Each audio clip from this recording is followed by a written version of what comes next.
Welcome.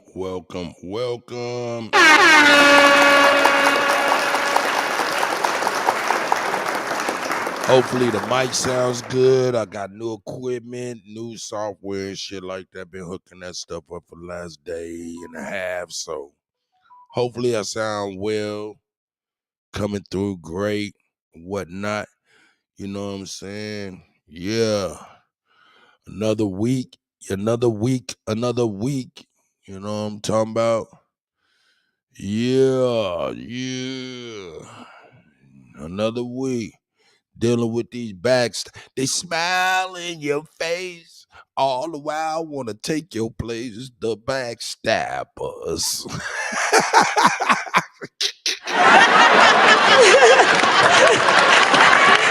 They smiling in your face. Anyway, man, shit, we gonna get to it, man. Hey, did y'all know Pusha T? Hey, I see, hold up, Ab Strikes Back, Obi Hines, Junebug. Good morning to the gods, man. Good morning to the gods and goddesses this morning, man. It's a great grand rising, a beautiful start of y'all week. You know what I'm saying? Monday. Make sure y'all go ahead and try to avoid all backstabbers, because they smile in your face all the while trying to take your place. The backstabbers. Ooh, that's that shit. Anyway, man, did y'all know Pusha T and Jim Jones was into it? Did y'all know Pusha T and Jim? Hey, Pierre, I see you, God. Yeah, Pusha T and Jim Jones into it. It's crazy, dog. This shit is dope, man. Say, man, I don't care if they strike on, bitch ass YouTube. Fair use is in use right now.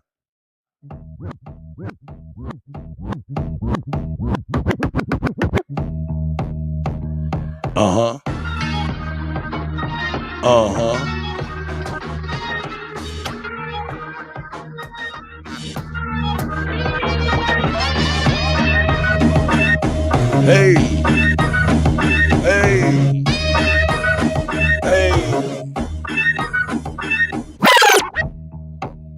That's right. Uncle said, nigga, you must be sick. All you talk about is just get rich. Choke my neck, nigga, and ice my bitch. Beat the system with chains and whips.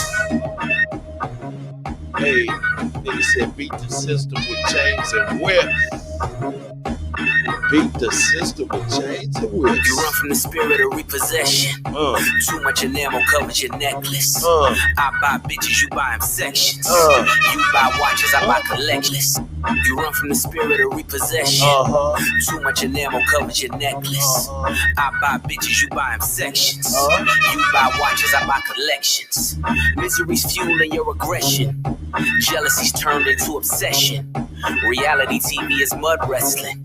Some sign checks I know better than. Beware of my name that there's delicate. You know I know where you're delicate. Crush you to pieces, I hum a breath of it. I will close your heaven for the hell of it. You think it'd be valor amongst veterans? I'm watching your fame escape relevance. We all in a room, but here's the elephant. You chasing a feature out of your element. That's right. And those lab diamonds under inspection. The question marks block your blessings. It's no tombstones in the desert. I know by now you get the message. Uncle said, nigga, you must be sick. All you talk about is just get rich. Choke my neck, nigga, and ice my bitch. Beat the system with chains and whips. It don't take much to put two and two. Your lucky streak is now losing you. Money's dried up like a cuticle. You're gasping for air now, it's beautiful. John 10:10, that's my usual. That's right. Mamas is falling out in funerals. Embalm and bloat, they now viewing you. They never find the guns, but the sewers do. Bubbles was sick, he need medicine. Brought him back to life, now he dead again. Richard don't make watches for presidents. Just a million trapped between skeletons. This the darkest that I ever been. The diamonds make you taste peppermint. You ain't driving the snow like it's the Revenant. And send orders back down and keep shoveling. calling.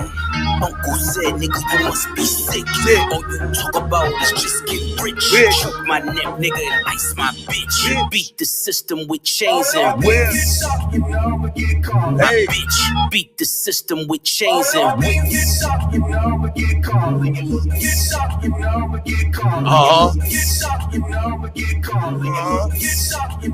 That's right.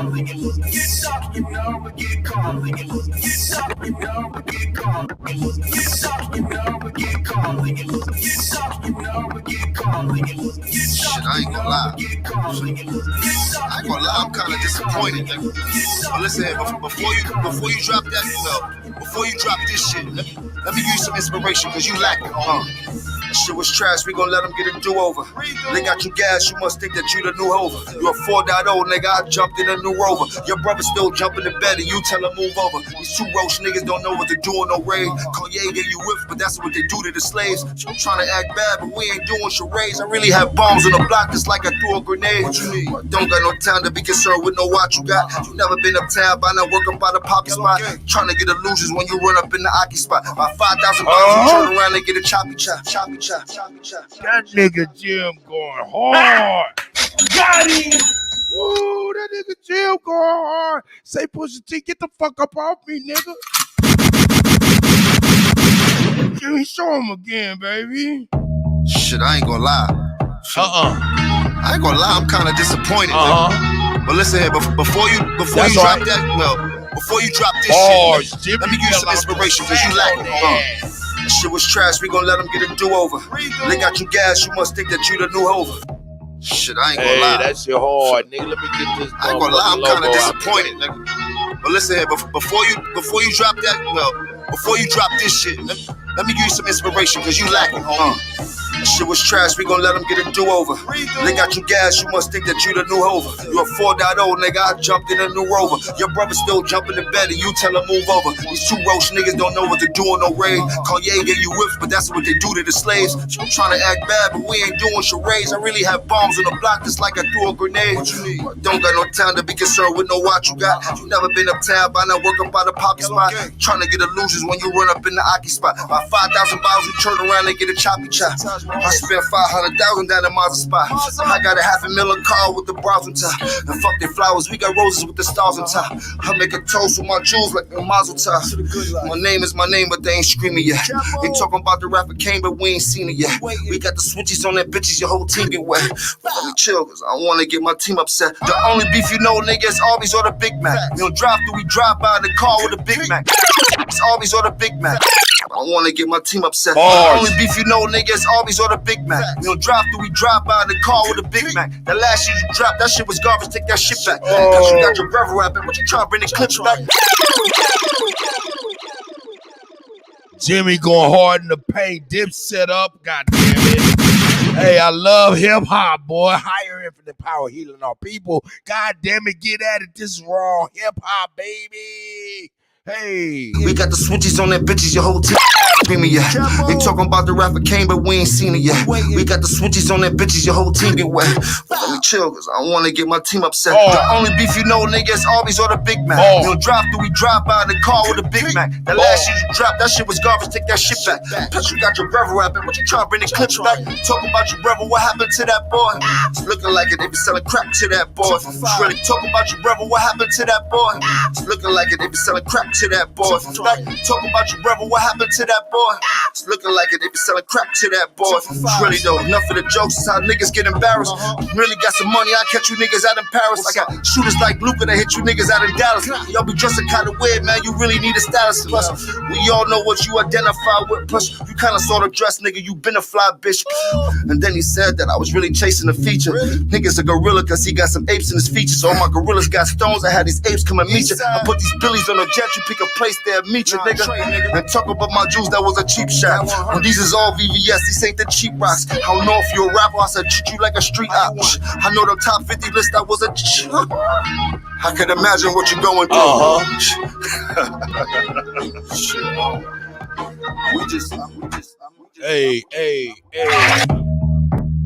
Hey, shout out to everybody, man.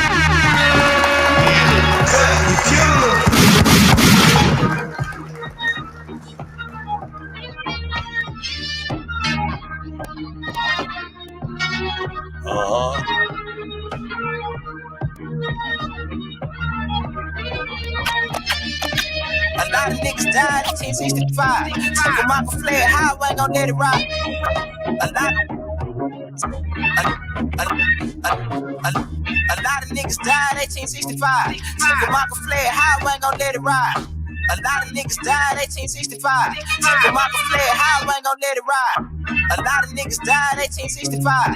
Took them off a flare, how I ain't gon' let it ride. Everybody hot and black was never on your side. They do raps to tell your apps where you sleep at night. They put that white man on. Got you begging them for answers like that white man know. Had you swearing you was African, that's that white man home. Had you proud to be a savage, that's that white man's zone.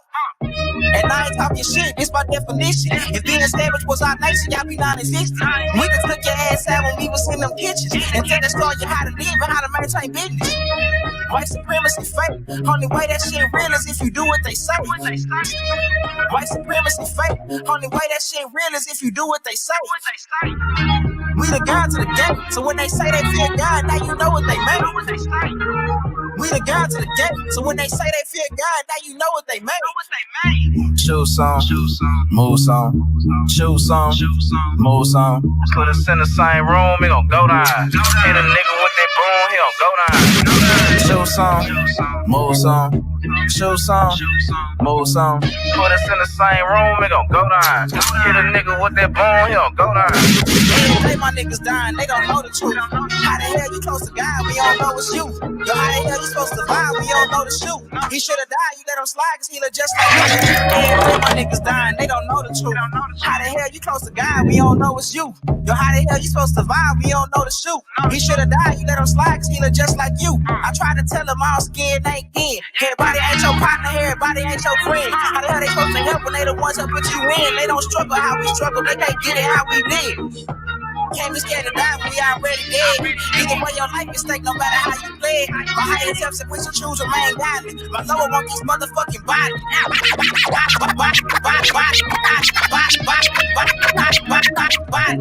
Every day my niggas dying, they don't know the truth. Every day my niggas dying, they don't know the truth. Every day my niggas dying, they don't know the truth. Every day my niggas dying, they don't know the truth.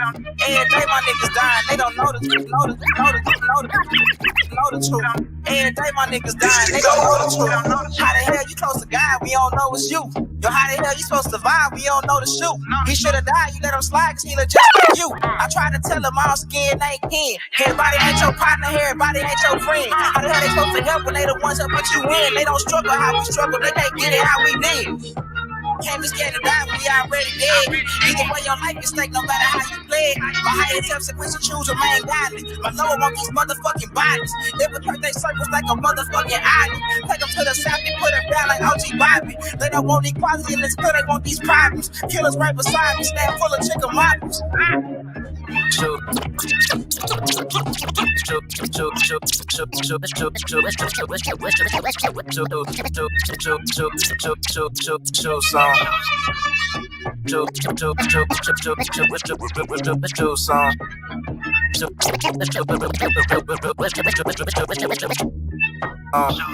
Move some, choose some, move some.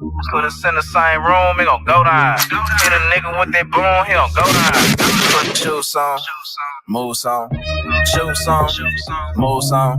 Put us in the same room, we gon' go down. Hit a nigga with that broom, he gon' go down. Put us in the same room, we gon' go down. Hit a nigga with that broom, he gon' go down. Choose some, move some. That's right. Move some. Put us in the same room, we gon' go down.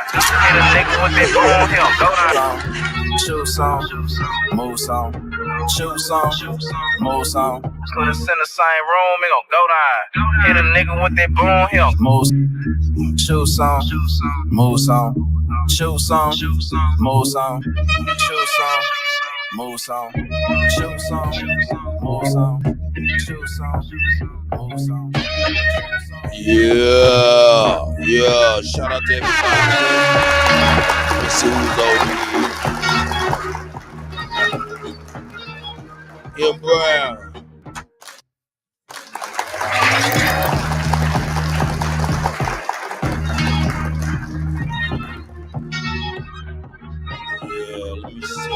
up real quick.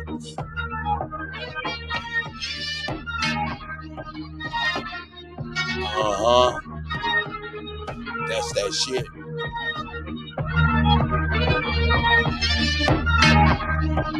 That's that shit.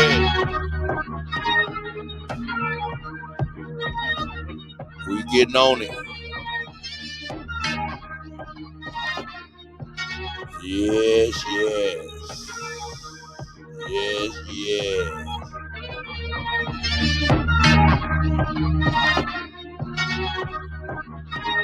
Hope y'all ready. Let me see what we got going on here, man. We got a lot of stuff going on today, man. Or this past weekend, all kind of shit going on, man. You know? All right, let's get this shit cracking.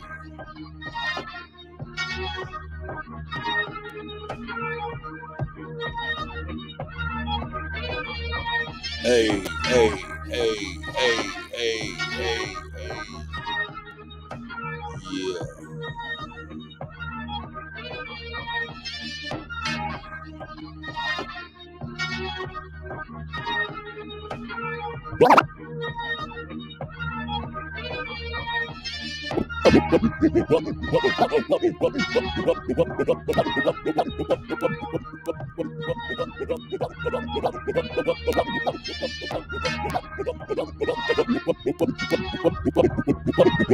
Well, that was fast. The West was having fever dreams and fantasies that Putin was about to be overthrown in a civil war. Yes, they called it a civil war, actually. Russia was about to fall, the very same coup strategy that worked in Ukraine in 2014 to install a puppet Western government would also happen in Moscow. NATO would be in control of Russia in a few days with a puppet government. Victoria Yo, something happened? Hold up. What up? Let me know what's up. Let me make sure. Check. Yeah, everything good on my end. Everything good on my end. What's going on? Did I get knocked off? They probably didn't like what I was doing. I don't care. Hey. That's that shit though, for real. I couldn't help it. Yo, check one. Hit me up in the chat. Let me know if everything's good and I'll continue.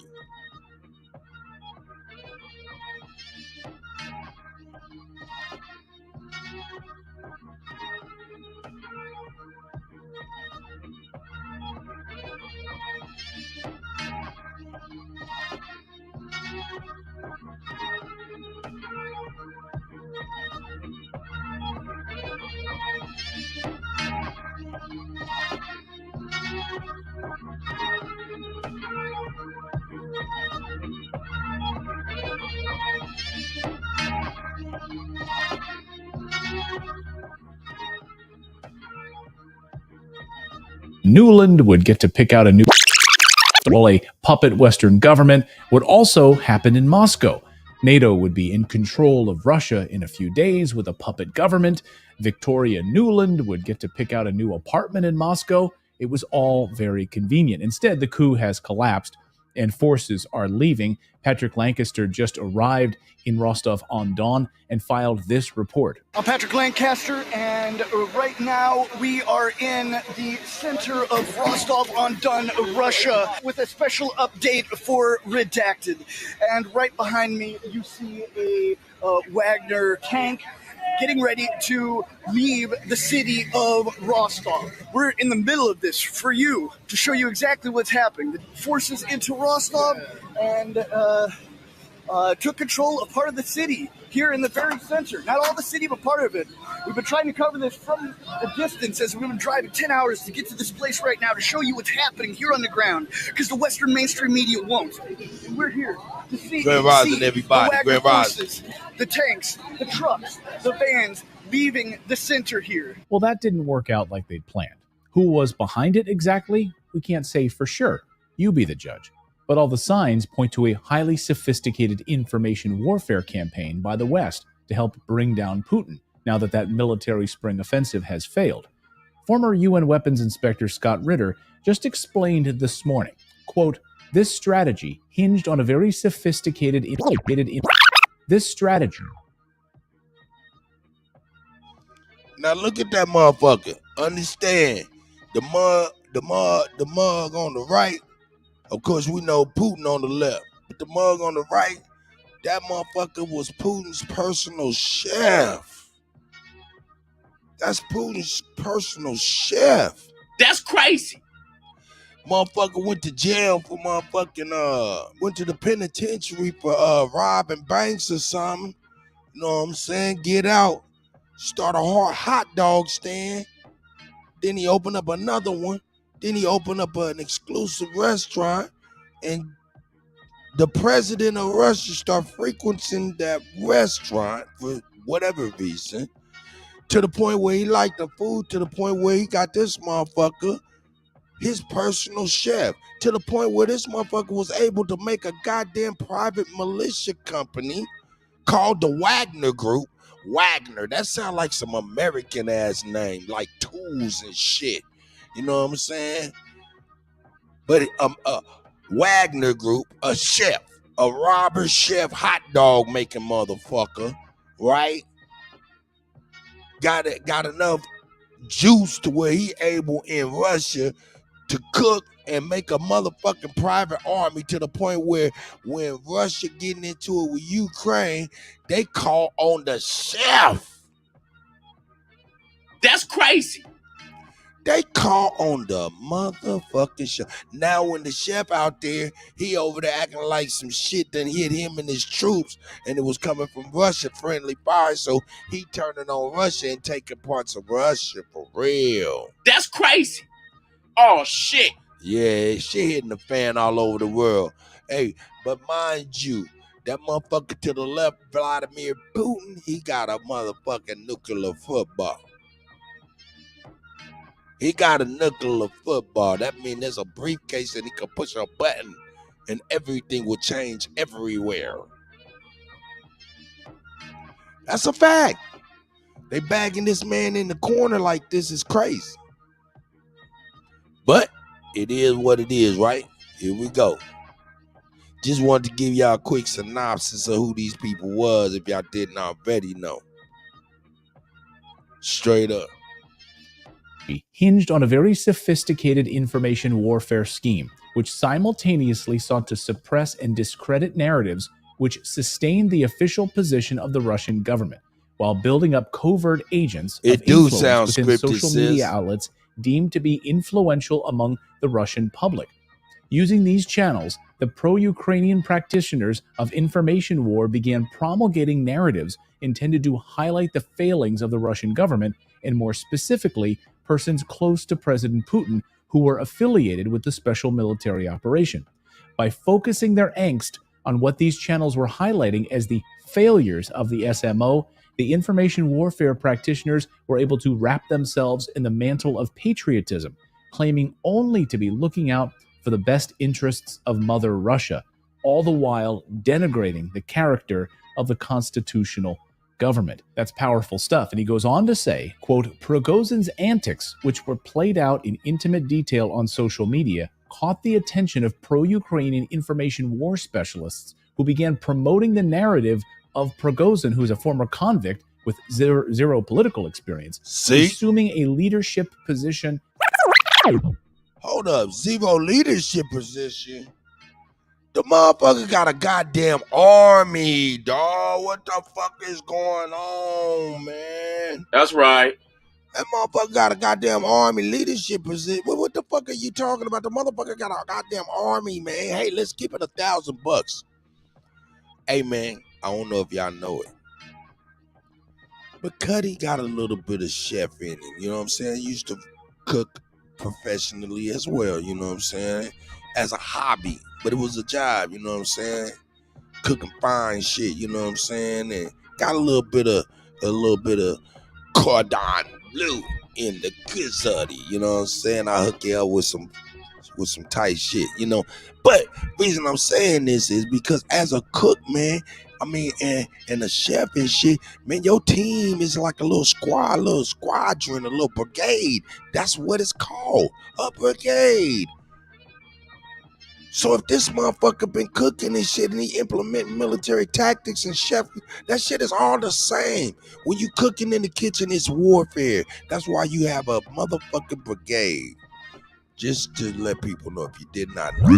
Zero political experience, assuming a leadership position in Russia.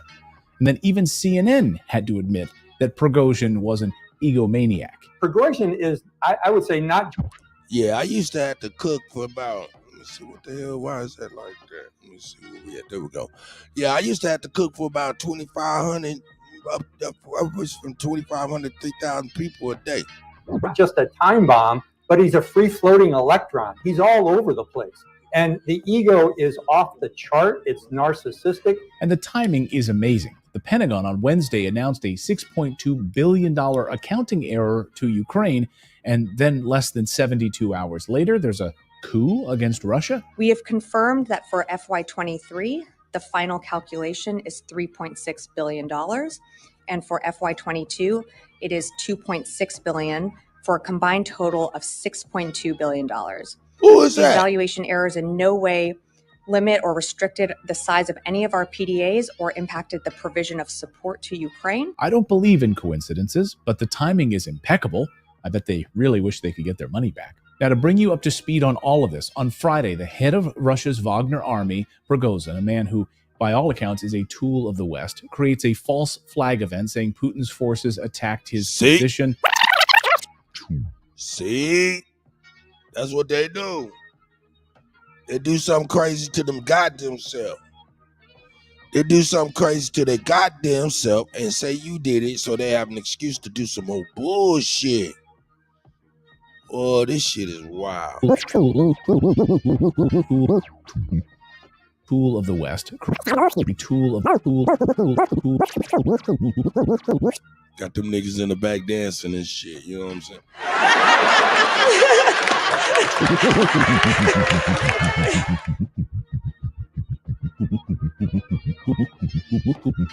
Tool of the West creates a false flag event saying Putin's forces attacked his position. Russia says that didn't happen. That's ridiculous. In fact, the plan was to roll 25,000 troops of the Wagner army into the Russian army. Prigozhin doesn't like that idea. He wants to be in charge. He's got the backing of NATO and the United States. Then Prigozhin calls on the Wagner army to march to Moscow. Putin calls it treasonous. Mutiny, calls for the traitor Prigozhin to be arrested. Anything that can be used and is being used to subvert us from within. And therefore, any actions that split us is a betrayal of your people, betrayal of the comrades that are fighting on the front line, a knife in the back of our people. And then about 2 hours later, it's all over. Videos emerge showing the Wagner army embracing citizens, yes, hugging and celebrations on the street, taking selfies before heading back to their field camps. Prigozhin gets exiled to the allied country of Belarus, where he's going to be protected as a free man by all accounts, and perhaps he'll get to live out his days. Now, did you hear that? That motherfucker got ran out of Russia trying to do a goddamn coup. Where did he run? He went to the allied places. Hold on. The allied country of Belarus. The allied country. What do they mean by allied country? Do they mean like, you know what I'm saying, NATO allies? Are they saying people that's within NATO? He started some shit in Russia, tried to do some shit, it didn't work, and he had to get the fuck out of Dodge, back to the people who helped him start some shit? Is that what's going on there? I don't know. Is that what's going on? That's right. I think so. That's crazy. I know.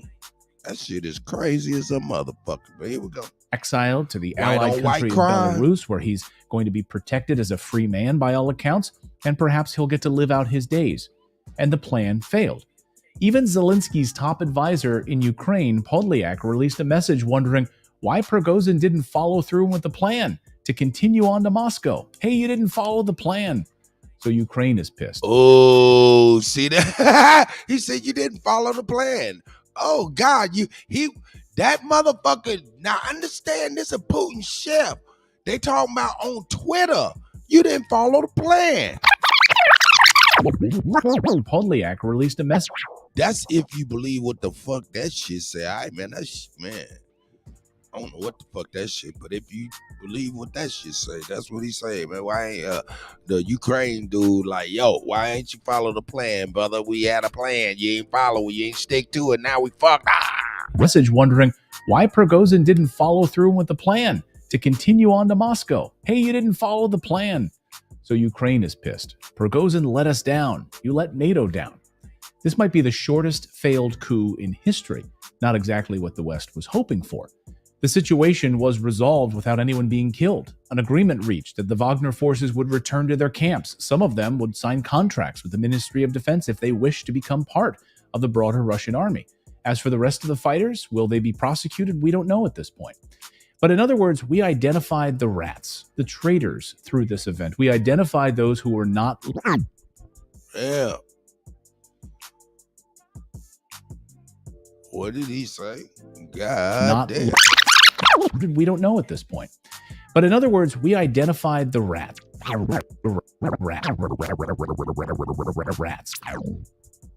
Yeah, he talking about rats. Oh shit.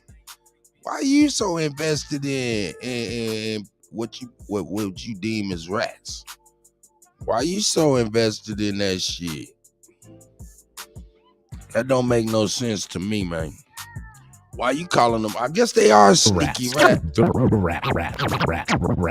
Rats. The traitors through this event. We identified those who were not loyal to Russia, they'll say. This is very similar to what happened after the war started. Those who weren't loyal to Russia left, and many in Russia said, hey, fine, good riddance. But of course, over the past few hours, the Western media wanted you to believe something entirely different. This was the greatest threat to Putin in history, they said. The Western media wants you to believe that what you saw over this weekend was Russia collapsing, a civil war. See this as a clear sign of Putin's failure, they said. What we're watching is Putin on the brink. Yes, multiple newspapers saying this is Putin on the brink. Or my favorite headline, Putin has suffered a mortal blow. Yes, he was mortally stabbed. He's dying right now. So we're watching something very big indeed happening, but it's not exactly what you think. These are the last desperate throes of a Western hegemony trying anything they can do to stop the inevitable. And we are at the most dangerous point in this war right now, the chaos. There's nothing more dangerous than a person losing power. They do crazy things. Sentiment has changed, and the West knows this. Last year, across most of Europe, when you traveled to the major cities, you would see massive amounts of Ukrainian flags being flown everywhere, on street signs and on bars and outside of streetlights, all over the place, subway stops, train stations. This week I was in Lisbon, Portugal, an area once had many Ukrainian flags all over the place. Guess what? They're all gone. The massive Ukrainian flag that hung above the port in Kuttack, gone. Ukrainian flags in the train stations, gone. The billboards telling you must support Ukraine. These were in intersections and roundabouts, gone. Now that the spring counteroffensive has failed, the West is getting dangerously close to making a massive mistake.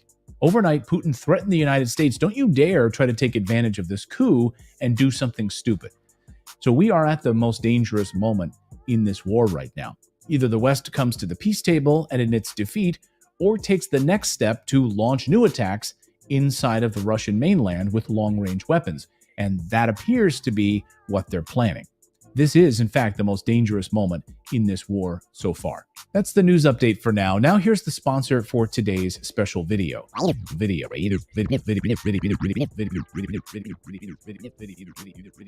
we don't need to hear from the sponsor of the day, do we? But yo, that shit crazy as hell, though. You know what I'm talking about? That shit crazy as hell, man. Man, that shit crazy as hell. You know what I'm saying? Yeah, the motherfucker, man, this is crazy. So, yo, man, what did we, man, you know, this is some shit like old girl said in the chat.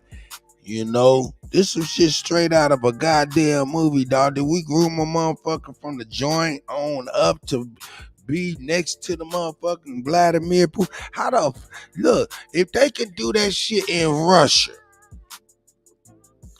groom a motherfucker, have a motherfucker even maybe possibly even go to the joint, right?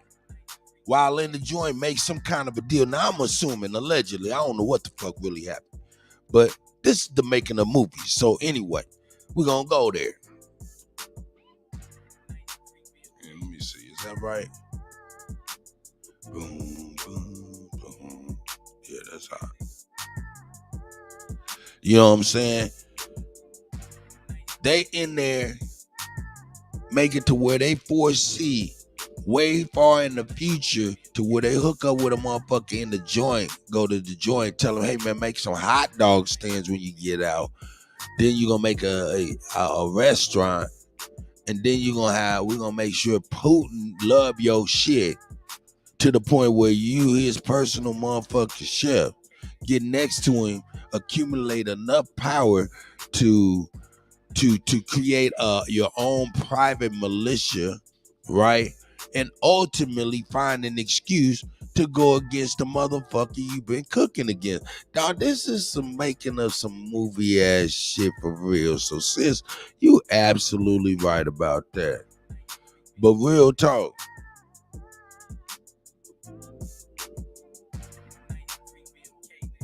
Yeah, that's that shit. Yeah, man, shit, man, that shit is crazy. That shit crazy. That shit crazy. But I know why it's jumping off like that. I know why it's jumping off like that. And I'm a play why it's jumping off like that. Let me copy this. In fact, I ain't gonna play it like that. I'm gonna play it like this. Let me grab it real quick. But yeah, hey man. Hey, dude got the fuck out of Dodge quickly. He got the hell out of Dodge very quickly. He got the hell out of Dodge quicker than shit. Because your boy Vladimir Putin is not a motherfucking joke. That motherfucker ain't a goddamn joke, and they must already know it. They must already know it. So let me put this in here real quick. Well, let's jump off real quick. We get rid of that.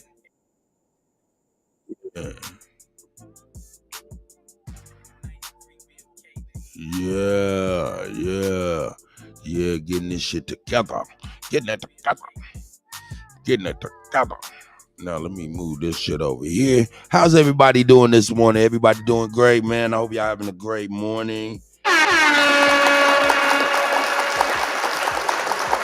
I hope you're feeling well.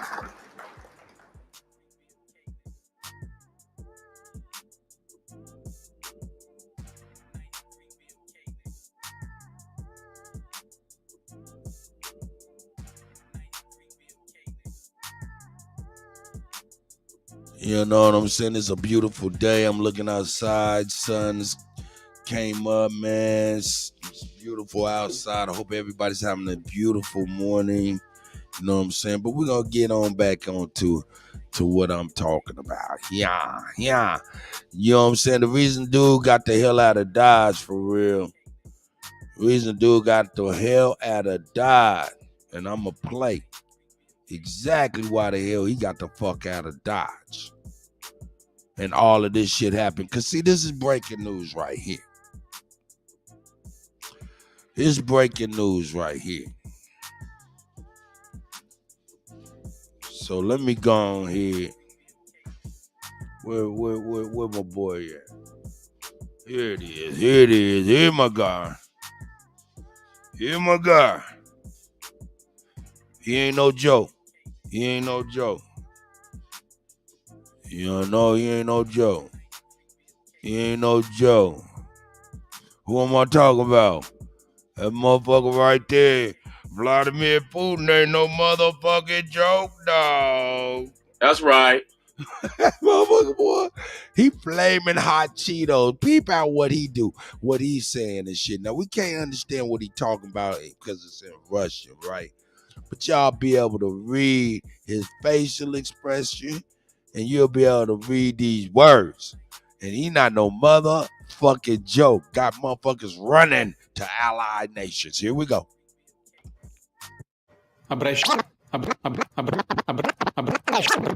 Обращаюсь к гражданам России, к личному составу вооруженных сил, правоохранительных органов и специальных служб, к бойцам и командирам, которые сейчас сражаются на своих боевых позициях, отбивают атаки противника.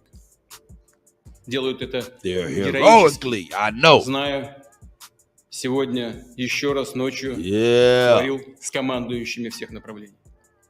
Обращаюсь и к тем, кого обманом или угрозами втянули в преступную авантюру, толкнули на путь тяжкого преступления, вооруженного мятежа. Россия сегодня ведет тяжелейшую борьбу за свое будущее, отражает агрессию неонацистов и их хозяев. Против нас направлена фактически вся военная, экономическая, информационная машина Запада. Мы боремся за жизнь и безопасность наших людей, за наш суверенитет и независимость, за право быть и оставаться Россией, государством с тысячелетней историей. Эта битва, когда решается судьба нашего народа, требует единения всех сил, единства, консолидации и ответственности, когда в сторону должно быть отброшено все, что ослабляет нас. Любые распри, которыми... Whoa, Putin said ain't no GMO foods being grown or sold in Russia. You are considered a terrorist. Wow, shout out to him for that, goddammit. I mean, wish he was over here, but at least it's for somebody. Shit, if you ain't no motherfucker hater, man, you could be happy for the people that it is for. Here we go. Которыми могут воспользоваться и пользуются наши внешние враги, чтобы подорвать нас изнутри.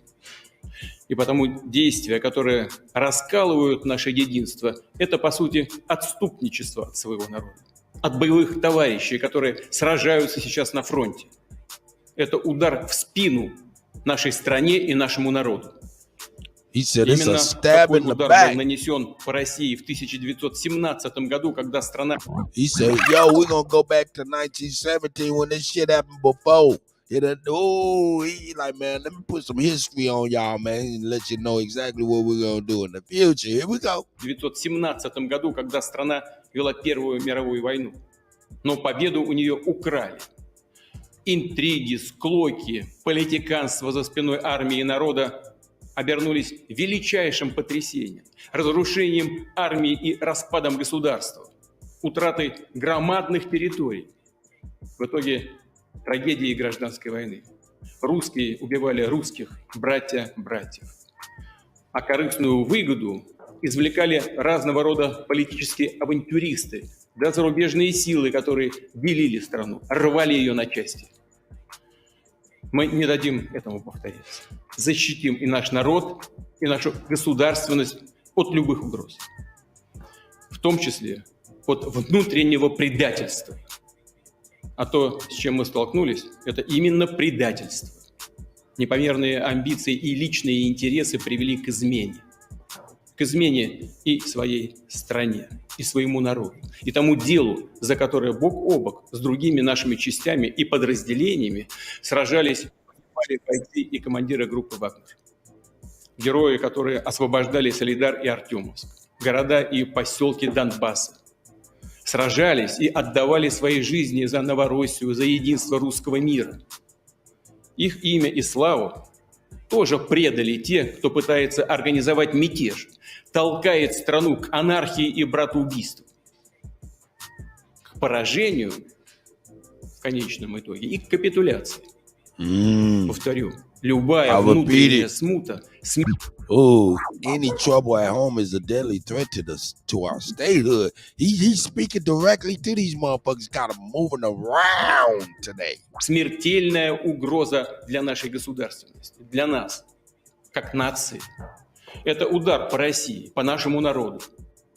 И наши действия по защите Отечества от такой угрозы будут жесткие.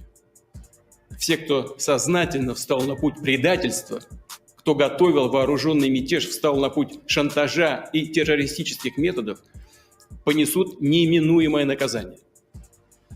Ответят и перед законом, и перед нашим народом. Вооруженные силы и другие государственные органы получили необходимые приказы. Дополнительные меры антитеррористического характера вводятся сейчас в Москве, Московской области, ряде других регионов. Будут также предприняты решительные действия по стабилизации ситуации в Ростове-на-Дону. Она остается сложной. Фактически заблокирована работа органов гражданского и военного управления. Как президент России и верховный главнокомандующий, как гражданин России сделаю все, чтобы отстоять страну, защитить конституционный строй, жизни и безопасности, свободу граждан. Тот, кто организовал и готовил военный мятеж, кто поднял оружие на боевых товарищей, предали Россию и ответят за это. А тех, кого пытаются втянуть в это преступление, призываю не совершать роковую и трагическую, неповторимую ошибку. Сделать единственно правильный выбор. Прекратить участие в преступных действиях. Верю, что мы сбережем и отстоим то, что дорого и свято для нас. И вместе с нашей Родиной мы одолеем любые испытания. Станем еще сильнее.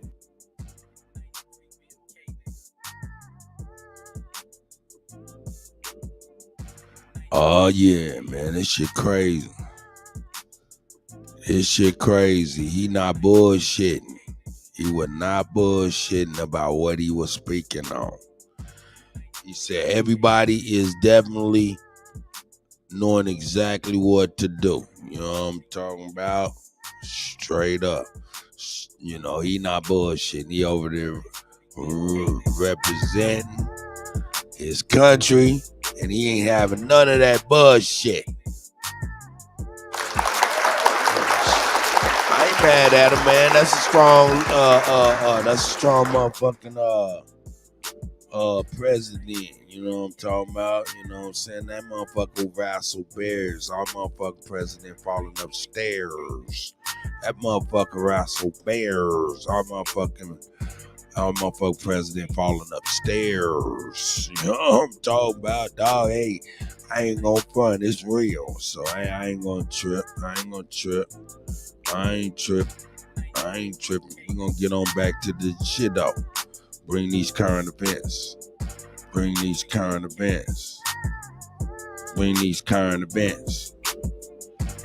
You know what I'm saying? No doubt. Let's bring this down.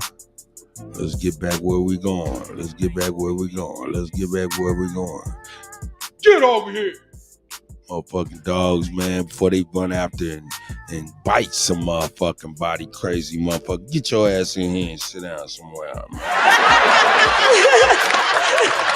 Yeah, y'all get real life Kutty on YouTube straight up, man. My every day, you know what I'm saying? These motherfucking crazy ass goddamn dogs and shit, and kids and grandkids.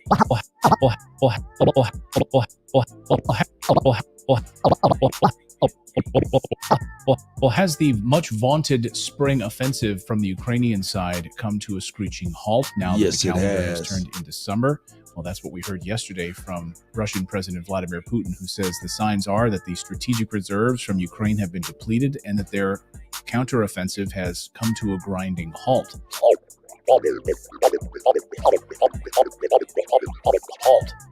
Yo, after this, I gotta bring some interesting stuff, man. So, hey, shout out to everybody here, man. You know what I'm saying? Shout out to y'all, man. Grand Rising. Beautiful start to the week. Positive energy to everybody. Hey, I advise everybody before you go to work or go into wherever you're going or do whatever you got to do, take your shoes off, take your socks off, and walk in the grass at least for 20 to 60 seconds, just so you can let some of that built up negative energy flow to the earth, to the ground, to the negative, so you can fill yourself with positive energy from the sun. So yeah, man, take your shoes off, take your socks off, walk around in the grass for 20, 30 seconds, you know what I'm saying, 60 seconds, as long as you possibly can, just to get rid of negative energy that's built up inside of you. You know what I'm saying? And the sun will replenish it with positive. So, man, happy Monday, everybody. Here we go. So what does this mean? Take a listen. Мужики наплатили 245 танков противника и примерно 678 бронемашин разного типа. И, судя по всему, противник занимается тем, что сейчас комбинирует из бригад, которые понесли серьезные потери. He like, yeah, we smashed they shit. Занимается восстановлением боеспособности, но, конечно, опасается таких же масштабных потерь в будущем, потому что это может привести не только к утрате боеспособности. Meanwhile, European leaders continue to shovel more money and more weapons into Ukraine. We heard this from UK, we heard this from Ursula von der Leyen, and we also heard it from the United States side. More money, more weapons to Ukraine, because sending more money and weapons to Ukraine means that you are defending democracy when you support Ukraine. Our next guest is Scott Ritter, former UN weapons inspector, former U.S. Marine, who's just written a piece in Consortium News about this nuclear threat and where we are headed, potentially, to... That motherfucker Putin said, hey, man, hey, look, if you're part of this coup, you will not be able to find, you will face inescapable punishment. Inescapable. Putin said that 5 times. Inescapable punishment. What the hell do you think he mean by that? He mean that he don't give a fuck if you in Bangkok, China, the polar caps of Siberia. Don't give a fuck if you underground volcanic motherfucking ice caps in Antarctica. Don't give a fuck if you out there running around with the motherfucking Aborigines in motherfucking Australia. They gonna come holler at you. That's right. They don't give a fuck if you is in the caves of the Caucasus Mountains deep with the mole people. They're gonna come see. You could be in the middle of the Sentinelese Island with the North Sentinelese, nigga. They're gonna come see you. Here we go. Potentially nuclear war. Scott, thank you so much for joining us. Welcome back to the show. Thanks for having me. So I want to unpack all of these things. I first want to touch on your most recent piece, which we heard from President Biden over the past 48 hours on a fundraising trip, by the way, that he's been warning us, of course, about Vladimir Putin. So he thinks that there's a real possibility that Putin's going to use nuclear weapons. And meanwhile, the other side, on the Russian side, seems to be saying the exact opposite. So you've written this new piece on that specific question on nuclear war. Can you unpack that? Explain to us what your piece is about and where we're headed in this mess right now. Well, I think we need to understand, first of all, that we live in a world where there's 2 competing nuclear doctrines. One is the American nuclear doctrine, which Biden has inherited from Trump, who inherited it from Obama, who inherited it from Obama,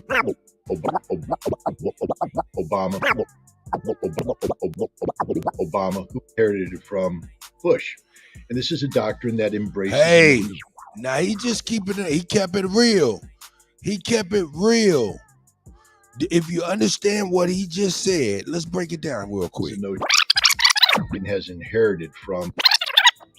One is the American nuclear doctrine, which Biden has inherited from Trump, who inherited it from Obama, who inherited it from Bush. All right. What is he saying? He's saying with Bush, and we recognize this, with Bush, there was a change in the political climate. This is just my puny thoughts. Remember, I'm just a DJ. All I do is spin records. I don't know that. Anyway, what it sounds like to me is he just illustrated something that I witnessed. Yo, during that time, I'm telling you, I notice the Republican Party and the Democratic Party were working really hand in hand with each other. I noticed that. You know what I'm saying? And he just illustrated from Bush on up. And then remember when Trump sent them letters and they was at Bush Senior's funeral, he gave them to all of them. Biden, Obama, Hillary Clinton, Bush Jr., you know what I'm saying? And his wife, Laura Bush. Yeah, so it's crazy, man. It's crazy, man. He just illustrated something I witnessed and I thought, but I didn't never, you know what I'm saying? He put it together, though. Just with the nuclear program, that ain't the only thing they got in common, most definitely. And this is a doctrine that embraces a notion of preemptive nuclear war. That's right, Kelly. A winnable nuclear war. A world where the United States can envision using nuclear weapons preemptively in an effort to escalate, to de-escalate. That is, showing the other side that we're serious about this and that causing them to back down. And you know, we have to keep in mind that the doctrine that exists under Biden is the doctrine that was in place when a senior Trump administration defense official said, our goal in having this doctrine, and this is a direct quote, our goal is to ensure that every morning when the Russians and Chinese wake up, they don't know whether or not we're going to nuke them. That's the American nuclear strategy. I want people to understand. Let that sink in. And that's the Biden strategy. This is the strategy that Tony Blinken has behind him as he goes forth and does his aggressive policies. The strategy that Jake Sullivan is backed up with when he makes his aggressive policies. And it's the strategy that should be bouncing around inside the muddled brain of Joe Biden when he says ridiculous things such as, I've been warning everybody about Putin. I've been warning them that, you know, the threat of nuclear war is real. No, the only threat of nuclear war comes from the United States, and people should understand that. The only threat of nuclear war comes from the United States. What Russia has said is that they have no intention of using nuclear weapons, tactical or otherwise, unless their nuclear doctrine is triggered. And that one is, of course, if the existential survival of Russia is put at risk, then Russia will use all means available to ensure the continued survival of Russia. That's what I'm talking about. That's what I'm talking about. That's what I'm talking about. He got his hands on that football.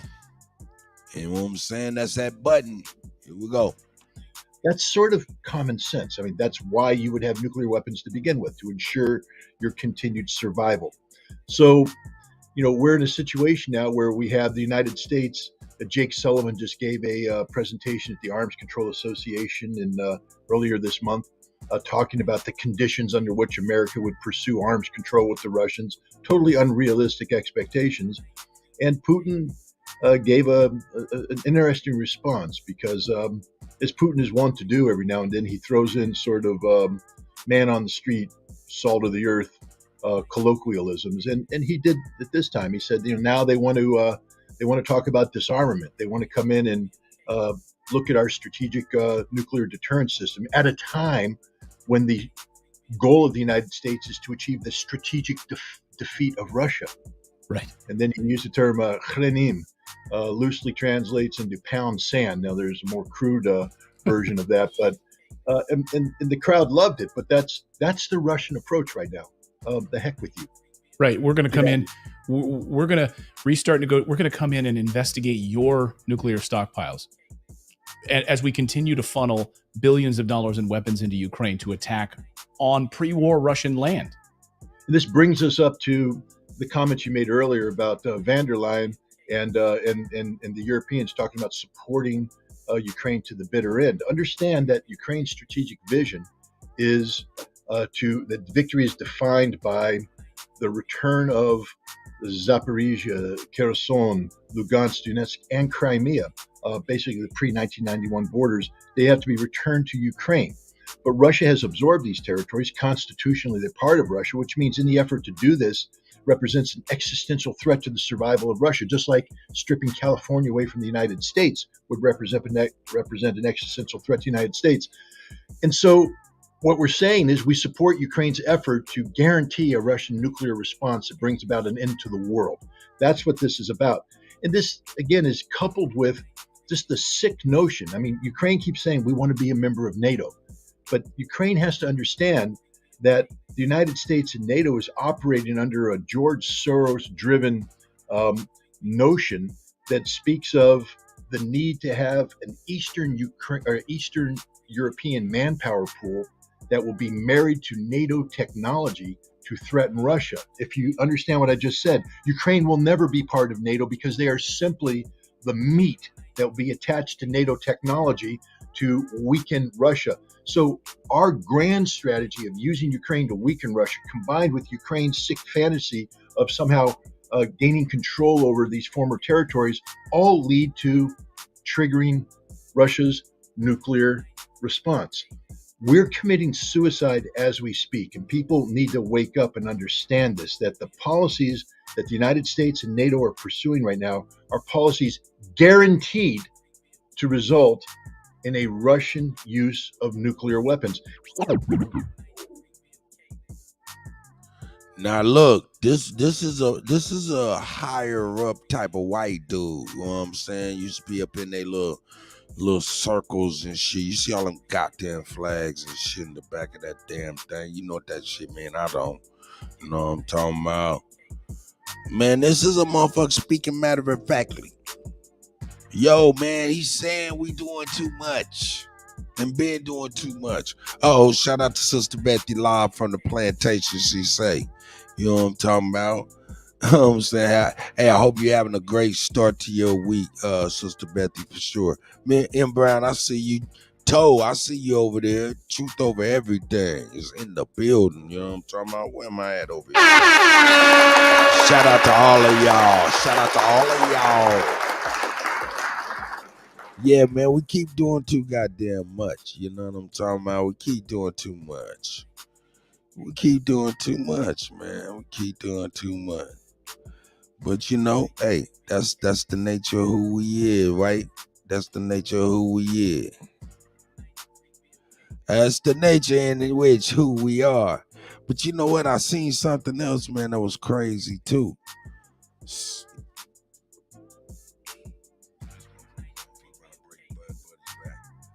This motherfucking dog gonna fuck around and break my other dog motherfucking back, dog. He keep hitting that motherfucker so hard. Hey. Hey. Gage. Sit on down. Sorry about that. Yeah, I seen something else, man. I guess, you know what I'm saying, they coming out with truths more and more. You know what I'm saying? So yeah, man, shout out to Redacted once again. Let's get it. When you think of 9/11 2001, you'll likely think about the Twin Towers collapsing in Midtown Manhattan. But what you might not know is that another building in New York City collapsed that day. That building was called 7 World Trade Center. Many just call it Building 7. It also came crashing down that day. But why? What really happened? Why aren't we allowed to hear about this? Why is this seemingly being kept from us? One man is aiming to change all of that, a man who was there that day in Manhattan, Ted Walter. He's the executive director of the International Center for 9/11 Studies, who has dedicated his life to helping get answers for the families of the events of 9/11. And he joins us now on Redacted. Ted, thanks for joining us. I have a lot of questions about Building 7. Thank you for joining us. Thank you, Clayton. It's an honor to be with you. And I applaud you for taking a good look at this issue. Well, I think, it's interesting. We have so many of our viewers are always bringing this up, this question. And I've wanted to do a dedicated show on this question for a long time. And I promised my audience about it. It's something I'm deeply fascinated by on a whole host of levels. We'll get into all of the nitty gritty details on this. But first, I just want to understand from you, why did you decide to dig for answers overall for the families of the 9/11 victims. Why did you want to dedicate a big portion of your life to this? Yeah, so I moved to New York City 2 weeks before 9/11. I was just starting college there at NYU. And the day of 9/11 was actually my first real day of classes. And I think it was, 15 minutes into my first class when the North Tower was struck. And so 9/11 was really a part of my introduction to the city and really colored my experience there, living all the years that I lived there in my most formative years. And so I always had sort of lingering doubts. And then in 2006, I started digging into it more. And there was a lot of information coming out at that time.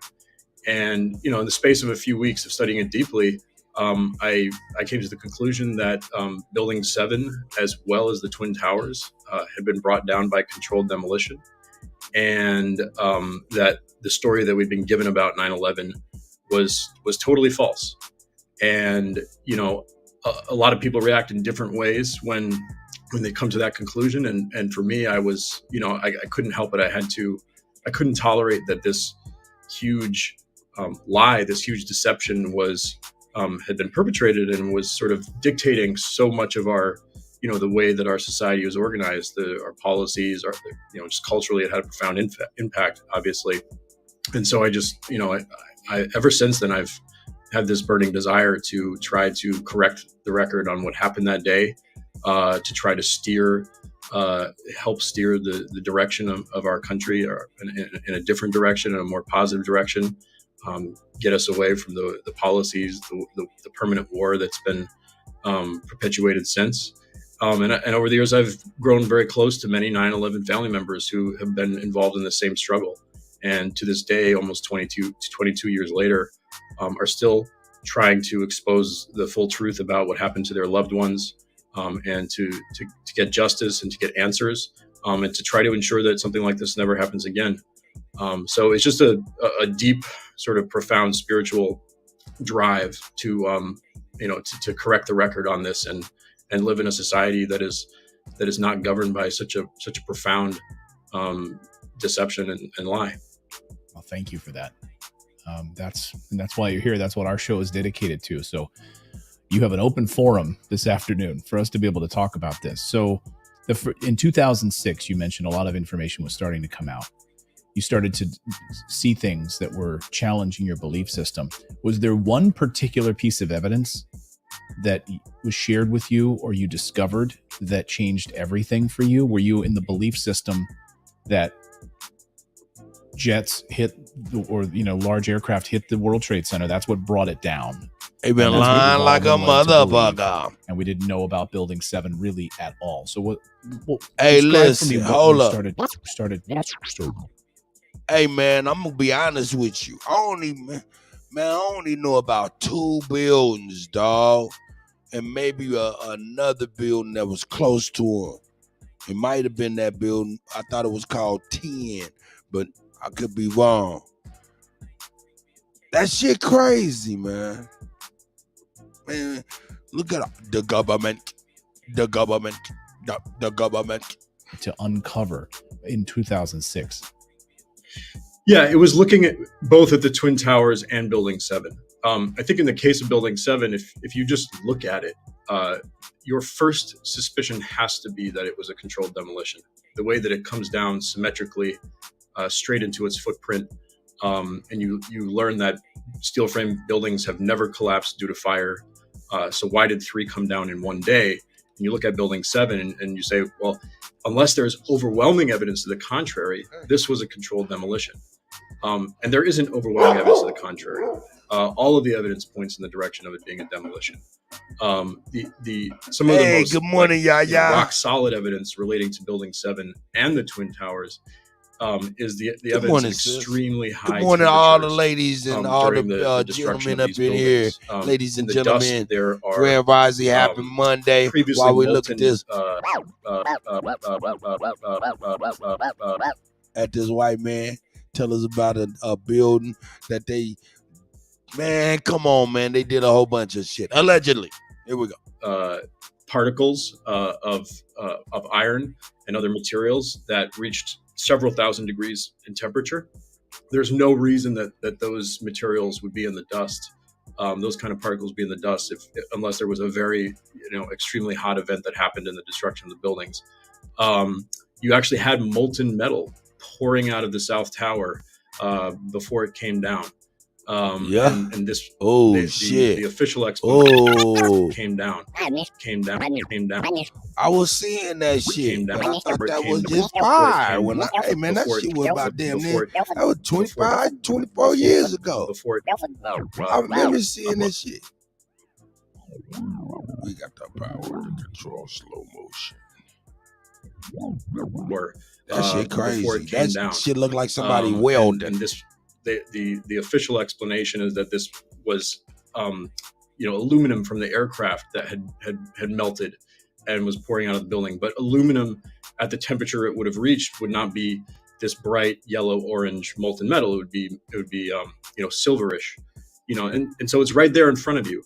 And I think the thing that most affected me at that time was really understanding that the tops of the towers came down, almost at free fall, and yet, which implies no resistance whatsoever from the structure below, and yet all of the materials in both buildings were completely pulverized. The steel structure was completely shattered, and so which implies a huge collision of materials. If you're going to have that much destruction, the top really has to slow down and be crushing what's below it. And it doesn't slow down. As if you measure it, it constantly accelerates. So the idea, the only thing that could reconcile the fact that it came down so quickly at almost free fall, and yet there's this huge destruction of materials, pulverization of all the concrete, is that it was explosives doing the job. Oh shit. That's right. That's crazy. Oh shit. Oh shit.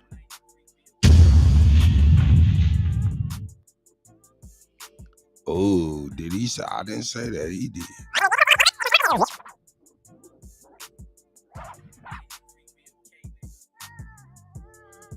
Word, King. Shout out to King, man. Shout out to Kimmy King.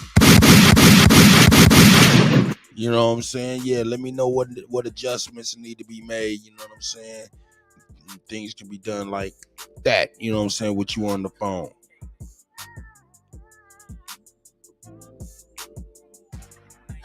Yeah, man, you know what I'm saying? Some new information came out about one of the buildings and shit, man. Let me bring that shit back, man. Look at that shit. We'll bring you on back. Think I won't when I will. Almost at free fall. And here we go. We'll bring him all the way back real quick before I can get it right, man, so you can see what I saw, nigga. Look at this shit, nigga. Look at this shit. I should have marked it while I was bullshitting, cause he was on it. Let me find that shit. That shit crazy. Had that weld shit coming out the side of there. Man, forget it. There it is right there. Look at that shit, dog. Look at that shit. That shit look like somebody welding like a motherfucker. I thought when I was, man, about 20 years ago, when I seen this shit on TV, I thought that shit was just fire. You know what I'm saying? That shit just look like fire. Now it look like somebody welding like a motherfucker, man. Cutting it down, cutting it down, cutting it down, cutting it down. The building about 8 seconds before the rest of the building suddenly goes into free fall. And the official story says that that's caused by this one column failing, which caused that penthouse to fall. And then you get this chain reaction of all the other columns starting to fail, first in the core and then in the exterior. But if you had all that happening, you would see a tremendous amount of deformation on the outside of the building. You would see all this stuff happening. And if you look at their computer models, it's a sort of a combobulated mess of columns failing. And if you look at the video, there's nothing happening. It's motionless. And then it goes into free fall. And if you had a chain reaction of structural failures, you'd see sort of one part of the building start to fall first, start to like cave in first, and then the other part, and then it would sort of like in a very uncontrolled, messy way might start to tilt or whatever. But the idea that just comes straight down is clear-cut evidence that all the columns were removed at the same time. As to that upper penthouse, we believe, and I think Wow. the evidence, So they saying that building didn't have nothing to do with them other two buildings, was brought down anyway, is what they're saying allegedly, correct? That's some evil shit. Cause man, if one person in that building, you know what I'm saying? If one person was in that building,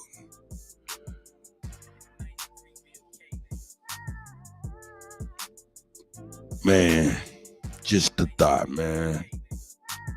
But see, they come out with this shit. They make sure they put out laws where you can't access the truth until well after these motherfuckers is dead or too old to where you're like, man, we can't get them, motherfucker. We can't do nothing with him. He on his way out. This is why we get this shit about almost 25 years later. Because most of them motherfuckers that's complicit in this shit is dead. And I'm going to tell you, real talk, man, ain't nobody seen motherfucking Bush, Bill Clinton, or Hillary. Them motherfuckers got in the goddamn wind. They got in the wind. 20 years later, dog, we get all of this shit. And these motherfuckers right now is in the wind.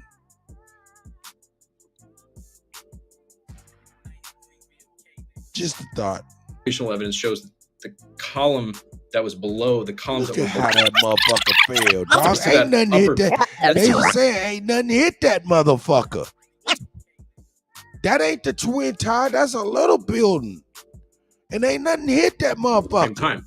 As to that upper penthouse, we believe Penthouse, a rich motherfucker, might have was free falling in his house, in his living room, free falling, was watching some shit happen across the street, and some shit happened in this motherfucker. Man, if one person was in there, live that life like that, and had to go out like that, that was wicked. That's wicked right there. Look at the wicked. That motherfucker come down like upper penthouse. that motherfucker come down like.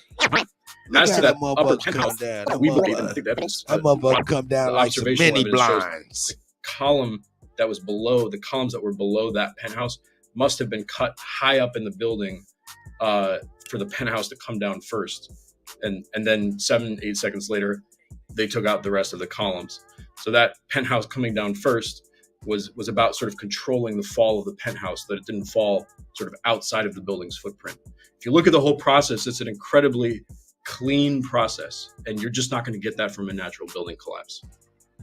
I want to get into the why in a minute, but I want to go through some more of these videos and some of this evidence here. So among the other clips that you provide here, can you walk me through what else we see? Yeah, so I wanted to share with you a couple of clips of Grand Rising, everybody. showing the Happy foreknowledge Monday. that Building 7 Take your shoes off and walk in There's the actually grass. many Get clips rid of and that there's negative many energy. types of evidence and documentation of people saying, oh, this building is going to come down. We know this building is going to come down. I sent you a couple of clips. One was recorded by the CNN crew that was there. They're walking backwards from the building, and somebody says, keep your eye on that building. It's going to come down soon. The CNN cameraman says, the building is about to blow up. Move it back. Keep your eye on that building. It's coming down. Move it back.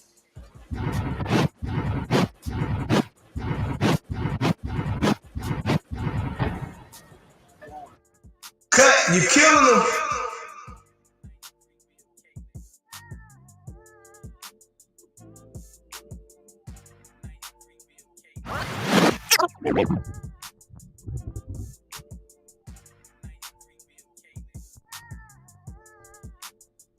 Move it back. Keep your eye on that building. It's coming down. That motherfucker said, you hear that? Closer to the building, it was almost like nighttime. Now, look, y'all see that? It was so dusty with motherfucking building dust and shit. Them buildings was built in a long time ago. You know what I'm talking about? That shit is asbestos. Got all these people out here on asbestos dust breathing in. It's so much of it is blocking out the sun. This was motherfucking in the morning before noon. It's about like 9, 10 o'clock, some shit like that. Look how dark it looked. That shit crazy. What was left of the building was a fiery hulk. The firefighters thought it might collapse. Pieces of the building kept falling. Rescue workers pushed people away from the scene. We are walking back. There's a building about to blow up.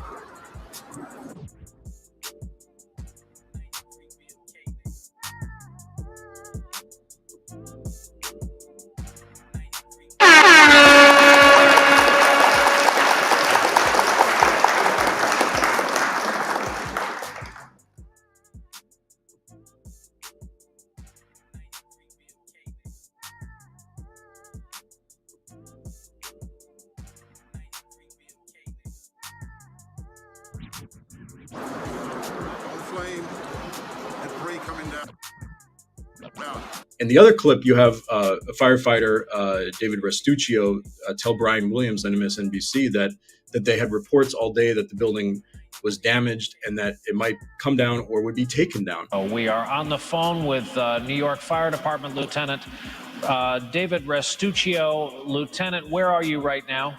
I'm at the corner of Northmore Street and Greenwich Street. Can you confirm it was number 7 that just went in? Yes, sir. And you guys knew this was coming all day. We had heard reports that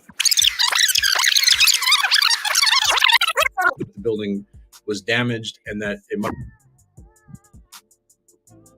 might come down or would.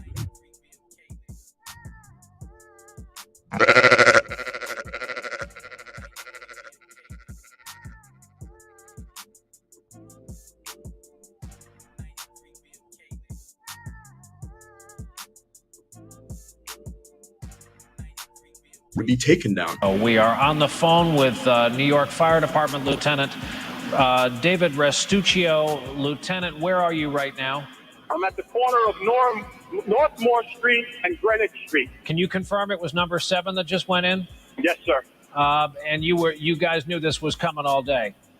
We had heard reports that the building was unstable and that it eventually would either come down on its own or it would be taken down. So that's just to indicate that there was chatter, there was discussion all day in the hours leading up to the collapse that it might be that the building might be brought down. So this is not some like far-fetched idea, some a mystery. Like it was, we have evidence that it was discussed and that it was people in the fire department were at least hearing this, that the building might be brought down. So in terms of the other folks saying this building is going to come down, like there's no way that like somebody is going to can be certain that a building is going to come down at a certain point in time, and then it actually does happen exactly the way that they're predicting. The city officials started saying as early as 11 a.m., 11:30 in the morning, just an hour and a half after the Twin Towers went down, that Building 7 was going to come down, and they were saying it with certainty. 5-6 hours in advance. This is it's never happened before. So there's, yes, the towers had just come down, but you might be concerned about certain buildings in the area. Like, there's a risk here. We need to be cautious. But to like hone in on Building 7 and say, this building is going to come down. We got to get people out of here. And then it actually does come down in the exact manner of a controlled demolition indicates that the warnings that were being put out that the building would come down ultimately came from people who knew that the building was going to be brought down.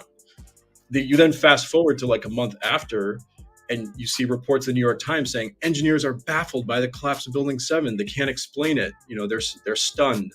And even 6 years later, the people at the National Institute of Standards and Technology investigating the collapse said we've had trouble getting a handle on Building 7. They were investigating. Yeah, you ain't gonna be able to get a handle on it. Why? Because motherfuckers is lying.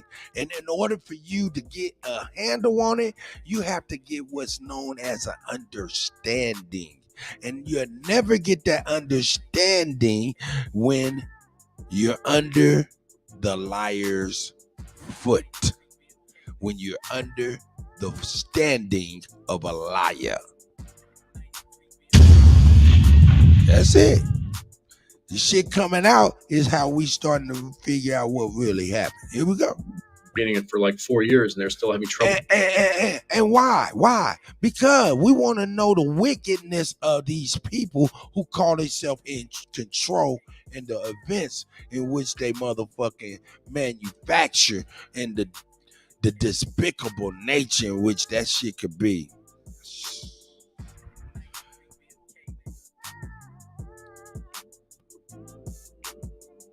Hey, anyway, man, motherfuckers is crazy. Here we go. Trouble getting a handle on it, and yet all of the officials at the scene on the day of 9/11 knew that it was going to happen. That doesn't make sense. Right. And how does a CNN crew know that it's going to happen? You have other eyewitnesses. In fact, my office mate, my coworker, Rick Leventhal, was there, and he was interviewing at the time, if memory serves, and you can speak to this, he was interviewing an eyewitness, a cameraman from Fox News, who was there, who lived in the neighborhood and spoke about Building 7. Do you know about this clip? Do you know about this Rick Leventhal interaction? I actually don't. I would love to see that clip. Rick Leventhal did some great interviews and a great commentary, very important, on the morning of 9/11 when the towers came down, and said, testified to the huge explosions that he felt and that he heard when the buildings came down. And he was asking the very legitimate question: did these buildings come down because of a collapse, or was it some kind of an explosion? So I can send you those clips. But Rick was asking the right questions on the morning of 9/11 before the narrative quickly changed.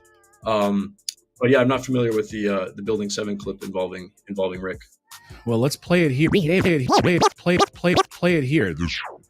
Hey, yo, y'all let me know if y'all want to take a right turn or if y'all want to go left. If y'all want to take a left turn. And I'm going to give you a clue. Left turn, straight up on some nigga shit. For real. For real. On some nigga shit. Oh, shit.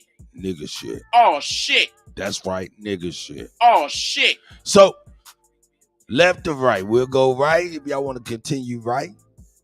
And we can go left into some straight up nigga shit. Nigga shit. So let me know. Here we go.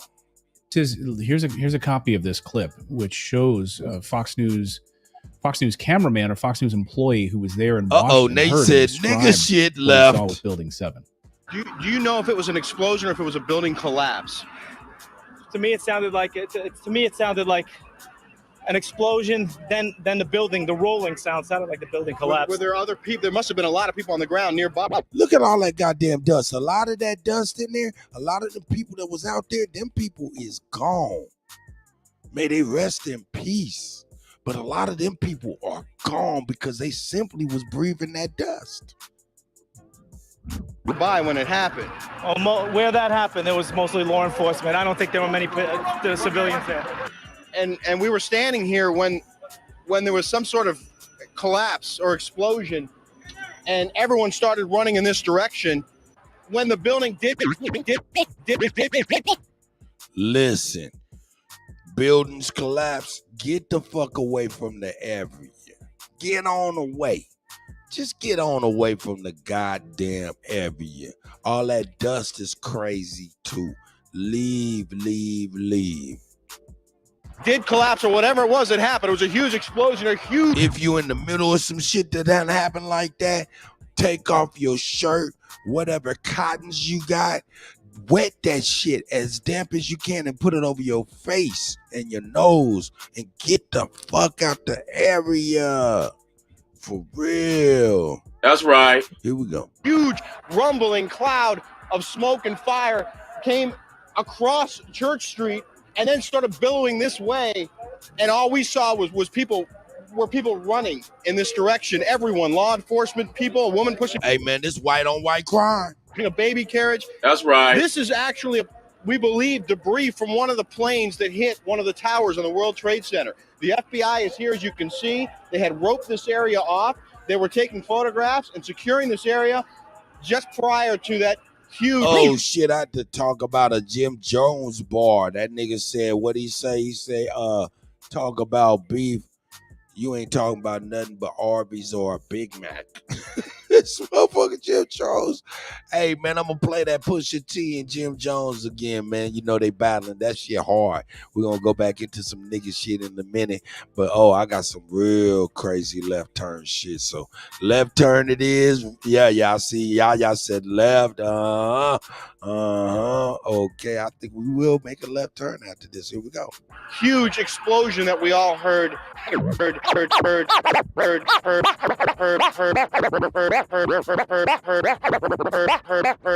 and felt. It is compelling to hear that there are eyewitnesses who are saying they heard an explosion, almost like a controlled demolition of this building coming down. So, which brings us to the question, well, why did it happen this way, and who was involved? If CNN was aware of it, if other people were aware of it, they knew that this building was coming down, why were they read in on it? Why were these people told that this was going to happen? And then why did it happen this way? The official narrative is, of course, that terrorists struck these buildings, and that's why we launched a never-ending war, which we know the outcome of that, and the military-industrial complex piece of this. You can piece that together for yourselves. But why that official narrative, and then why did this happen this way? Can you talk to that? Yeah, as far as members of the media being down there and being told, I think that let me put this link out here for this nigga shit, because niggas gonna need this early. Y'all keep the link circulating if anybody needs it. Definitely involved the media who was there. So they were just being told, get away. This building's gonna come down. And please help the Kutty out and keep the link circulating. We about to get into some nigga shit. Here we go. They might have heard explosions. So it's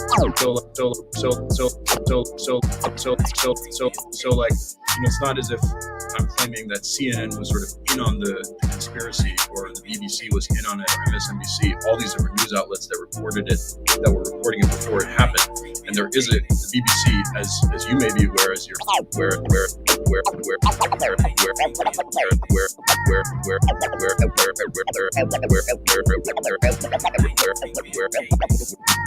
whereas your viewers may be aware, actually reported the collapse having occurred 23 minutes before it did. So there was this, this certain foreknowledge that officials on the scene had, sort of mutated into the media reporting it, saying it's going to happen, and in the case of BBC, actually reporting that it did happen before it did. So the why of it is,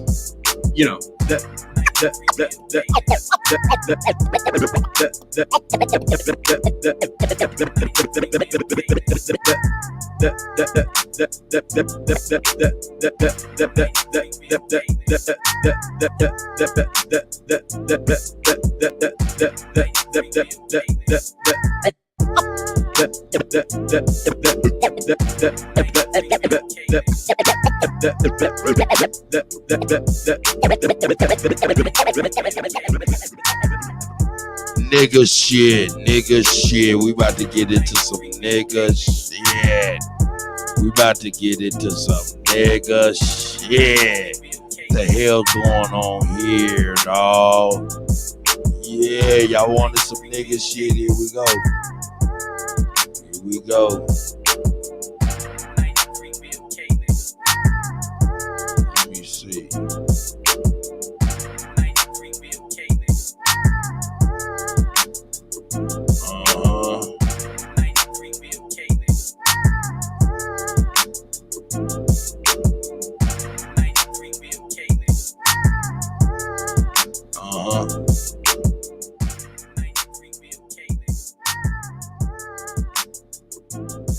Peace, everybody. Welcome back to All Vital Access Media. Please like, please share, please subscribe, and make sure y'all click that bell for all notifications.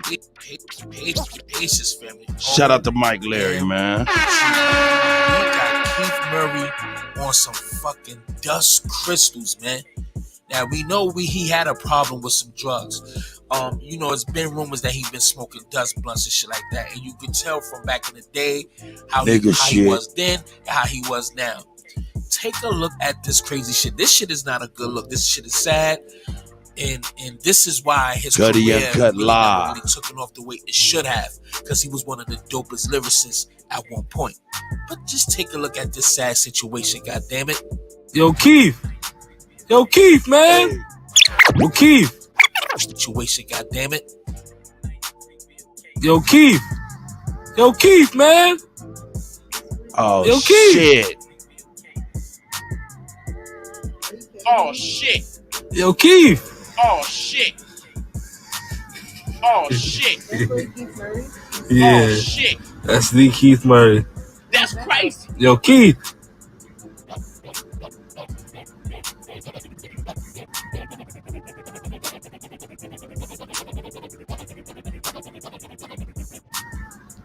Hey.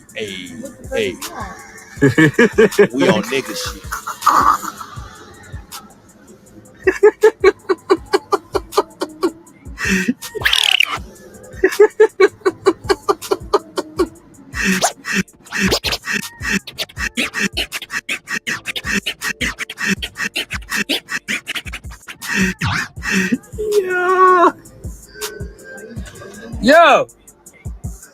Yo, Keith.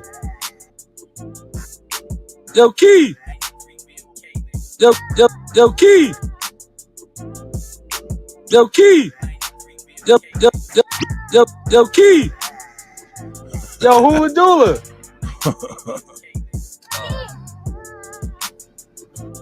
Yo, Keith. Yo, Keith, man. Yo, Keith.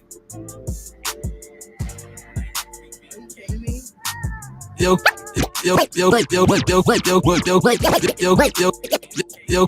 Keith.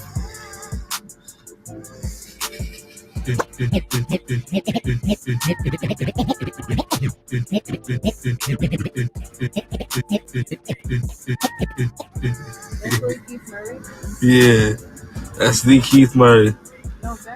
Yo, yeah, that's the Keith Murray. Yo, Keith.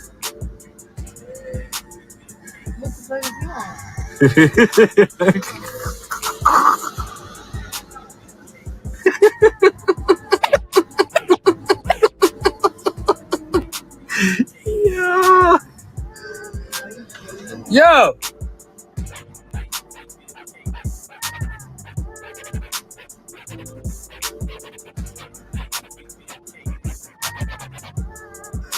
Yo, Keith.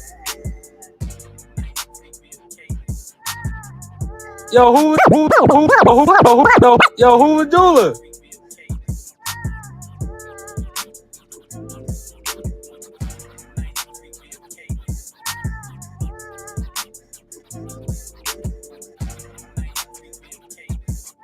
Giving that nigga the stutter step.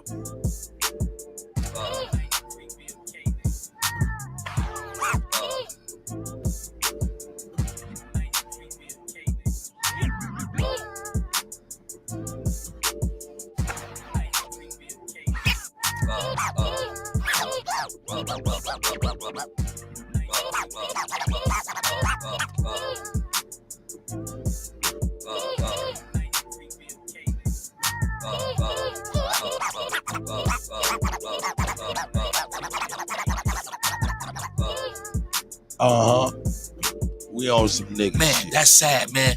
At the end of the day, you see that, you know, this happened very recently. This had to be like yesterday.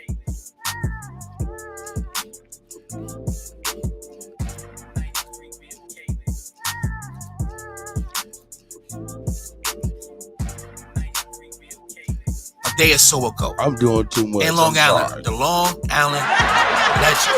And you see, he was legend.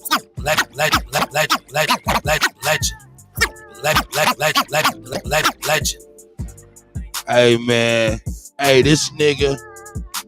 Nah, this ain't really funny though. For real. This is the most ugliest thing in the world, like somebody said in the chat. Shout out to you. That's the most realest shit I heard about this.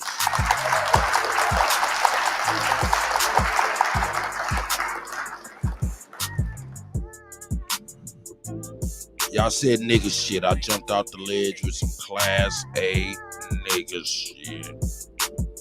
That's right. Hey, how that nigga was able to hold that tall can, nigga, throughout all that swimming in the ocean shit, nigga, I don't know. Now, hey, what y'all think my man Keith Murray is on, man? Got him out in the middle of the street. You know, I think I know what it is, for real. But let me think. Yeah, let me see what y'all think. What y'all think Keith Murray was on? You know what I'm saying? What you think he was on in the middle of the street? What you think he was on in the middle of the street?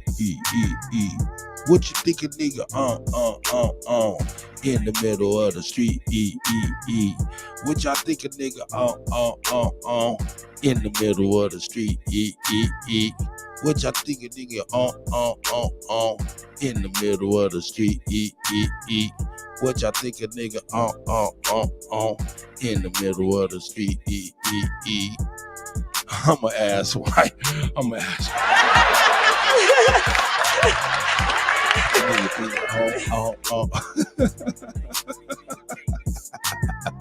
Hey man, I'm fucking crap. Hey, okay, all right, my man said.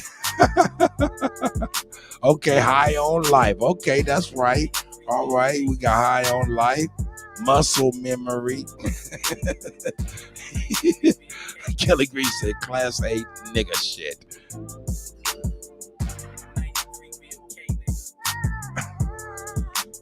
Class A nigga shit. On some motherfucking Class A nigga shit. On some Class A nigga shit. Nigga on some Class A nigga shit. Class A nigga shit. Class A nigga shit. Class A nigga shit. Class A nigga shit. Swimming in the ocean. Yeah, we out here swimming in the ocean. Swimming in the ocean. Out here, we swimming in the ocean. Okay, all right. Nobody got a vote on what got my man out here. Okay, I got 2 votes. Okay, K2 with a splash of that splish splash. Okay, I see y'all. Swimming in the ocean. Nigga out here. Swimming in the ocean. Swimming in the ocean. Nigga out here. Swimming in the ocean. Hey, I gave y'all a clue, nigga. Hey, that nigga out there on that piss. He out there on some gorilla piss, too. That shit was stinking.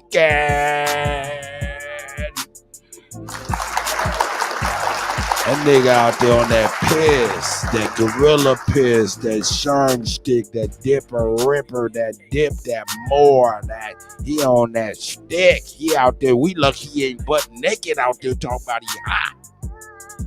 Straight up. That nigga, hey, I'm telling you, man.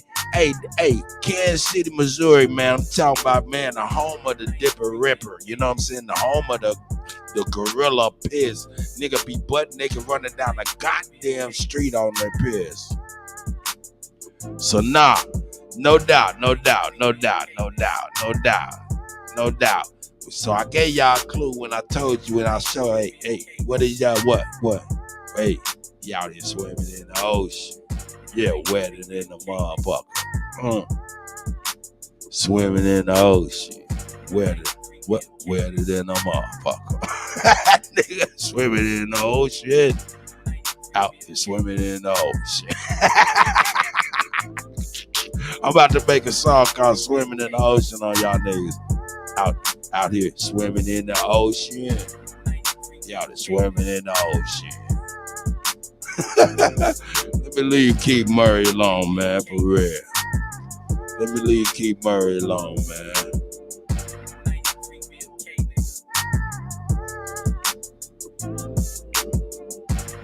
Yeah, we're gonna leave Keith Murray alone, man. Shout out to Keith Murray, man. We got on some real Class A nigga shit. We got on some Class A nigga shit.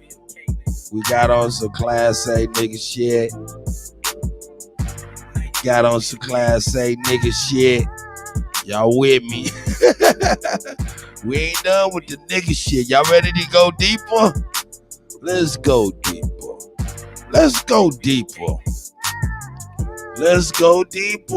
We got to go deeper. Right? We got to go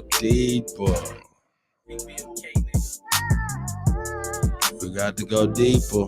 Here we goes.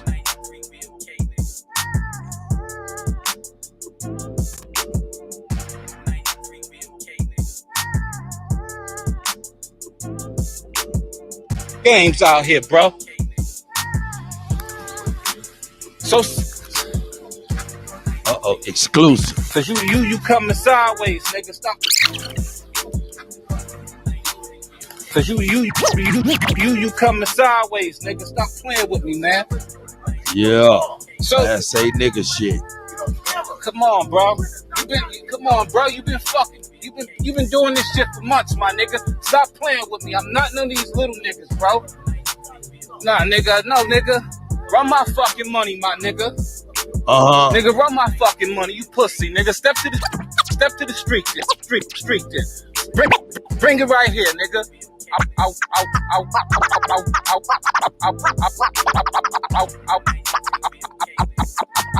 I'll wash you right now. I'll wash you right now.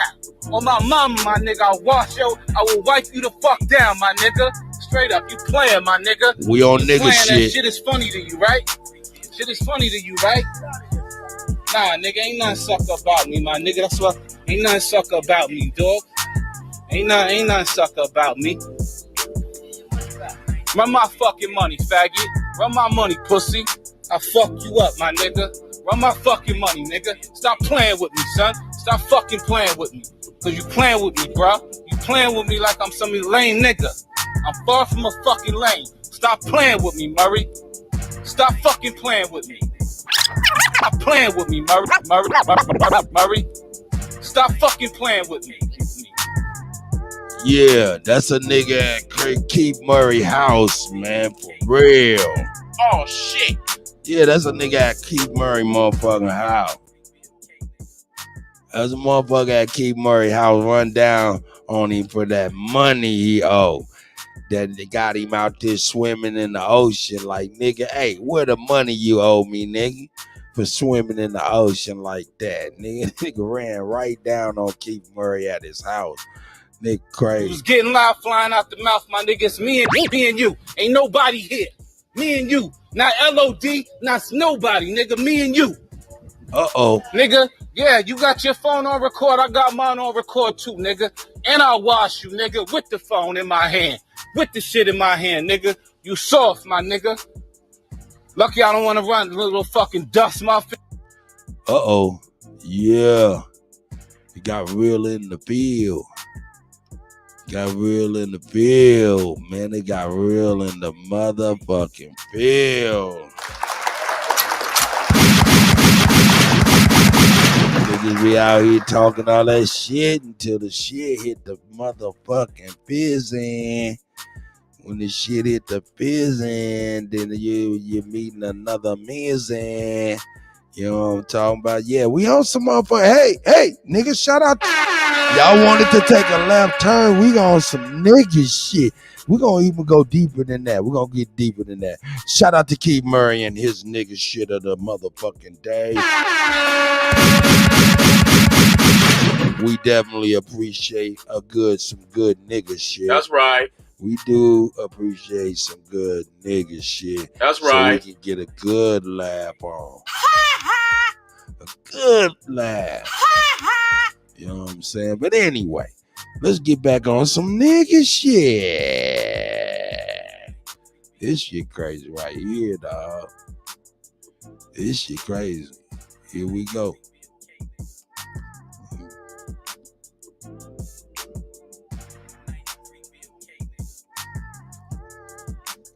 Brother Garfield.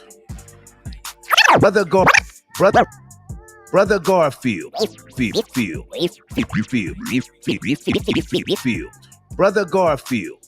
Uh-oh. Is he taking shots at Sarnetta?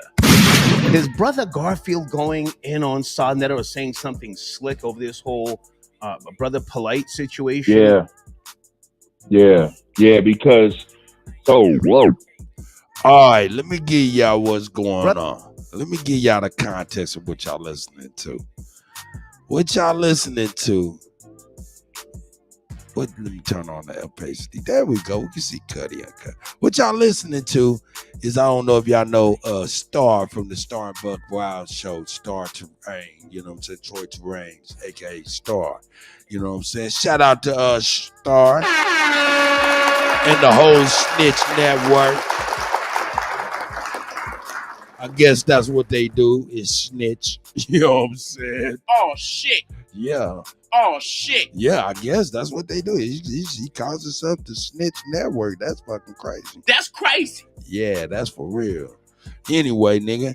Anyway, this is a conversation that Star was having with Tazariak about Garfield.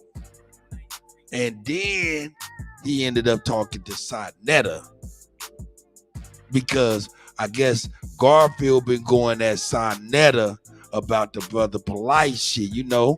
Yeah, so, hey, man, there's a lot of coups and mutinies going on all over the place, right? So, yeah, that's what's going on over there. So here we go. Yeah, nigga shit. So, yeah, Star done got into it, and he over here talking to Tazariak, and then he ends up talking to Sarnetta about Brother Garfield. Let's see if we can learn something. Brother Garfield. Is he taking shots at Sarnetta? Is Brother Garfield going in on Sarnetta or saying something slick over this whole Brother Polite situation? Yeah, because I actually had to call into Sarnetta's live to get them to stop going at each other. Come on. Because everybody knows, you mentioned Polite, Sarnetta is usually mentioned right after because they have like a 20-year history or something like that. And so with this whole situation, everybody is looking at Sarnetta like, what you gonna say? Right. What you gonna do? Are you gonna support, if he's guilty, you still gonna support him? And so Sarnetta's position has been, if he's innocent, I'll support him. Right. If he's guilty, I'm not gonna support him. So Garfield is of the position that Sarnetta should just cut him off, shouldn't do no interview, because I believe Sarnetta is supposed to interview Polite on July 7th. Like when what happens July 7th, Polite is supposed to go on Sarnetta's platform and then talk about the case. And so Garfield don't want him to do it. So in the midst of them going back and forth, Garfield has said some slick shit about Sarnetta, and Sarnetta has said some slick shit about them. Okay. I actually went on Sarnetta's live and just told them to stop, at least not publicly. Yeah. Like they don't need to publicly, bash each other because they ain't really at odds. They just at odds over what Polite is going through. So that part is true, to answer that question. I appreciate you having me on. I don't want to tie up your line like that. Stay with me. I just want to say this, and I mean no disrespect to whatever they're going through, and I don't know. I don't know if Sarnetta has any inside knowledge of what has any inside. I don't know if Sarnetta has any inside knowledge of what Polite is accused of. I don't think so. Hey, I like Tazariak too, man. Despite his philosophies, beliefs, and shit like that, seems like a straight shooter and tries to keep it honorable. So I can appreciate that. I think Sarnetta. You don't think what? I don't think Sarnetta has any inside information. I mean, he may know of some things, but did he see anything? I don't believe that. Sarnetta, in my opinion, is a social engineer. He's a fucking pioneer. He put boots to the ground. He's older than me and you, right? I mean, I'm 59. Right. Yeah, he's old. Yeah, he's like if he's not 60, he's 61. Right at 60. He's older than you. Yeah. I don't believe Sarnetta, witnessed anything. I think that he's He's a little bothered by the fact that, Polite is, eating high up off the hog. He's got the Rolls Royce diaries, and, he could have broke Sarnetta off, for all the support that he has given him. However, I just want to say this, and I hope this doesn't cause any friction. Brother Garfield owes Sarnetta his life. Brother Garfield owes Sarnetta his life. Oh, shit. Listen to this.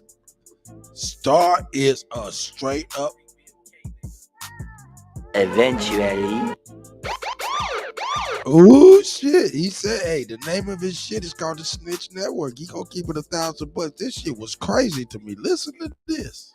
In 2000, well, no, I'm going to tell you something you don't know. In 2017, I was lining Brother Garfield up to the feds. I work with the feds. Oh shit. In 2000, well, no, I'm going to tell you something you don't know. In 2017, I was lining Brother Garfield up to the 2017. I was lining Brother Garfield up to the feds. I work with the feds. I got a 501c3 Snitch Network. You can Google it, snitchnetwork.org. Wow. He said that. Oh, he said that. Oh, he kept it $1,000. Now, why am I playing this? This is so important.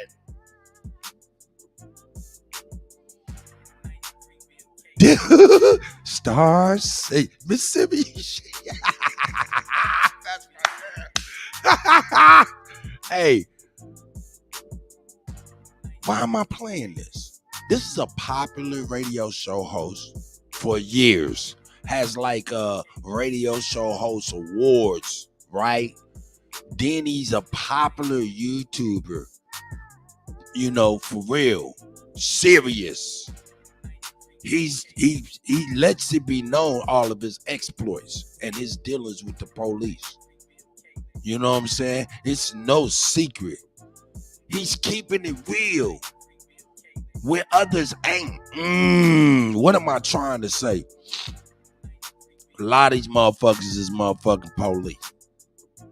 And they may not be, accurate with no shooting abilities or physically fit to pass physical tests, but they done gotten some goddamn trouble, so they just as motherfucking, hey, anyway, all I'm saying is my man told you out his mouth that he works with the feds and he was lining Garfield up. That's crazy. That's crazy. So you think he the only one? Get the fuck out of here. That's crazy. In 2017, I was lining Brother Garfield up to the feds. I work with the feds. I got a 501c3 Snitch Network. Whoa. You can Google it, snitchnetwork.org. That's crazy. Yeah, No, I'm as serious as colon cancer. And I was lining up Brother Garfield. I'm not going to say what he was into at that particular point in time, but I called Sarnetta barking.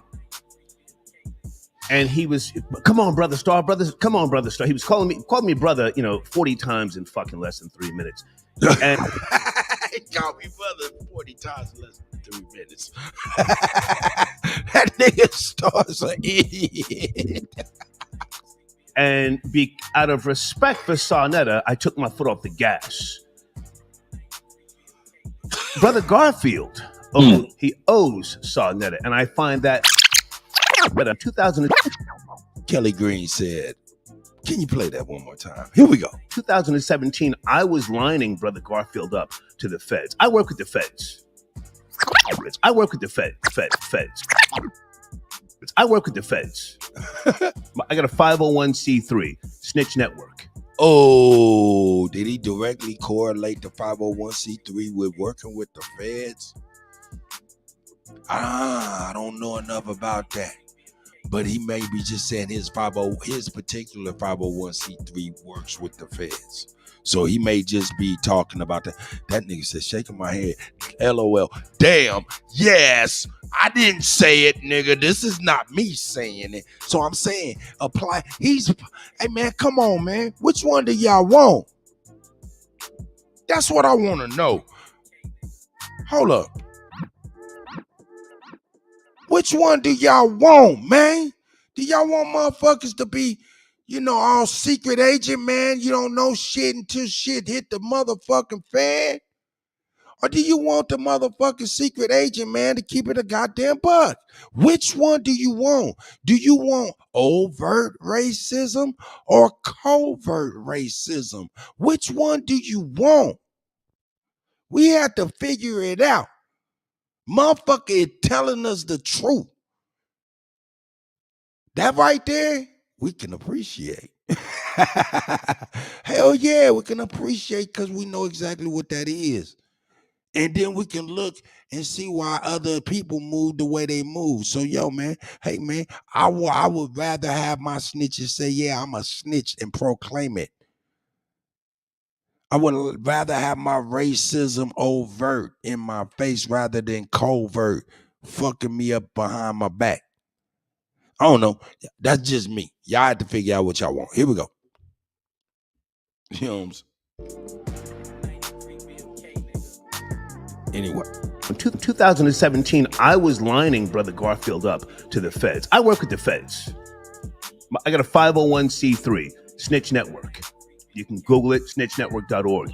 It's crazy. Yeah. Hold up. Google it right now. Snitch Network. Snitch Network. I got a 501c3, Snitch Network. You can Google it, snitchnetwork.org. Snitchnetwork.org. Google it. Crazy. Yeah. I'm as serious as colon cancer. And I was lining up Brother Garfield. I'm not going to say what he was into. Diamond King Khalil, I see you. Crazy overstanding chief, I see you. And he was Superman. Come on, Brother Star. Come on, Brother Star. He was calling me brother. You know what I'm saying? Shout out to everybody. I see Bap is in the building. Shout out to Bap. Yeah, nigga, let's get it. 40 times in fucking less than Bap, you hear this? In 2017, I was lining Brother Garfield up to the feds. I work with the feds. He works with the feds? Yeah. Garfield up to the feds. I work with the feds. I got a 501c3, Snitch Network. You can Google it, snitchnetwork.org. It's crazy. Yeah. I'm as serious as colon cancer. And I was This is Star from Star and Buck Wild talking to Captain Tazaryak about Brother Garfield and Sonetta. Here we go. Brother Garfield, I'm not going to say what he was into at that particular point in time, but I called Sonetta barking. And he was, come on, Brother Star. He was calling me brother, 40 times in fucking less than 3 minutes. And out of respect for Sonetta, I took my foot off the gas. Brother Garfield, he owes Sonetta, and I find that really disrespectful that he's using Brother Polite right now to take shots at Sonetta. Right. I just had to say that just on some G shit. Because if and I agree with that because I would say the same. If Sonetta wouldn't have, went in defense mode of Brother Garfield, and he was very humble. He humbled himself to me because I was out there. I was lining him up to the feds. He may be in jail right now. That's all I gotta say. But go ahead and finish up, please, Captain Cesario. No, I was gonna say it. Like the one thing I like about Sonetta is a media mogul, magnet. He knows how to stir up the people from that position.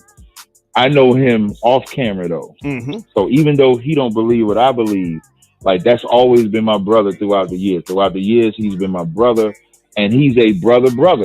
There's been times he'll call me and say, Cap, watch out for this. This happened. So I could echo the sentiments of what you're saying. Mm-hmm. And that's why I didn't want Garfield talking about Sonetta. I thought it was unnecessary. Yeah, I think like Sonetta shouldn't get the wrath or hate that people have for Polite and what he did or didn't do, which we'll find out on July 7th, has nothing to do with Sonetta. So why put that venom on him? Yeah. He's innocent of that.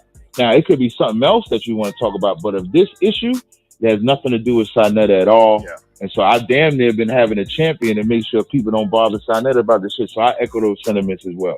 Sonetta's a good brother. If Sonetta knows something I don't know anything about that. But and again, for those who don't know, Sonetta was right there, arm in arm with Dr. Khalid Muhammad. And for those of us who know that era and how crucial that moment in time was. And when the Minister Farrakhan, was hating on Dr. Khalid Muhammad, Sarnetta held him down. So I will always have respect for Sarnetta with regards to that. But anyway, reach out to Sarnetta next time you talk to him and tell him, say, hey man, that fucking star dumbed out and he told about you, him, and Brother Garfield. I was texting him while we was talking. See what he says. I was texting him while we was talking. I'm gonna call him because I know he's doing it live now, but I'm gonna call him and tell him. Brother Garfield is not in the penitentiary now because of Sarnetta, who said, Brother Star, come on, man. Come on, Star. Come on. Anyway, Captain Cesaria, good to talk to you, man. Salute. Thank you for calling in. Good to talk to you too. Yes, sir. No Thank sweat, you. brother. Yes, sir. All right, Thank take it you. easy. All right. And somebody said Sarnetta in the queue. Wait a queue. And somebody said, we got an exclusive. You know what I'm saying? I gotta play this. Replay this. This is the exclusive. So, you know what I'm saying? We're gonna carry on real quick. Here we go. Sarnetta's in the queue. Wait a goddamn minute. Area code 646. Who? 646. Yeah, peace, Star. This is Brother Sarnetta. What's happening? Peace. Hold on a second. Hold on. Alkaline City, I'm going to put you on hold. Rory, I'm going to put you on hold. Peace, Sarnetta. How are you, man? Good to hear from you. Man, I'm good. I just been hearing some things, so I said, let me come on and drop by where the Brother Star could ask me any question he would like. I understand that there's going to be haters out there, Star, because them haters ain't just come out of nowhere. Right. It was always in their heart. Right. They act as though I was with Polite holding the girl down while Polite was doing what he want to do. I've said many times, Star, on my program and on other people's program, if Polite is found guilty and he did this to this little girl, he needs to be put in front of a firing squad and he needs to be set in prison next to Dr. York. I have made that statement countless thousands of times. I know. I've said it. If I can interrupt for a second. They always felt that in their heart to say, yeah, I could go at Sarnetta now. Right, when Umar done something wrong, they came at me because of Umar. Sarnetta, if I can interrupt, just give me a second, Sarnetta. I don't want you to feel... You come from my platform. Sarnetta. They accuse me. Yes, go ahead, brother. I don't want you to feel like you have to call in and defend yourself. I have been objective the last couple of days here. I've even said, in case you did not hear, I don't think Sarnetta had any firsthand knowledge of what Palais is accused of. I've already said that. Captain Tazariak and I had a great conversation. And even though you and I have had a couple of speed bumps back and forth, I was bothered. Right. I was bothered to hear that Brother Garfield may have been talking slick. And I even told the story, I hope you're not mad at me, about when I called you about... I hope you're not. And I slick. And I anything. I don't believe that. Sarnetta, in my opinion, Captain Tazariak and I had a great conversation.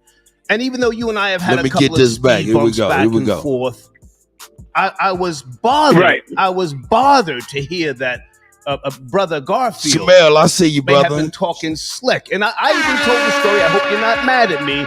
About when I Nike, I see you, Hawkeye, I see everybody, American Gal, I see you, sis, Mississippi.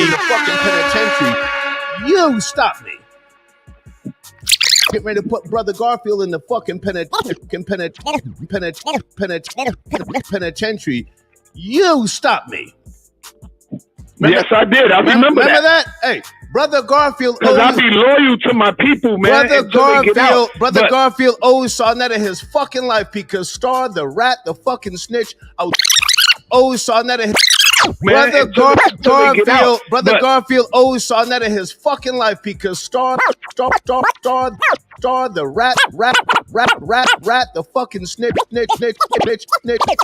I was working with the feds and I called you, turned the fuck up, and I said, I'm gonna get that nigga. And you said, come on, brother. Come on, brother Star. He's a good nigga. Thank you, Star. You right. I remember that. Yes. You saved that nigga. But I just heard you say, I just heard you ask a question to my brother. Yeah, nigga. but I just heard you ask the question to my brother, Alkaline City. We do not condone Polite. Polite has never been, no, I ain't gonna say never been, but Polite has not been one of the consciousness members for like damn near 3 to 4 years since he's been going through this case. Okay. And so what I said was, I don't want to make a mistake and speak out of line. So I said, brothers and sisters, if y'all want to bang on him, go ahead and do what y'all do. I ain't got nothing to do with that. Tear his ass, give him a new asshole. I know. But on the 7th is when I will make my statement, because now I will have every record in my face where I don't want to trip back on something I don't know. You know what I'm saying? I want to wait until I see the report, till I see the paperwork. Don't everybody always say paperwork? So I want to see the paperwork. And when that come out, and if this man have done anything wrong to that baby, you will hear a statement from Brother Sarnetta. Because we don't roll with none of that. But people try to associate me with him because he's been over here on my platform. Yeah. We ain't got nothing to do with that situation there. He his own man. I'm my own man. We don't rock with pedophiles. We don't do that. Not over here, we don't. If I can jump in and listen, man, your pedigree is solid with me. Solid with me. Solid. You know. Thank you, brother. You know, I know the work that you've put in long before, you know, being on 125th Street. And as I said with Captain Tazariak, many of us from our generation, I'm 59, we have respect for you because you held down Dr. Khalid Muhammad. Held him down. Thank you. And I will always appreciate you for that. And I didn't mean to tell the story, man, about Brother Garfield, but you saved that nigga, son. You saved him because I was turned the fuck up. I had just come off of the Africa Bambaataa story. I was lining up. I remember that, brother. You called me heated. I was lining up Charlemagne, and I called you, and being the gentleman that you are, you said, "Come on, Brother Star, give him a pass." You said that. And for him now to be talking crazy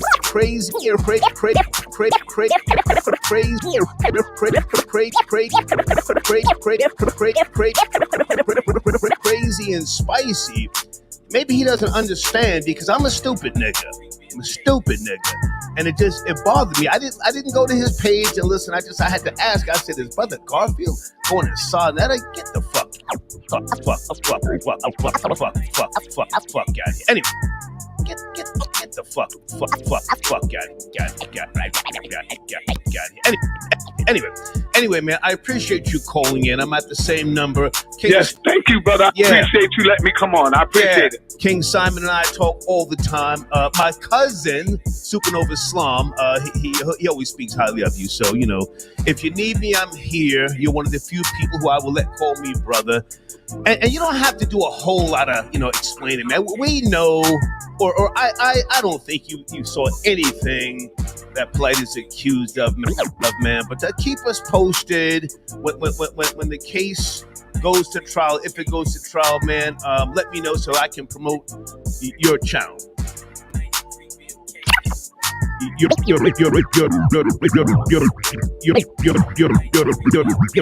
channel.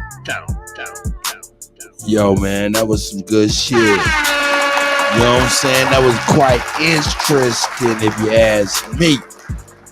It was quite interesting if you ask me. If you ask me, that was quite interesting. But I got some even more interesting stuff too. Here we go. Let me see what I do. Here we go. Yeah, keep hitting that knob.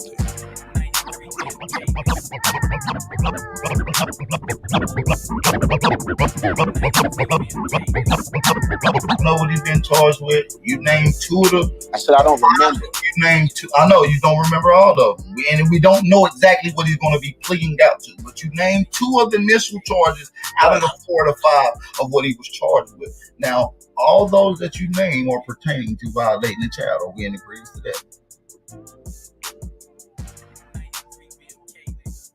Yeah, I believe he dropped off. It seems like he's kind of defending Polite. Hey.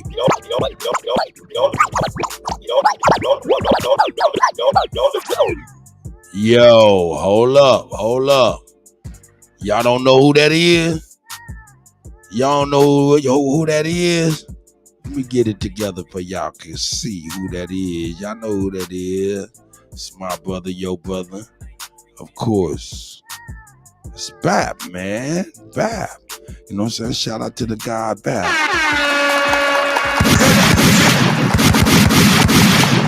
Shout out to Bap, man. You know what I'm saying? He doing this thing, you know what I'm saying? It is a good conversation, man, with treats in it. So shout out to Bap. We getting on it right now. You understand? Weirdos over here. Tell them. It's gonna make you look weird when we start asking questions a little bit. Just get the brother to hit the link in the chat. Here, let me go on ahead and put the link in the chat too. Shit, so we can speak on it. Come up the video, support the channel. We're gonna be getting out of here in the next. Yeah, Bap ain't going nowhere. He ain't going nowhere. No time soon, cause we just started, baby. Bap is here. And he got a treat, a special guest. If y'all didn't catch it yesterday, y'all catching it today on Kutty UnKutt Live. You know what I'm saying? Shout out to Bap for saying, yo, nigga, go get that shit, nigga. Play that shit right now, nigga. Right now. Give it to the people. Got to give the people. Give the people what they want. Hey, I understand, my brother Bap. Shout out to Bap. Hey, Mississippi, thank you, sis, for posting, like, shares, and all of that. If y'all don't mind, like, share, subscribe to all three of the channels going live. Supreme Chief Holiday, DJ Kuttack 1, and GAF, Sports News and Hip Hop Entertainment. Hey, I don't give a fuck, Sports News and Hip Hop Entertainment. Whenever I get ready to spell that shit out, it always makes me hiccup. Anyway. Anyway, you know what I'm saying? Keep the link circulating so people can get on it. So here we are.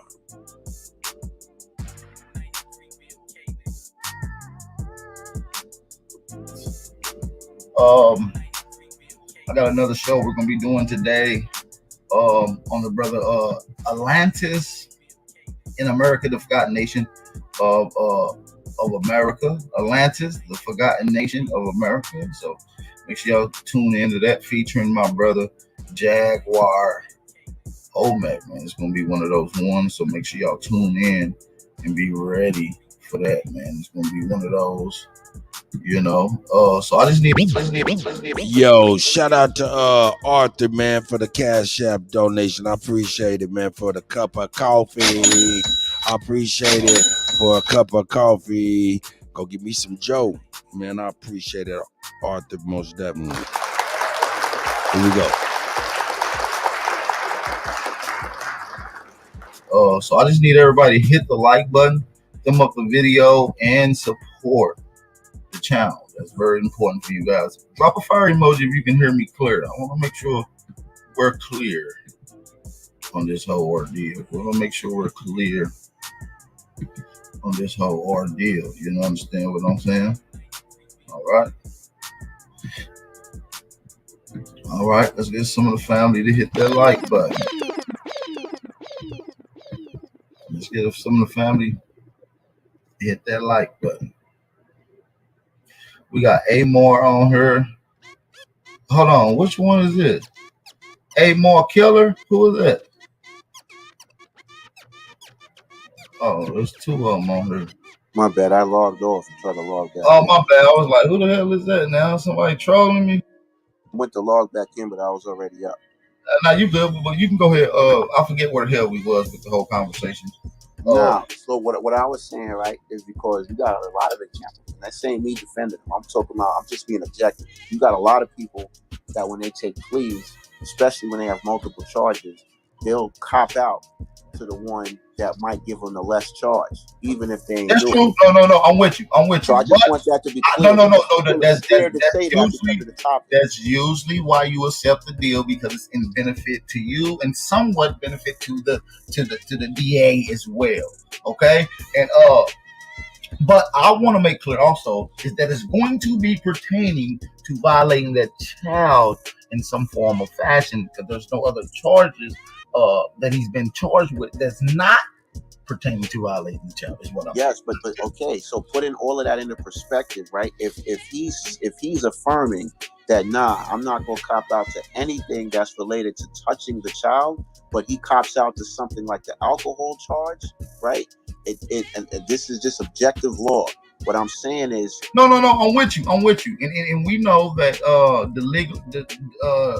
distributing to a delinquent, right, does not carry guaranteed incarceration up to 4 years. We know that. So I'm just eliminating the charges and what they come with and what they carry.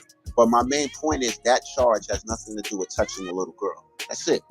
We got I'm not saying it's right. I'm not saying hold on just a second. I got Dane Calloway on here. Shout out to Dane Calloway. Peace and blessings. Shout out to the brother Dane. Peace and blessings. What's going on, brother? How are you? We're chopping it up. Calloway. Peace and blessings. Shout out to the brother Dane. Peace and blessings. What's going on, brother? How are you? We're chopping it up. We're talking about this polite situation, and we're just getting into some of the legal factors. How are you, brother? I'm doing good. I'm doing good. I'm doing good, man. Well, you talking about what polite in his situation? Yes, and what has he been charged? Because it seems like some people are under the assumption that maybe he's not going to be charged with something that's pertaining to violating a minor or a child. Nah, he has 7 charges, all of them in violation. With the particular child, he got 2 child are you live? I'm live right now. Because we got to be careful. Listen, I'm live right now, brother Dang, but we're doing this allegedly. We're only pertaining to the facts. I'm dealing with what the initial report is in Miami when it popped off a year ago. So I'm just trying to deal with what the facts is of the initial charges, what was alleged according to the news and to the police report. So yeah, but I mean, the reason why I'm saying that is because we got to be careful with these words. These are trigger words that YouTube don't like. But he's child molo. Okay, he got 2 counts of that. 2 counts of misconduct, exhibition. No, 1 count of conduct and exhibition. How can I say it? Engage, facet and sex battery. I'm gonna just say it that way. And the other one is a misdemeanor. He was handing her a drink. But now when he's taking the plea deal on the 7th. So the 7th, of course, he's going to try to get the lesser charge, but the prosecutors are not going to give him that misdemeanor. Thanks, Mississippi. I appreciate everything you do for everybody, man. For real. And my mom, you know what I'm saying? And everybody that shares links, man, and shares ideas and thoughts and stuff. We appreciate y'all, man. Shout out to Bap up in there getting it in with Dane Calloway. Can't even front on that shit, man. Come on, man. Niggas doing big shit. That's right. Doing big shit. That's right. You know what I'm saying? They better look out. Oh, shit. Yeah, you better look out, boy, because it's going down in this motherfucker. And if you in the way, boy. Shame. If you're in the way, shame. Straight up, man. He's going to have to plea out to one of those. Not by itself. And the misdemeanor does not carry 4 years in the prison system. I just want to. Nah, not a misdemeanor. It's gonna be one of the felonies, but we just don't know which one it's gonna be until the 7th. Yo, shout out to my man Superman up in here, man. Shout out to Superman. Superman said go get some motherfucking coffee on him too, man. Whatever I'm at drink, you know what I'm saying? So appreciate the tip, man. I appreciate it, Miss man. I appreciate it. You guys are the shit. You know what I'm saying? Y'all the real doo-doo. You know what I'm saying? Y'all the real doo-doo. That's right. Here we go. So the 7th. Now he's saying that he didn't take a plea deal. Technically he didn't until the 7th. No, but he also said that he doesn't plan on taking a plea deal. But we heard he got to. We heard from the recent Zoom meeting, his defense team, his lawyers said that they have plan on accepting the plea agreement. They agreed, and they're going to accept that plea agreement on the 7th. They wanted to do it on the 3rd, but the judge gave them some time today. The reason why they wanted to do it on the 3rd is because the 3rd was his original trial date. Okay, that's what people missing. That was his trial date. So they gave him another 2 weeks, which was the week of that trial, in order to, make up his mind because of the evidence that they have against him. And I mean, it's no ifs, ands, or buts about it. It's over, regardless of how you look at it. So let me ask you this from your understanding, right? Looking into it and being rational, right? Hypothetically, is there anything that he's going to be charged with that's not going to be pertaining to violating the minor? Nah, everything is violating the minor. All of the 7 charges. Every single charge is. Unfortunately, that's nasty. I don't know what went through his mind, man, but he messed up right here big time because there's no coming back from that. None. They got the evidence. They got DNA evidence. He better not want to go to trial.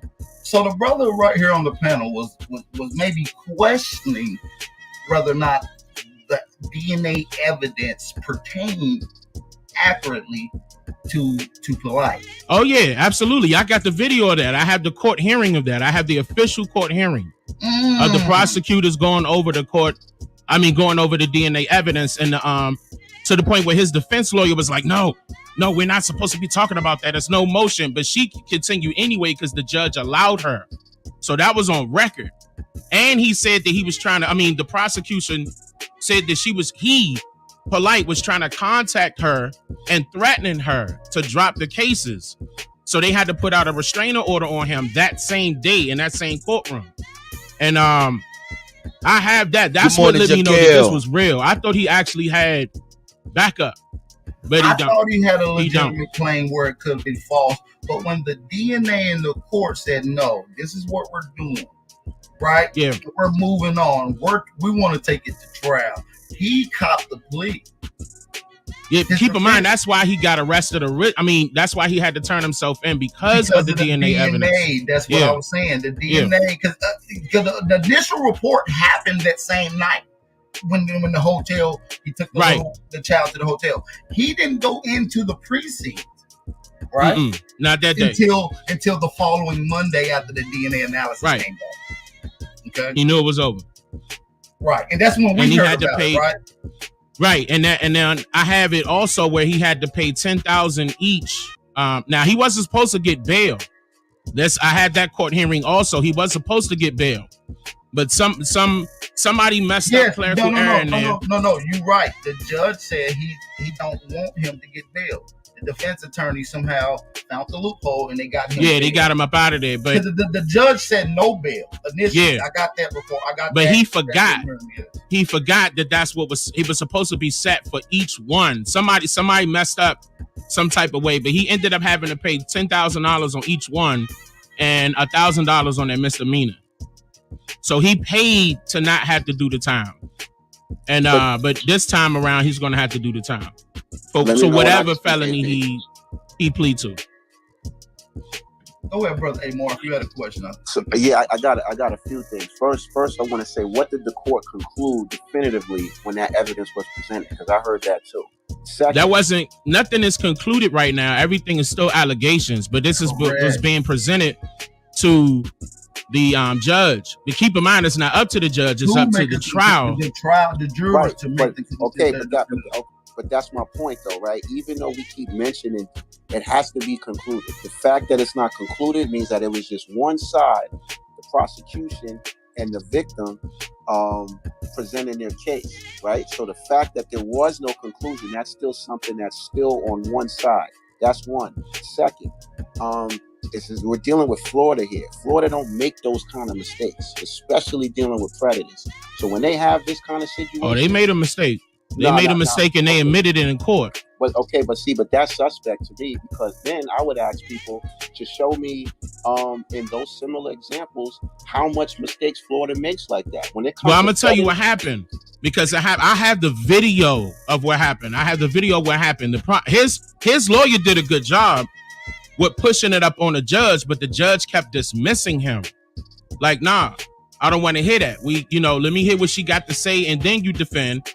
He let him defend, and he was like, all right, well, anyway, he needs to be paying for this. He needs to be paying for that. He just like straight dismissed the fact that they made a mistake about him being out. And then they still charged him for those felonies. Okay. Now, also, in that same courtroom, he got that restraining order. So that just lets you know that he did do something he wasn't supposed to do. And the judge admitted that, like, nah, don't go near her. Don't contact her or not. Or it could just mean that it might have been seen that it was said that he was harassing her in terms of the trial, so the restraining order was there. Not that he did something in that hotel. No, I'm not talking about the hotel. I'm talking about the fact that he was definitely harassing her. Big time. Right. So the restraining order is something separate than the actual events that supposedly went down in that hotel. Yeah, it is. It's separate. But that still doesn't dismiss all of the charges that's against him right now. Regardless of how you look at it, every single one of these charges are a felony except for one. Yeah, no, he's going to have to plea out to one of these felonies. So regardless, he's going to have to do time. So there's no if, answer, buts about it. Regardless, he doesn't want them to conclude anything, because then he will be in jail even longer. So this is the reason why he's trying to cop out to a lower felony, so he won't have to do as much jail time right now. So even before they do conclude anything, he want to cop a plea like, I forget it. Look, that one. And I'll do my time for that, and it's over with. So regardless, he's still guilty. He's admitting to guilt right now. No. He's taking a plea because they have charges on him. So he's taking a plea and not taking the risk for trial, according to him. That's right, but that's still admitting to guilt. Why not take that risk if you know that you're innocent? Though? Right. You would go all the way to trial. That's right. You would go all the way. Like me, my situation, me being sued, I want them to go to trial, but they don't want to. They're scared because they know better. Hold on. I want to ask you some questions on that in just a second. I want to ask you. We can talk about it. I want to talk about that in just a second, but let's finish chopping it up about this. But just to correct people, because I know people got it wrong. I'm not being sued. I'm not being sued for copyright. I'm being sued for discrimination. This is what they don't have evidence for. This is 42 USC 1983. This is the KKK Act. That's what I'm being sued for. Well, what you're being sued for is civil, correct? No, yeah, it's civil. At the same time. So I don't have no felonies, no misdemeanors. That's not what this is about. Let me ask you this. Are you going to take a plea to this civil case? Hell no. Okay. Hell no. Hold on. Please let me finish, AP. Civil and criminal is two different things. That's one. Because OJ was found not guilty criminally, but found guilty civil. But the point of me saying that is if I would have pleaded, then they would have said, okay, I'm guilty of discrimination. But you can't compare civil and criminal, right? No, but when I'm comparing is the plea. But the plea is admitting guilt. But you can't compare because there's actual. That's your opinion. That's your opinion. It's not an opinion. It's actual. That's your opinion. Any plea deal that you're doing with the prosecutor, you're admitting guilt regardless. It's not my opinion. That's your opinion. It's not my opinion. I can prove it. You have people that actually pled, and they'll tell you that they're innocent, but they pled. But they telling you and what is being put down in paperwork is two different things. No. Again, because Bill Cosby was innocent, they let him out, so that's false. Again, Bill Cosby. Okay, the reason why they let Bill Cosby out is because paperwork was used against him that wasn't supposed to be there. They let him out, is what I'm saying. So what I'm saying. Wait a minute. His situation is totally different. His didn't have nothing to do with the plea. Totally different. Well, he was found guilty. He was found guilty. He was found guilty due to a deposition that wasn't supposed to be used in court. They had to let him out because the prosecutors used that deposition that was supposed to be private that both parties signed off on. I did a whole documentary on Bill Cosby. No. So I'm not. So the bottom line is. So they ain't got nothing to do with this. Just know this ain't got nothing to do with a plea deal. But what it does have something to do with it is because you could be found guilty, right, and then be found innocent. Just because you take a plea, I agree with that. All right. So just because you take a plea And if means you're guilty. You're admitting to guilt. No, it doesn't. Keep in mind, if you take a plea, if you take a plea, hear me out. If you take a plea, you can't say that you're not guilty.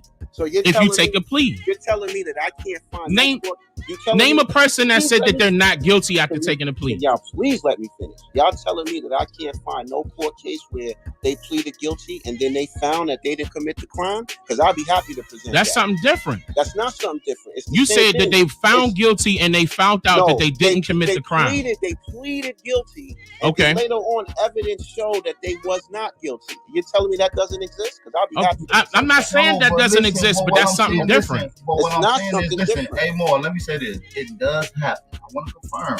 These things does happen, but in these circumstances, under these type of cases, most people try to fight these out when they know that they are innocent. That's just the facts. Okay, but how are you saying it's a fact and you ain't presenting nothing to back what you're saying?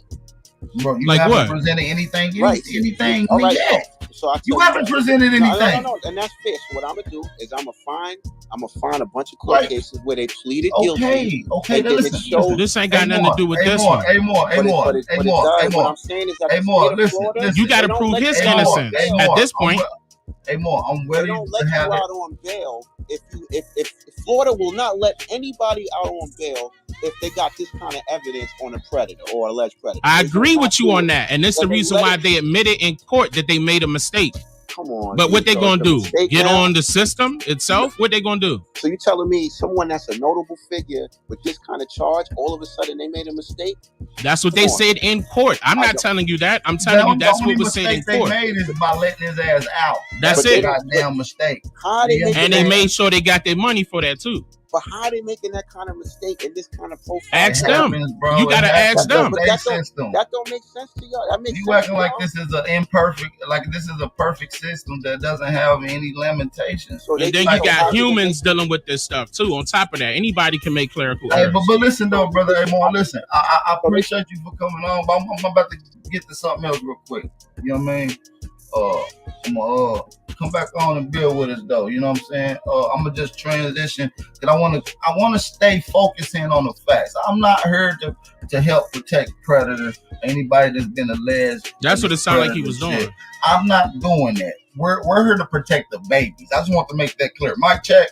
Shout out to the American Aborigines, American Indians across the planet. Shout out to the truth searchers and the researchers. We're here to protect the babies. You understand what I'm saying? And this will happen for anyone that's being brought up in this and who's going through the court process and pleading out to these, whatever it is that's pertaining to violating the child. You're going to get the same energy. This is the type of energy you got to give people that deals with this type of stuff. So, I'm not here to help Polite's case in any way. You understand what I'm saying? Because we're only listening to it constantly from Polite. The only statement we have from the victim is the initial statement from Miami of the actual police report, which is what he said. He groped her between the thighs, buttocks, the fingers in his mouth, the forcing her to try to do other things. This is what alleged was in the police report from the victim. So this is what we got to go off of, Dane. How you feel about that? You can't get around the initial report from the victim. If it's about the victim, let's listen to what she said. And that's what they did. And I mean, and it took 2 years to make sure, they went through a couple discoveries.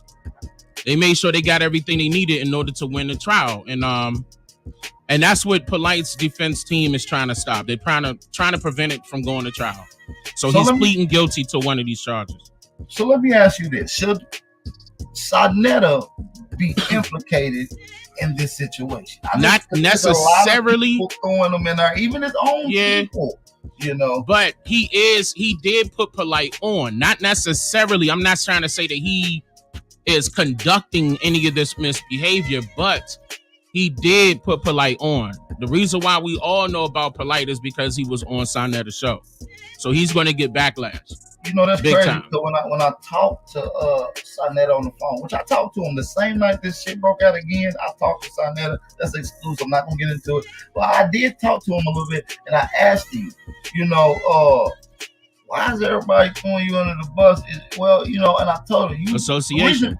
The reason we know about Polite, the reason he even got his fame to even become working with the money team and being a motivational character to those people is because of the what he did on your channel. You know, his early career of what exploded him into the conscious and articulate community. So you are held somewhat responsible for removing and destroying from what you put in front of us. You know, that's just the way I look at it.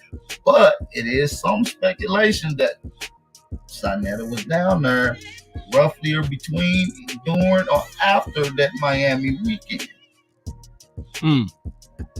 Wow. So I mean, I don't put it past those agents like at all. Like, you know, all of them. I look at them like this. Educational purposes. You know what I'm saying? I look at them like they all federal agents. You know, that's how I look at it. But at the same time, I wouldn't put it past Sonetta. But yeah, as far as this situation, I don't think he got anything to do with that. And if he do, is, you know, it's by association. He could be, you know, Polite could have been lying. But to he's Sonetta openly too. saying if he's found anything guilty or plan to anything to violating that child on the 7th, he's going to go off on him. He's going to let him have it. Oh, okay. All right. So I'm going to hold him to the 7th. Okay. I think that's fair. Shout out to everybody in the video. But I do want to ask you some couple questions about you being sued and who is this and pertaining to that. If you want to get into that a little bit, shout out to everybody in the building. We'll come right back in 60 seconds. You guys don't go nowhere. We'll be right back. See, my life has been in motion. I'm a little windy. I'm not giving up yet. If you with me, time to place up your bet. Ain't no turning back. Got niggas who ran.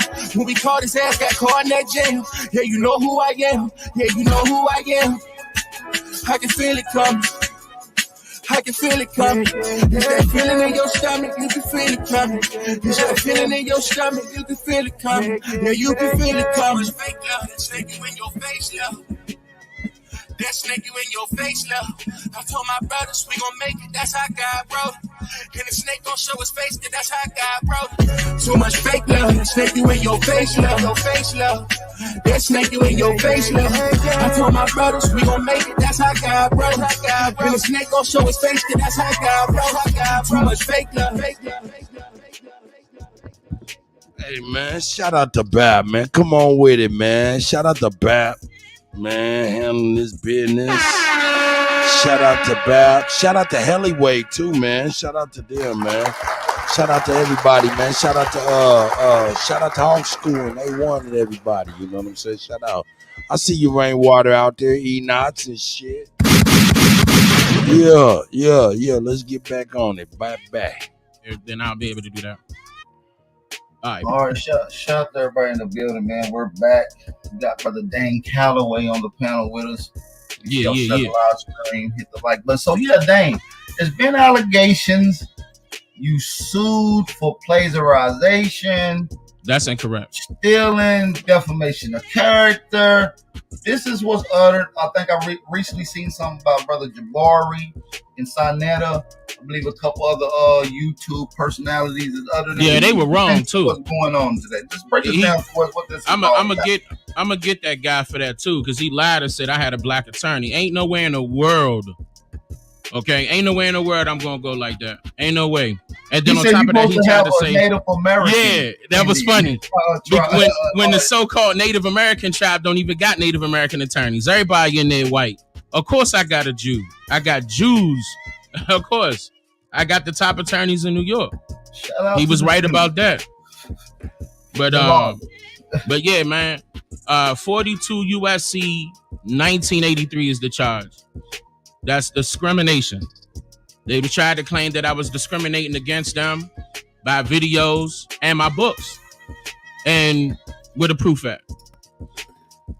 Hold up. So what? Is Dane Calloway saying that Jabari and Sonetta suing him? What the fuck is this? Oh, no, this is some crazy shit, man. Is that what he's saying? Jabari? This is crazy. Or he's just being sued for plagiarization. Please clarify in the chat if y'all can, please. Hey, I see you, Greedy.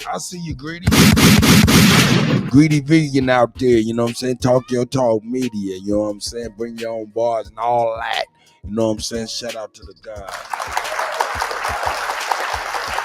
Yeah. Is he talking about Sonetta and them sued him? Oh, that's crazy. Or is he just being sued for plagiarization? Let me listen closely. Yeah. Where the proof at? So who exactly is the alleged person? I don't know who this person is. So you haven't got your motion to see who this is? It a? Oh yeah, I see who the person is. Yeah, I know who the person. I don't know the person, but I seen the person. Yeah. Okay. I seen the person and her affiliation. I seen both of them. And so what exactly are they alleging against you? That I'm discriminating against them. That I'm discriminating against them. Wow, he's being sued by somebody for discrimination. This is crazy. Let's see what the fuck. Let's go. I haven't mentioned them. So there's no plagiarization being. Absolutely not. Okay. 42 USC 1983. This is the charge right now. Or the case, the court number, whatever. What is it? That's what they trying to hit me for. And you're planning on getting it totally threw out and dismissed. It's not planning. We doing it. Okay. The last motion that we just did was, I forgot how long ago that was. It could have been a week ago, 2 weeks ago. I forgot. But my lawyers are pushing for dismissal because we allowed them a chance. We allowed them an opportunity to bring forth evidence, and that's it. And on top of that, we got some plans on top of that. That's why I prolonged everything purposely, because we got plans for this. Because when it's over, it still ain't gonna be over. I'm gonna do my thing with it. I mean, obviously, you can talk about it a little bit now. It ain't gonna jeopardize any of the outcome that you're shooting for, correct? It depends on the situation. It depends on what the questions are. Okay. It's still ongoing. Well, I'm not gonna ask too much. What exactly are they using to say that you was discriminated against them? They trying to say they trying to say no, not defamation. It's strictly discrimination. They were trying to say strictly discrimination. Yeah, they were trying to say that I was promoting that on my YouTube channel inside of my books. And I was like, that person, against that particular person, that person and their tribe. Yeah. Oh. So waking up niggas is discrimination. Oh, let's be clear. Hey, hold up. Fuck that, man. Back. Man, come on, man, with this. This right here is eye-opening. He's being sued by tribes for waking niggas up with the truth, and they calling it discrimination. Oh shit! This shit is heavy. This shit is heavy. This shit is. Shut up, Bab.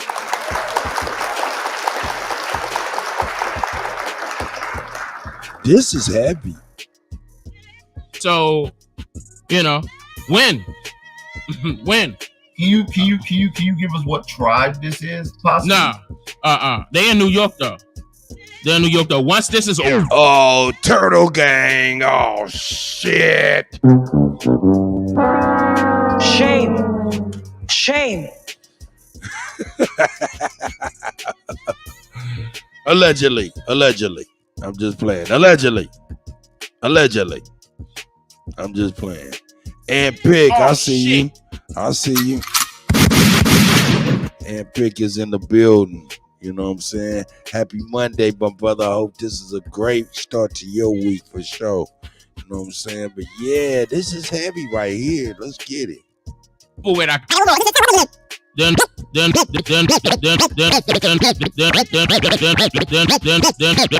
New York though. Once this is over with, I can give it to you. Yeah. Is it tied? Let me ask you this now. Is it tied to a guy that's from New York that doesn't like you? Is he goes by the name of Turtle something, right? Yeah. It's no, it's not tied to. He ain't affiliated with. He ain't nobody. He ain't nobody. Well, he ain't card carrying. Hey, man, I hope everything goes well in court. And Man, that brother's on boots on the ground, nigga. Or better yet, Stacey Adams on the motherfucking vinyl floor, the motherfucking marble courthouse floor. Stacey's on the courthouse floor. Is Anthony Big? Not boots on the ground. Stacey's on the courthouse floor. Here we go. He said he's card carrying. Nah, he ain't card carrying. Nah, man. Neither is his best friend or whatever that guy is. These are wannabes. They want to be Native Americans. They ain't nobody. Two talking about brother. What's the Narragansett fella name? The one that whatchamacallit made Fanta for. What's the nigga? What's his name? Hemlock. Yeah. Check out my exclusive interview with Hemlock. He breaks down the whole thing between him and Tupac, how he created Fanta. Yeah, he created Fanta. That's the truth. He said it. And shout out to his wife. His wife just reached out to me. They about to get married, and they wanted me to do I mean, he said he definitely want to conversate with me because he said there was a lot of misconceptions going out there about him, and we gonna see what's going on. You know, when I get back, I'm gonna touch on the interview out that's on my channel. It's one of the few exclusive interviews with him within the last recent years, and I asked him a few things. So check it out. He said quite a bit. Gave you a shout out. Shout out to him, you know, OG around here when it comes to, you know, at least standing up for American heritage, lineage, and who we are as a people. You know? People were basically, even I had the misconception about him. People were knocking him down before he even got up. But I could admit to that. It was a misconception because at the same time, the misconception about him, people were knocking him down before he even got up. Yo, I can feel that type of feeling, you know, motherfuckers be knocking you down before you even get up. You know what I'm saying? Not that I know this dude Hemlock's plight. I just know my plight. You know what I'm talking about? Motherfuckers, it's crazy. But, you know, I mean, that's neither here nor there, man. This is one of the things that we got to deal with in life. That's what makes life life. So, you know, it is what it is. Let's see what we got here. We got the elder Alabama in the house.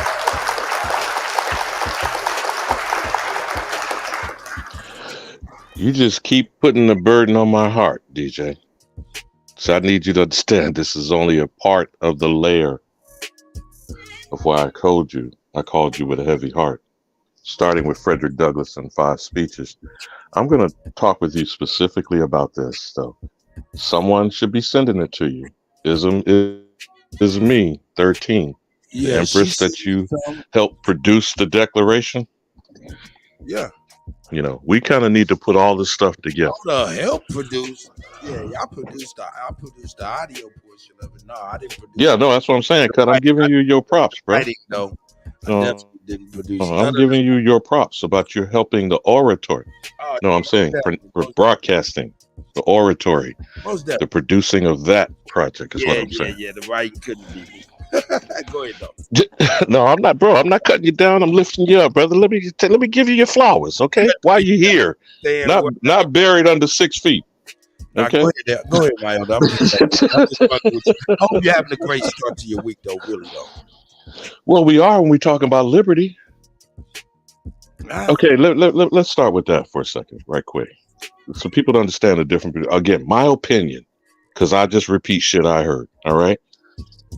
White Zaddy said freedom is not free.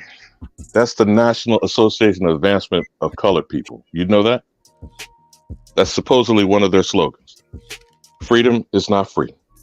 You hip to that? Yeah. Every breath that you draw from birth to death, you are free. Now, you may not be free in your mind. You may not be free in your existence. And you damn sure ain't free when you're behind bars. That's the perception of freedom, right? Actually, your liberty is being curtailed when you're locked the fuck up, okay? Liberty is whether you're able to do and be and exist unmolested. Again, this is my opinion, brother, okay? So do you understand there's a difference between freedom and liberty, right? Right. The court comes in when my freedom curtails, constrains, or restricts your freedom to exist or be at liberty. You feel where I'm going with this? Yeah. Okay, so then when has the nigga existed unmolested prior to 1452 and dumb diverses? Which would be only speculation for us to discuss this morning, wouldn't it? It depends, man. For real. Nah, there's not been an existence that we've been unmolested. Okay. So when you look at the Frederick Douglass piece that Ism is sending you, if you haven't heard the Ossie Davis version, I sent her a couple of them. You can choose to use that as you do. We're talking about a week away from tomorrow, the 4th of July. I'm lining it up. Okay, so whose liberty happened on the 4th of July? It wasn't none of ours. Okay, so now back to the lawsuit. 42 USC 1983. Is that what he said it was? 42 USC 1983. USC is United States Code, so we understand cracking the code. That's what the acronym USC, United States Code. All right. When have they been sued for discrimination, and when have we won for being discriminated against? Now, when I'm saying they, I'm saying the USC, the United States Criminal Enterprise. When has it been sued for discrimination? And when has the nigga in America won a judgment? Never. Okay, so now what opened your eyes with this little brief scenario here this morning? These Mongolian hybrid imposter motherfuckers are telling you what is your understanding? Because you're going to go back to the interview and I don't want to hold you up. I just wanted to bring focus. Yeah. They suing for discrimination. Ain't that crazy? Not really, but let's talk about, well, what is the discrimination? What is it that the nigga has been able to discriminate against the Native American? I don't know. I just imagine it was the sharing of knowledge and information. Okay, so you tell the truth on a motherfucker, you're discriminating against them? If that's the case, that's their nice word of saying anti-Semite by reducing influence. So you're getting the Ye and Kyrie treatment, Dane Calloway? Yeah. But it's the Indian style, Indian style. Indian? Oh, no, don't you say Indian. do you know what an Indian giver is? Hey, yeah. Tell me about that at KC, Mr. Chief. Well, Super Bowl champion. Tell me about the Indian giver. All I know is when I gave my little cousin some gum one time, and it was more than one piece of gum in there. I didn't realize that I snatched that shit back and gave him one. He was like, "You an Indian giver." Now, where you learned that shit from? I don't know where he was. I learned it from him that day. And I figured that was, you gave me something, took it back. You an Indian giver. And ever since, everything, all the condescending definitions kind of, Let me fuck you up with a brief movie reference. Stephen DeCoon said, "Honest Injun, Django." Do you remember that? Yeah, honest Injun. Yeah. Why the fuck did he say that if he's a coon from Africa? I don't know. I thought he was just self-identifying, or more or less, you know what I'm saying? No, he was trying to get a nigga to come out from hiding while they was threatening to kill his Brunhilde, German name, by the way, lovely wife, Kerry Washington, scandal thing. He said, "Honest Injun, Django." What's honest Injun? We ain't gonna kill you.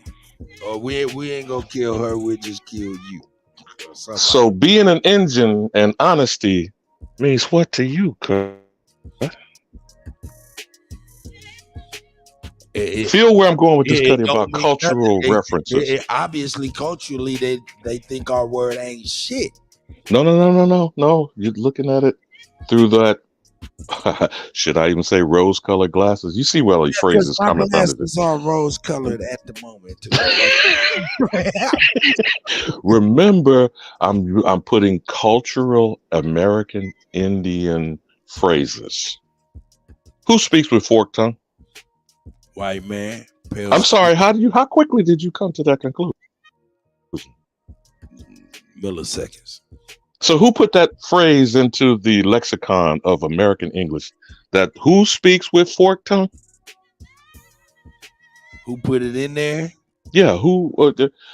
The white man or the engine? Engine, INJUN. And Dane does a very little interesting thing with being the engine. Oh no, that's crazy. Wow, let me think on that. That's so first contact, interaction, constantly talking to a motherfucker that does what? Speak. What's a forked tongue? Snake like motherfucker? Whose tongue is forked? Yeah. The snake? The low down. Yeah. But who made the reference honest engine? That wasn't something made by themselves on themselves. That was something the quote unquote forked tongue devil made to know when I'm dealing with the engine. Are you following where I'm going now with this cut? These are cultural expressions that have been passed down through centuries that are still, I would say, arguably in the ghetto speak amongst us, even as we talk Ebonics, slang, ratchet, hood rat. Somewhere in the deep, dark crevices of our ignorant, toxic nigger brain, we still know about honest engine and the white man speak with forked tongue. I'm getting to a point here. The point here is about freedom and liberty, brother. Okay? We've passed Juneteenth, the nigger freedom day. Nigger liberation. Suppose we find out 2.5 years after the fact. The one great white zaddy, Abraham Lincoln, emancipated you back with barbaric, savage, ignorant. Fill in the blank. Right? That's what Juneteenth's supposed to personify? I was going left on that too, boy. It's part of the left turn. So what is Independence Day supposed to mean on 4th of July? And we're not supposed to discuss this because CRT and anti-wokeism and teaching about slavery and all that shit that's being brought up by Ron DeSantis and other criminal motherfuckers in a certain one or two national parties that are banning and burning books that are saying, how dare you teach about slavery, to teach my lily white children to hate themselves. I'm sure you probably heard some of these things in passing. So if we only taught about what does honest engine mean and who speaks with forked tongue, what would that bring up?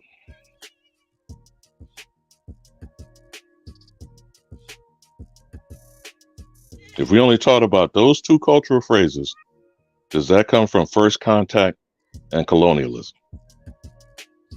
I would say so. So let's circle back to these mongoloid motherfuckers. Dane Calloway, 42, USC, 1983, is discriminating. Yeah, come on with the powwow, Chief. Come on with the powwow, Chief. Please explain to me what is the evidence and where we are discriminating against Native Americans. The American, you know why I say the American, tell me what copper color motherfuckers in these 5 civilized tribes. Tell me who the copper color aboriginal in the 5 civilized tribes. Who did the 5 civilized tribes discriminate against? The African slave or the American Indian?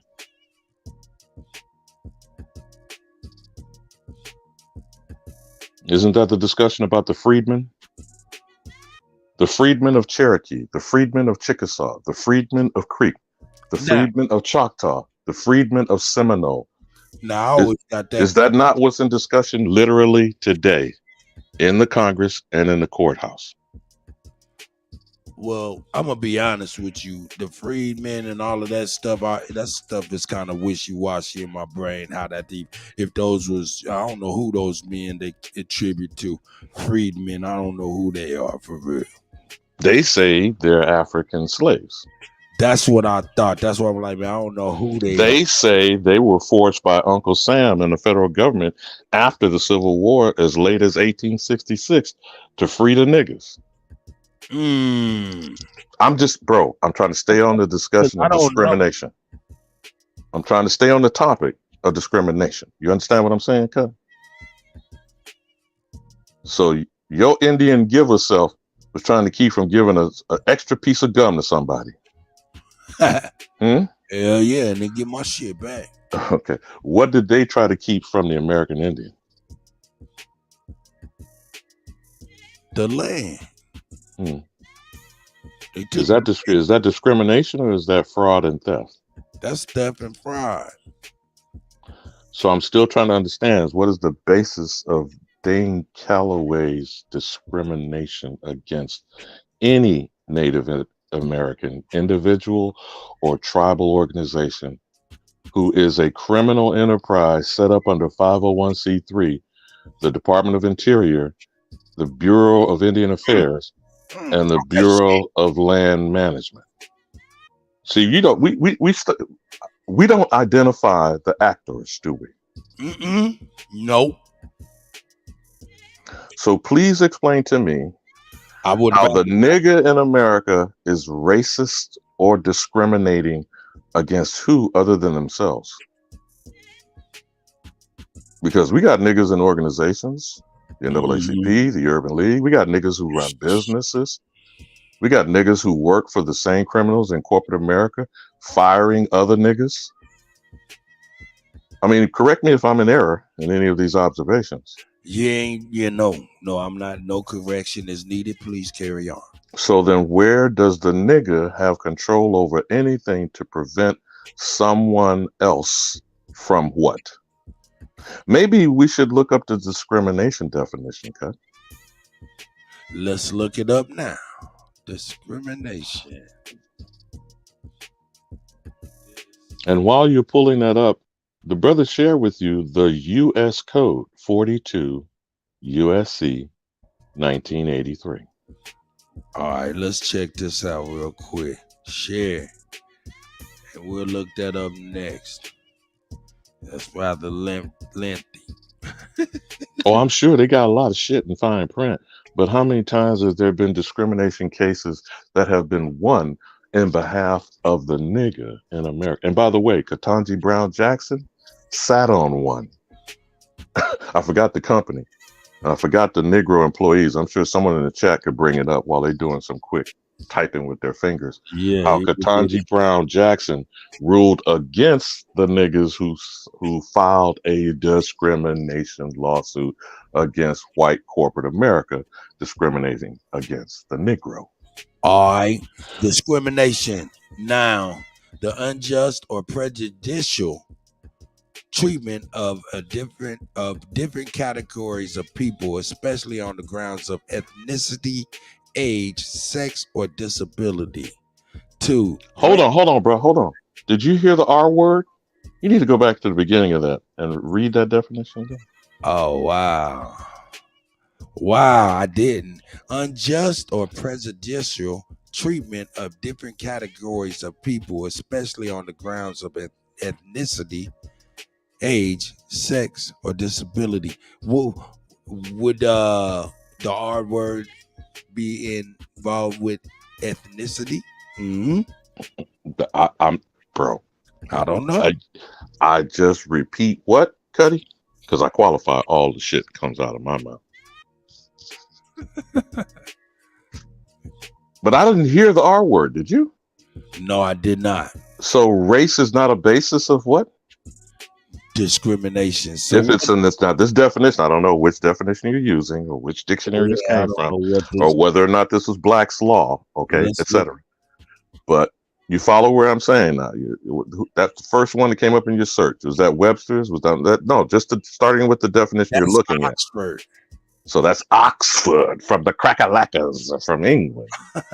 Okay, so now US 42 USC 1983. And you know you're going to miss niggas when you start talking laws, right? And you do understand this is not a law. That's the United States Code. That's what that acronym stands for. USC stands for United States Code. All right, you say US 42, USC. Right? No, just 42. You drop the US in the beginning because the USC is the code. 42 USC 1983 from our good brother Dane Calloway and his alleged, stress the word, alleged discrimination lawsuit. What does it say? This is from Cornell. Civil action for deprivation of rights. And you're getting that from the Cornell Law Library? Yeah, Cornell. Yep, exactly. What say you, brother? Too bad you ain't got Melania Trump to speak on this. Let this white slave tell us about this shit. Yeah, man. What's that paragraph saying, my good brother? Let's go on in and see if we can trump up some. Speak.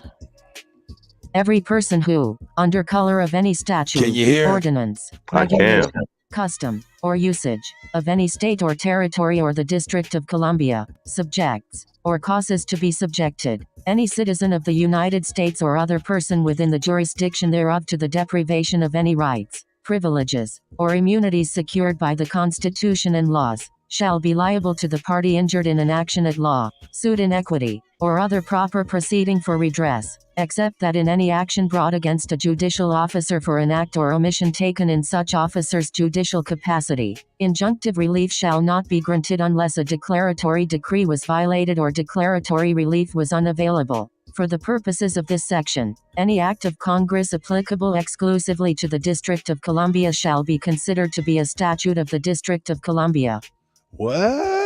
Repeat that one more time, bro, because I know this is legal speak, and we'll chop it down how you feel. But repeat it one more time, brother. I will do just that because, what? Here we go.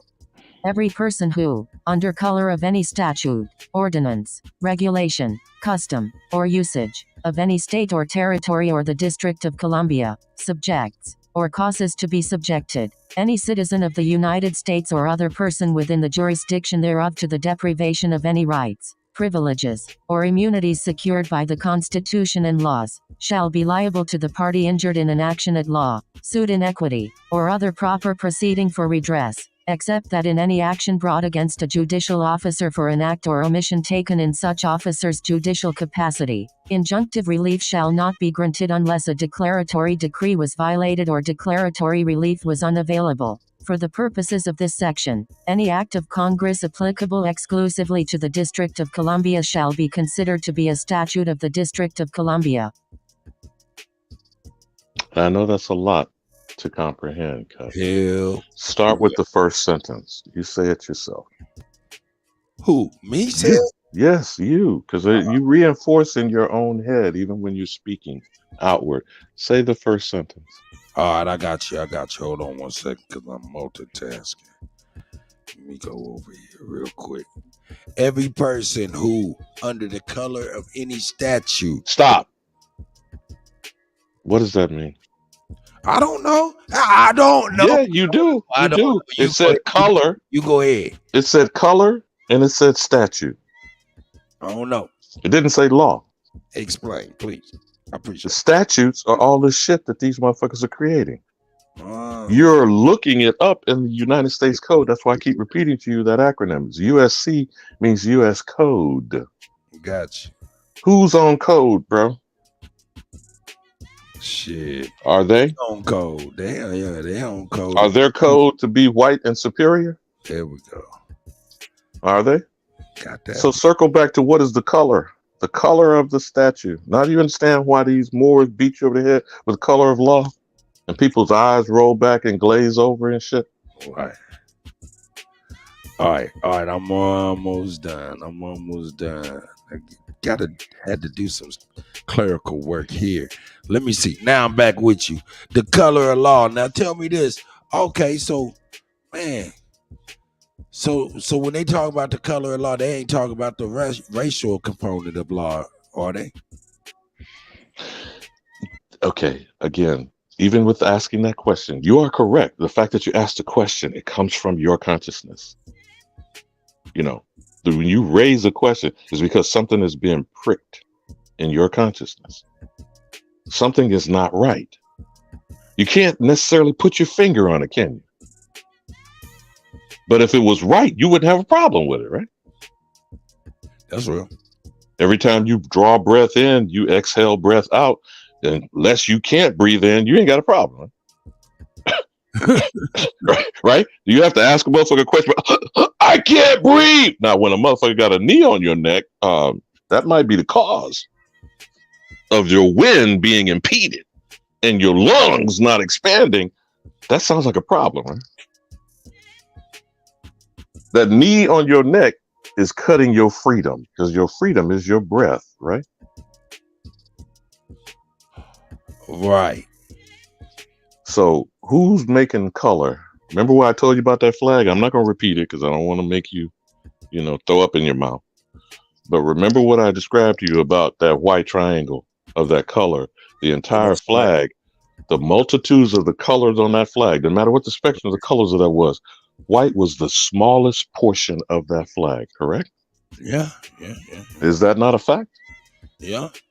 So white is the smallest percentage of existence, even if you pertain it to a so-called group or a people, right?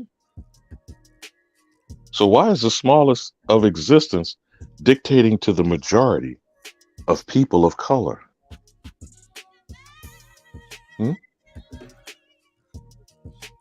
You see now why I described that flag in the fashion that I did for the visual effect? Yeah, that hammered home too. That hammered home. Now use that in the color of law. Wow. All writing typically is on a white background, meaning a piece of paper when we started a learning process that we have K through 12. How often have you ever seen a black background with white lettering on it to use for contrast? Contrast means the difference between two things. Black contrasted on white background always pops, doesn't it? No doubt. So the white paper is not giving you knowledge, information. Words are symbols, sigils that reflect thought, ideas. So the black ink, the indigo, the indigenous, the engine is generating thought. You feel me? Not the whiteness, not the paper, not the background. You feel me? So until the black lettering creates letters, symbols, ideas don't flow. You feel where I'm going with this, Kutty? Got you. So how do they get law imposed on people? Writing shit down, right? How many thousands of millions of years did we exist before these motherfuckers came on with some paperwork?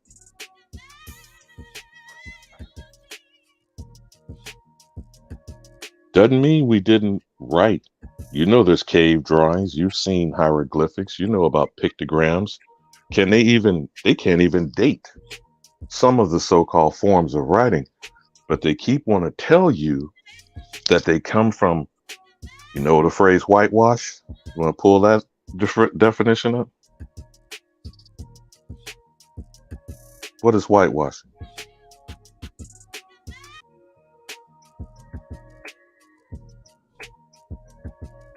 Cut. Yeah. We're going to come back to the law, but I wanted to give this a little bit more context. What is whitewashing?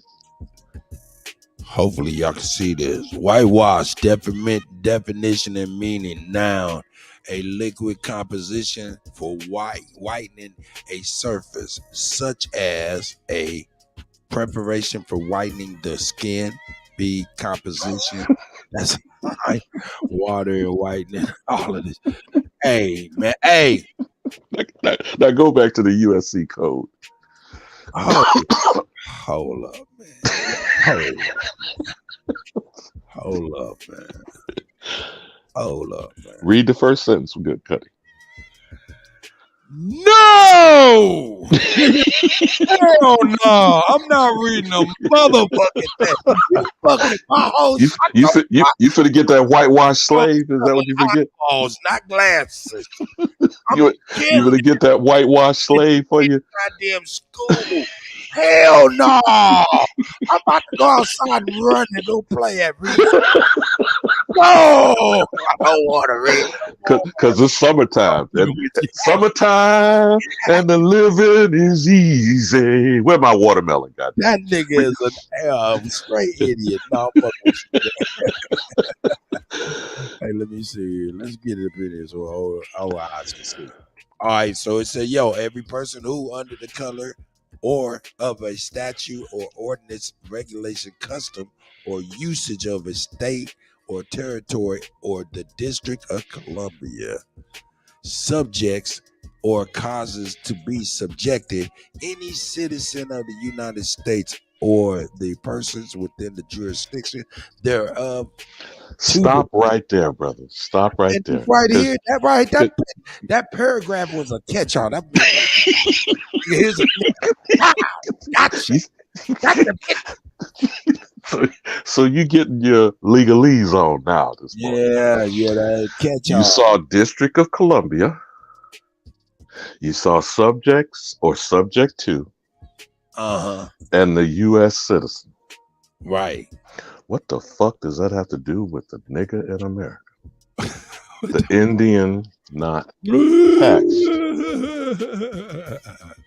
And this is what he said. Hold up though. Dane acted. Well, I assumed that when he gave that number, that was an actual court case to see. I wonder if we could look that up for real. No. That's not a court case. You need his docket number for the court that it's in. And he already told you he has a small hat motherfuckers like Michael Cohen. Yeah. Okay. In New York City, get a rope. City. Okay.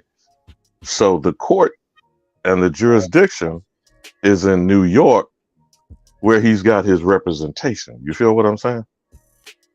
So you need the docket number of the lawsuit that would tell you the judge, the court, and the action.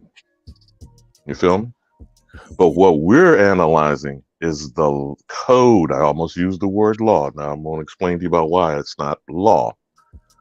The code is the manifestation of the District of Columbia, the subjects and those who are subject to its jurisdiction, referred to as United States citizens. You feel what I'm saying now, Cut? Yeah, all you motherfuckers do what I say.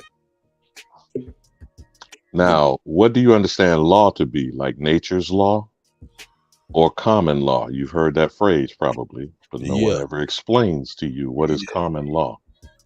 Yeah, common law is the law of the land, if you ask me. If you say the law of the land, that means the law of nature, right? Most definitely. Like gravity?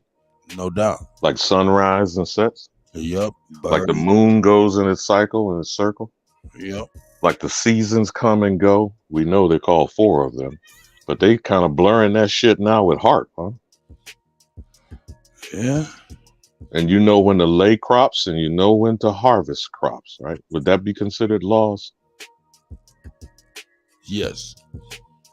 So we being taken off the land and we're being taken out from under law. You feel what I'm saying? Cut? I got you. So we're being taken out of law and put under code and statutes. Hold on. Now check this out. Alabama, hammer this shit home real quick for everybody there, so they can get a quick synopsis of how it's relevant to Dane Calloway. Dane Calloway actually gave us these codes to look up. That's why we're looking up. Go ahead, Alabama.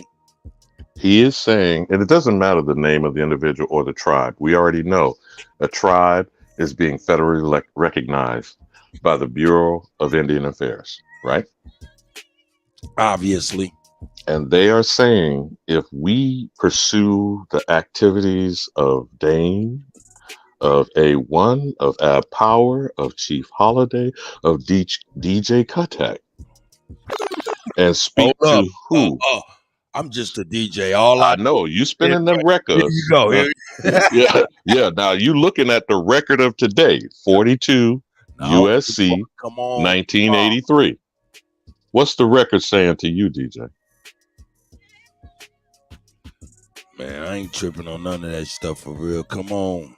I ain't tripping. But this is what the lawsuit is based on. the color. To read that first paragraph again.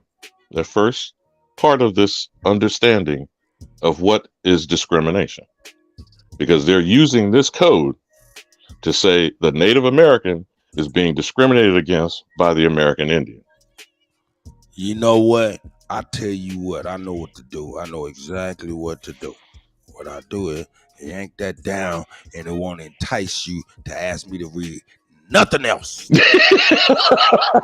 But don't forget, you always can get Melania Trump, the actual first Slav, because we have had in this last administration, we've had the first slave first lady from Slovenia. Okay, right. Hey, we got Superman and Dominic in the building too. You know what I'm saying? I don't know if you've seen them, but you know what I'm saying. Y'all brothers jump in. He right here. Go ahead, Elder. So all I'm saying is to underscore what Dane is sharing with us today, and we don't want him talking anything to empower the other side, which he's already shared with you in the interview, that his small hat representatives, some of the best in New York City, we said that to allow these mongoloid, there's some squatulating going on here, Kutty, who are squatting on reservations, who were placed in their design concentration camps by the Department of Interior, whose logo is the bison. Okay? Yeah. And the Bureau of Land Management is managing whose land? At our expense, to our detriment.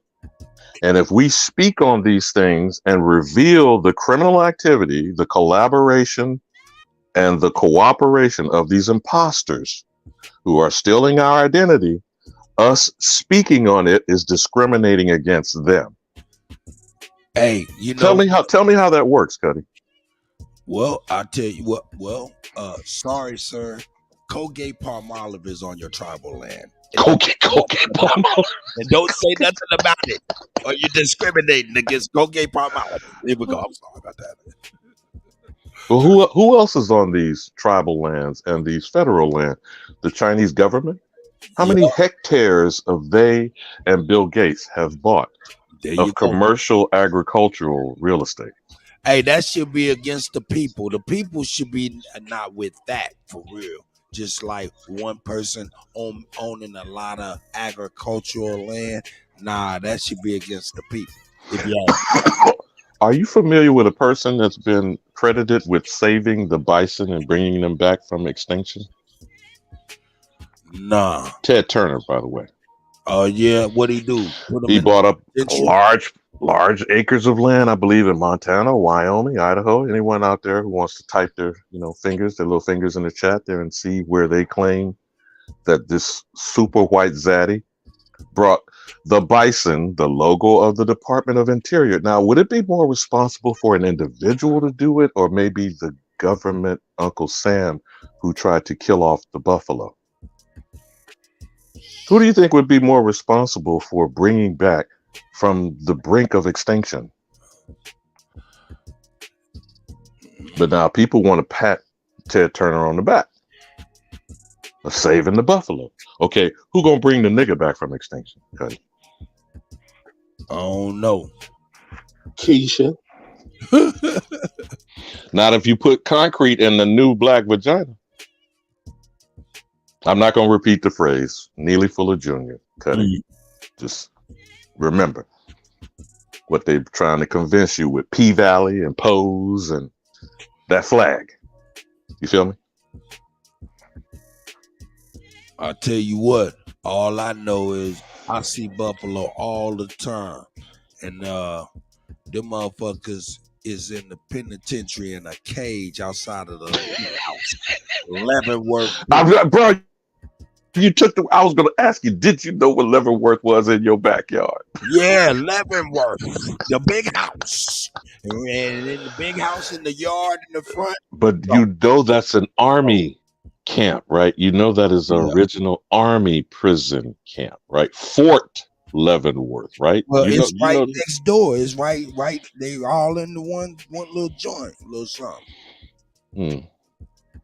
You know what I'm saying? You know what? Someday where you might look up Where are the supermaxes located? I think the worst one is in Colorado. I don't know. Well, they got what, El Dorado? They got El Dorado. Then they got Florence in Colorado. Now, you just said El Dorado. You do know that's the city of gold, right?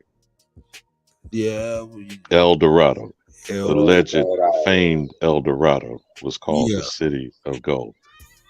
Yeah, El Dorado, Kansas. Then they got Florence. Then they got what is that down in not outside of, what is that outside of Oklahoma City? And then they got what, Missouri. They got Springfield, Missouri. All kind of motherfucking little spots, man. Notice you're naming Indian Territory.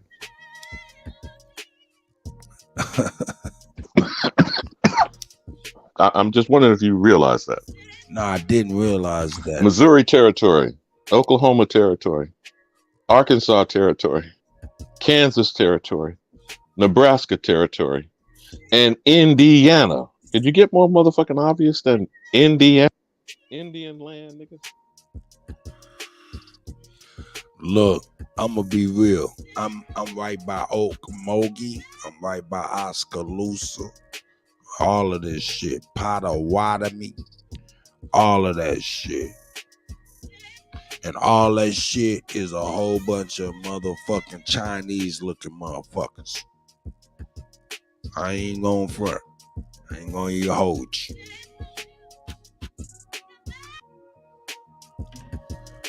So yeah, man, they got it all co-opted. So what? Dane Calloway getting sued by these people because this is crazy, nigga. Mic check. Can you hear me, Cut? I can hear you now, Alabama. Okay, I'm sorry. Go ahead. I don't want to step on your wisdom. Go ahead. No, actually, so you fizzed out, but actually, what I was just kind of summarizing, Dane Calloway's getting sued for discrimination because he's actually speaking the real, and they don't like it, and it's actually something that has some kind of legal standing because it's in court. Okay. Let's give them their argument just for the sake of discussion for a moment. Let's give them their argument. Get in the conversation too. Okay. Hey, ask them some questions. Superman and Dominique. I got a question for Alabama. My elder, Superman and Dominique. Go ahead. Yeah, you try to get me off your ass. Get me off of Cutty's ass. Okay. I got Read. Alabama, I got a question. Yes, sir.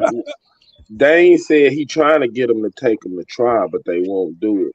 Exactly, and that's why I was going to say, give them the argument, Cutty, for the moment. Let's deal with the context of the U.S. Code and what is discrimination. And following under the jurisdiction, what did you get out of that, Super? You bring it back up, and what is the bottom part is going to say about? Yeah, I know you understand this is maritime law, but Cutty, pull up the portion. Let the Slav read it one more time and pull up the portion where it will be pertinent to discrimination. All right, well, let me get this thing out the way. There we go. Here we go. We gonna get down through there. Y'all can see that clear and big. And I'm gonna just tell you, it's one thing. It's the phrase deprivation of any rights and privileges. But let the Slavs speak. Bitch, read. Every person who, under color of any statute, ordinance, regulation, custom, or usage, of any state or territory or the District of Columbia, subjects, or causes to be subjected, any citizen of the United States or other person within the jurisdiction thereof to the deprivation of any rights, privileges, or immunities secured by the Constitution and laws, shall be liable to the party injured in an action at law, suit in equity, or other proper proceeding for redress, except that in any action brought against a judicial officer for an act or omission taken in such officer's judicial capacity, injunctive relief shall not be granted unless a declaratory decree was violated or declaratory relief was unavailable. For the purposes of this section, any act of Congress applicable exclusively to the District of Columbia shall be considered to be a statute of the District of Columbia. Now, this was brought to you by Cornell Law School. A bunch of pussy ass bitches. There you go. Not their house Negro Cornell West. But go ahead, Super. No, I was just saying under color, anything that's colored is fake. It's not real under the law. What is Dominic in the mix? What is deprivation of rights clearly understood to mean in this statute?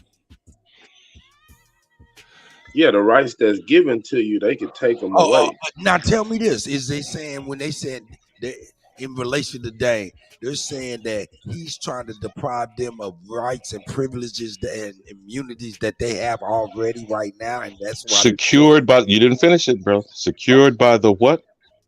Secured by the oh shit. Now, okay, let's focus on that. Please, you know, I try to be clear, and though I might be convoluted, as Chief has taken from me and bestowed, keep it simple and smart. Okay, who the fuck is in the Constitution, Kutty? Indians not taxed. Indians not taxed. Let me say that one more time for the slow bus and the mentally challenged in the 5 civilized tribes, or calling themselves nigger in America, or believing they're foundational black, or saying they are pan-boo-boos, or believing in the out of Africa mythology. It's crazy. The only population identified in the United States Constitution by default is Indians not taxed. Not Europeans, not Africans, not Asians, not Arabs, not Hispanics, not Native Americans. Now, do you understand why I say there's only one American, Kutty? Wow. So what are the rights and privileges that will be deprived of the Native American if the true American is defined? Hey, shit. If the true American is defined, would that deprive the Native American of their imposter status of identity theft? Man, there's so much shit done been done, so much shit we unfold, and they got so much shit for shit, man. It's just like, what are we gonna do? This is crazy.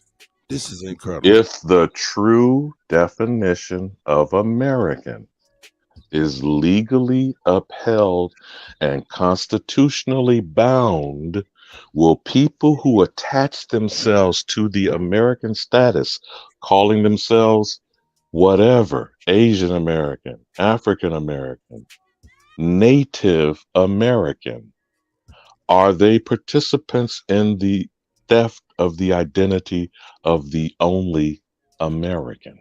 I would say so, most definitely. So do you see how this can backfire on a motherfucker? That's why. See how this is taken to court. Go ahead. Hold up. So this is why they pump faking right now.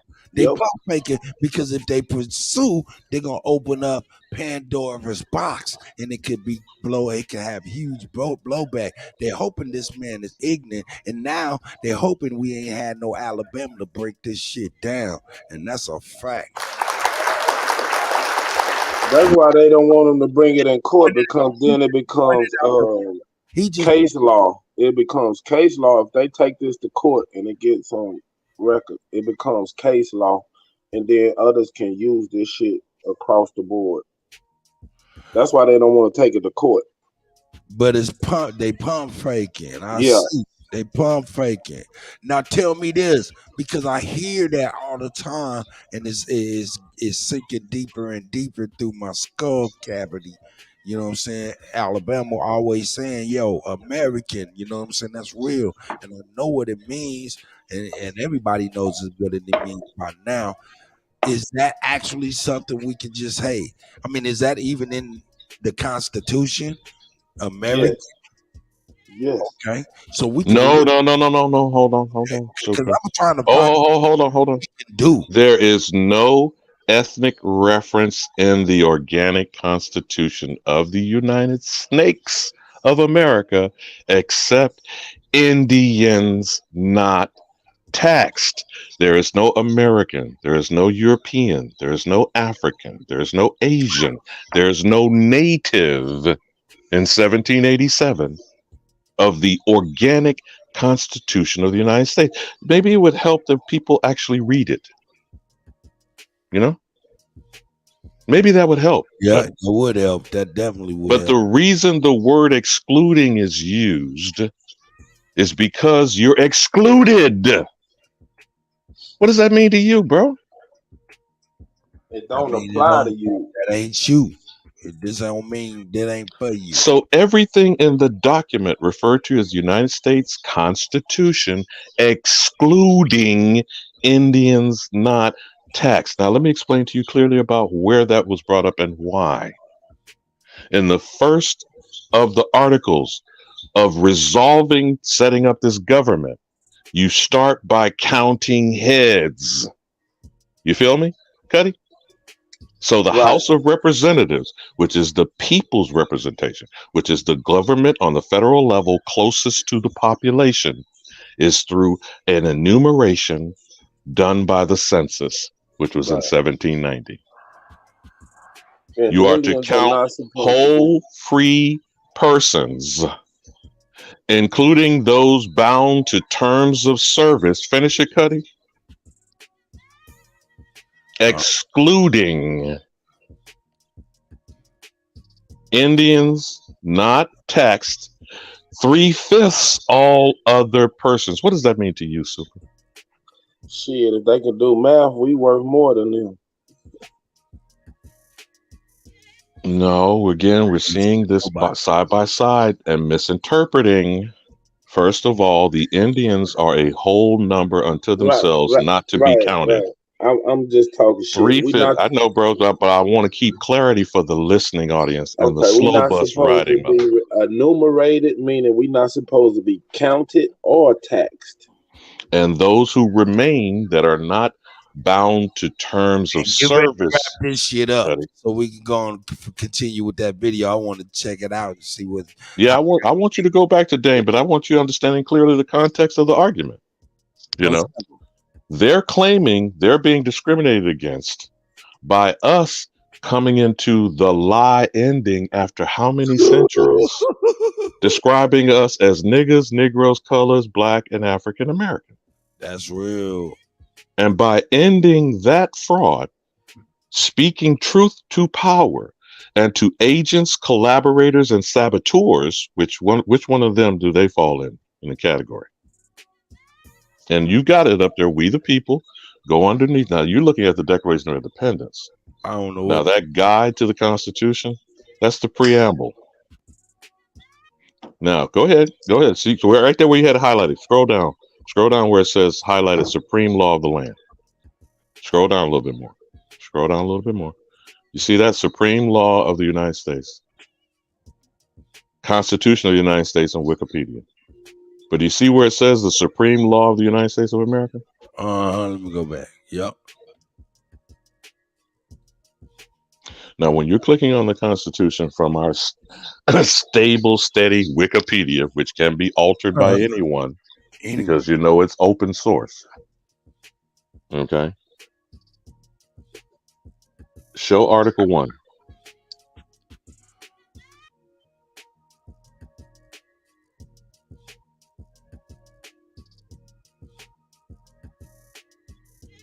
Let's see where we at here. Let's get to the articles. Now, it starts there with the Articles of Confederation, which predated the Constitution. But now, see, keep going, because you got to get to the Constitution. Let's get on there. But it's good for people to look up this, even if you do with Wikipedia. You need to understand how it got started. It's based on the Iroquois Confederacy, which is our ancestors. And it's even in the congressional record. You see where it said the amendments? Articles. Here we go. Article 1. The very first paragraph. Let the Slav speak, bitch. Let's get it together. Yeah.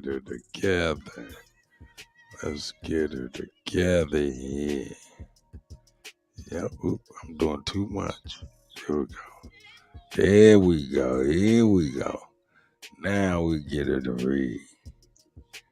Article I. The Legislature Main Article. Article 1 of the United States Constitution. Article I describes the Congress, the legislative branch of the federal government. Section 1 reads, all legislative powers herein granted shall be vested in a Congress of the United States, which shall consist of a Senate and House of Representatives. The article establishes the manner of election and the qualifications of members of each body. Representatives must be at least 25 years old, be a citizen of the United States for 7 years, and live in the state they represent. Senators must be at least 30 years old, be a citizen for 9 years, and live in the state they represent. Article 1, Section 8 enumerates the powers delegated to the legislature. Financially, Congress has the power to tax, borrow, pay debt and provide for the common defense and the general welfare, to regulate commerce, bankruptcies, and coin money, to regulate internal affairs. It has the power to regulate and govern military forces and militias, suppress insurrections and repel invasions. It is to provide for naturalization, standards of weights and measures, post offices and roads, and patents, to directly govern the federal district and cessions of land by the states for forts and arsenals. Internationally, Congress has the power to define and punish piracies and offenses against the law of nations, to declare war and make rules of war. The final necessary and proper clause, also known as the elastic clause, expressly confers incidental powers upon Congress without the article's requirement for express delegation for each and every power. Article 1, Section 9 lists 8 specific limits on congressional power. Now, underneath that paragraph, you'll see where it says enumeration. Scroll down just a little bit. See, all this stuff is describing what the articles are, but hold on. You need to go back, and we need to pull up the actual Constitution. So when you go back to the other screen that you had and click on where it was highlighted, the supreme law of the land, because see, Wikipedia is describing it. Yeah, they went from Article 1 to Article 8. Click on supreme law of the land, see what happens when you click on that. It's not a hyperlink, or it's just highlighted? Nah, it's just highlighted. Okay, go back to U.S. online version, the U.S. Constitution. Says the full text. Now, what that did was that shared with you. You notice it said you're supposed to repel insurrections. You see the legislator? Right. What does it say there under Article 2? You see the enumeration? Representatives, right down. No, go down 2 paragraphs. Go down 2 paragraphs. You see representatives? You see that? Highlight that whole paragraph. Oh no, you're getting too much. You just want just that one paragraph. You see where it says representatives? Alabama. Mm-hmm. Calm down. I got you. No, it will see. There you go. There you go. Yeah, that's what I'm saying. Just calm got down. it. Let the man jump it off, man. And then we done with the Alabama portion of the motherfucking show. Here we go. Representatives and direct taxes shall be apportioned among the several states which may be included within this union, according to their respective numbers, which shall be determined by adding to the whole number of free persons, including those bound to service for a term of years, and excluding Indians not taxed, 3/5 of all other persons. The actual enumeration shall be made within 3 years after the first meeting of the Congress of the United States, and within every subsequent term of 10 years, in such manner as they shall by law direct. The number of representatives shall not exceed 1 for every 30,000, but each state shall have at least 1 representative, and until such enumeration shall be made, the state of New Hampshire shall be entitled to choose 3, Massachusetts 8, Rhode Island and Providence Plantations 1, Connecticut 5, New York 6, New Jersey 4, Pennsylvania 8, Delaware 1, Maryland 6, Virginia 10, North Carolina 5, South Carolina 5, and Georgia 3. So, Cut, you see how they have flipped the script on us? The whole free persons part of that clause that you just heard is generic. Do you see anybody call themselves an American, a European, an African, an Asian, a Hispanic? Any of these misnomers and quote unquote ethnic identifications? No. There's only one population identified. Now, do you see what I'm saying? Excluding Indians. because all the persons that came over here were working against the Indian. God damn, hold up. This government was to constrain how they operate on our Aboriginal homeland. And in 1988, the Congress acknowledged this whole document was based on the Iroquois Confederacy and the Articles of Confederation. I see you, Nabby. That's in the historical record of the Congress. Okay? But since we are poorly educated, and Negroes, by and large, do not like to read, as most people don't, you don't understand the context, and you don't understand who's identified. And the reason the Indian was identified is because we're telling you this is how you are to be confined. Now, do you see what it says about subject to the District of Columbia? Subject to as a United States citizen? You feel me? Don't like to read. I don't even like to listen to the white bitch read. Dominic, are you with us or Super? But only royalty Doesn't matter which, has because I'm subjects. not trying to stand on Kutty's neck. I'm just saying.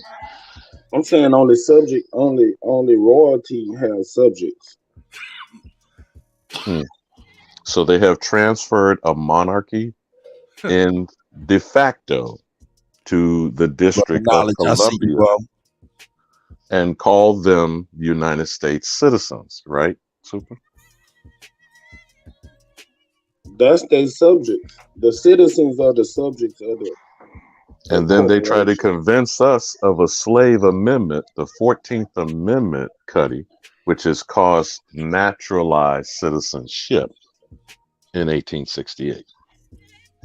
That's crazy. But they mentioned the engine in the 14th Amendment too. That's when they say we're not to be counted, enumerated, or taxed. Is that right? Remember, an amendment is to adjust and modify the original content. Okay? And there is no adjusting exclusion. You feel me, Cut? Right. Right. They just add the minority in there. What the hell? This is some crazy shit. Because if they trick you into taking on any of those other titles, then you become subject. Let me ask a question. For real. So does this make Dane Calloway a pioneer of sorts? Not only that, Kutty, and simple answer to your question is yes. But not only that, what I've tried to focus on bringing the context up of how this is going to backfire on all these bastards. Okay? Because they are collaborators with the federal government who is imposing a fraud on us by convincing us of any of these narratives that we fall under the jurisdiction of the District of Columbia, that we are voluntarily becoming United States citizens, and therefore we are now under the color of law and statutes and codes. You follow me? And if we break out of that, as in Dane is attempting to do, I'm just here to make you think, you know what his catchphrase is. And if you open up your pineal gland, your third eye, your consciousness, and realize you're being lied to in the Matrix, realize you're being called out of your name, nigga, because that's the first link in the chain of slavery, of perpetual servitude. Each link is Negro, colored, mulatto, black, FBA, ADOS, BIPOC, African American. You understand? Who is that always attached to? All right, now hold up. I got a question. So now tell me this. If they don't push it to trial, he don't have no option to push forward if he like to, huh? No, okay. No, because then just think about this. Think of like this. If somebody bring a suit against you, you're under attack, and then you defend yourself. If they stop attacking, then you don't have no defense. But it's not that you don't have an offense. You just haven't been given a doorway to enter in, because you could also Right. do a counterclaim. If you notice, That's what I'm Trump does saying. that Exactly. frequently. When people sue him, he'll file a counter suit. Right. You follow me? But Yeah. it's not even him going attacking any tribe or any civilized tribe. It is the Bureau of Indian Affairs. Ooh. And there That's is who only bringing the suit one against him? Indian in the Constitution. You Ho- follow Is me that now, Cut? Yeah, Go that ahead. who's Go suing ahead, him? Super. got you. But he's identifying a specific tribe. He won't say their name, but he's saying it's one specific tribe. And No, because they're filing the lawsuit. Dane don't have to call them out. The documents, and even if they settle or even if they drop the case, it's filed in a court. You follow me, Cuddy? so is the Bureau of Indian Affairs representing that particular tribe? No, I would think it's an individual who's got a burr under their salad, a bug up their ass, and they call themselves trying to take out a nigga, as is typical behavior in this society. We can get the nigga. You feel me? For sure. But they got the wrong nigga this time. Yeah, and the wrong argument. Oh, the right one. You got the right yeah, one there today. you go, Super. Go ahead, Super. Go with it, Super. Run with it. You got the right one. When you hear you got the right one, indeed, you have the wrong one. You got the right one, baby. Hey, man. Now- Hey, so hold on. We got to give our props, because I'm like, oh, shit, if this is what it is like this, Dane on some shit that could really move the needle. Absolutely, brother. So that's why I'm going to sit on my tongue and understand why I told you my heart was heavy over 5 Frederick Douglass and 5 speeches. And now, if we would clearly get our head out our ass and understand what Dane is speaking on now, and you go back to where he said who the tribe was he won't speak on in that beautiful bean footage, I'm shutting the fuck up. Interview out that's on my channel. It's one of the few exclusive interviews with him. Interviews with him within the last recent years.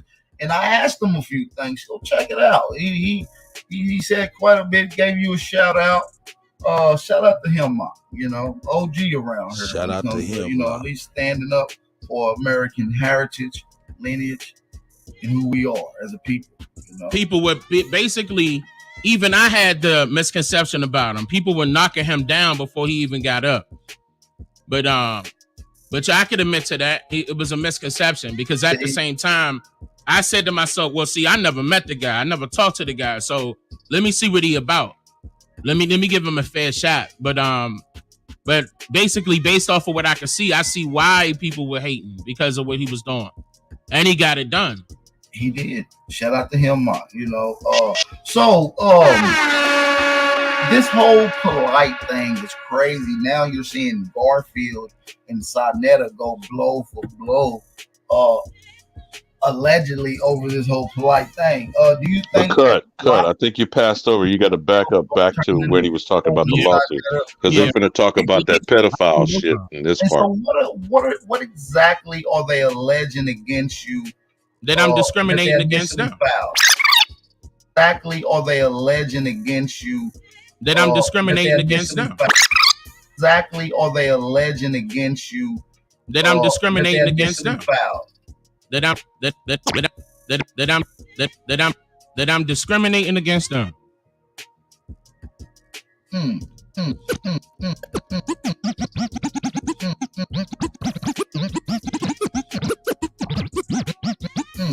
I haven't mentioned them. So there's no plagiarization being. Absolutely not. Okay. 42 USC 1983. This is the charge right now. Wow. Or the case, the court number, whatever. What is it? Now that's just what his mouth say. We don't know that for sure. It could be a whole list of shit dealing with this shit. We don't know. But taking it for his word, we just looked it up. And this is indeed for discrimination, for motherfucking revealing the truth. Here we go. That's what they trying to hit me for. And you're planning on getting it totally threw out and dismissed. It's not planning. We doing it. Oh, you doing it? Okay. The last motion that we just did was, I forgot how long ago that was. It could have been a week ago, 2 weeks ago. I forgot. But my lawyers are pushing for dismissal because we allowed them a chance. We allowed them an opportunity to bring forth evidence, and that's it.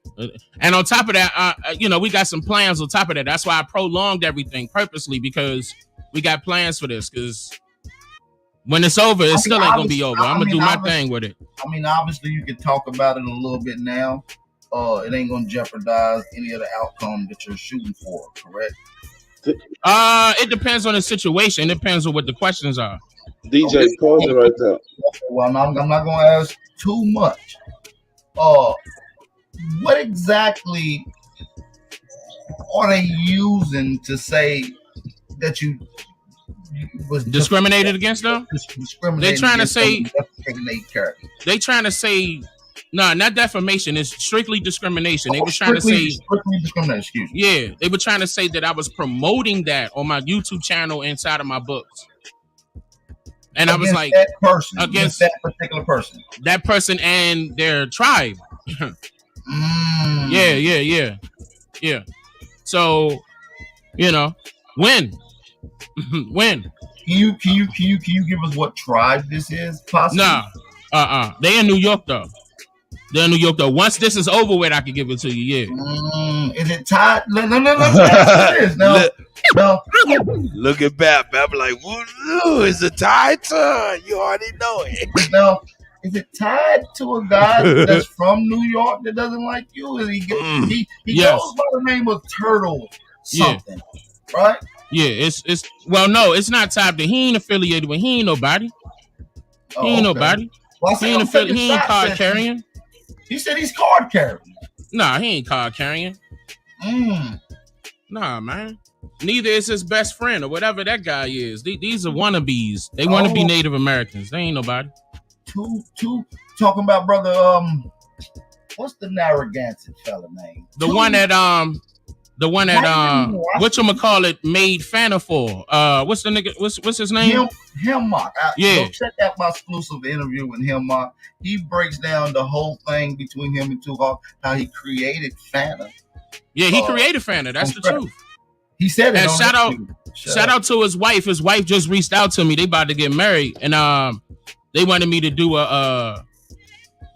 he said he definitely want to conversate with me because he said there was a lot of misconceptions going out there about him, and we're gonna see what's going on. When I get back, I'm gonna touch on the interview out that's on my channel. It's one of the few exclusive interviews with him within the last recent years, and I asked him a few things. So check it out. He said quite a bit. Gave you a shout out. Shout out to him, OG around here when it comes to at least standing up for American heritage, lineage, and who we are as a people. People were basically, even I had the misconception about him. People were knocking him down before he even got up. But I could admit to that. It was a misconception because at the same time, I said to myself, well, see, I never met the guy. I never talked to the guy. So let me see what he about. Let me give him a fair shot. But basically, based off of what I could see, I see why people were hating because of what he was doing.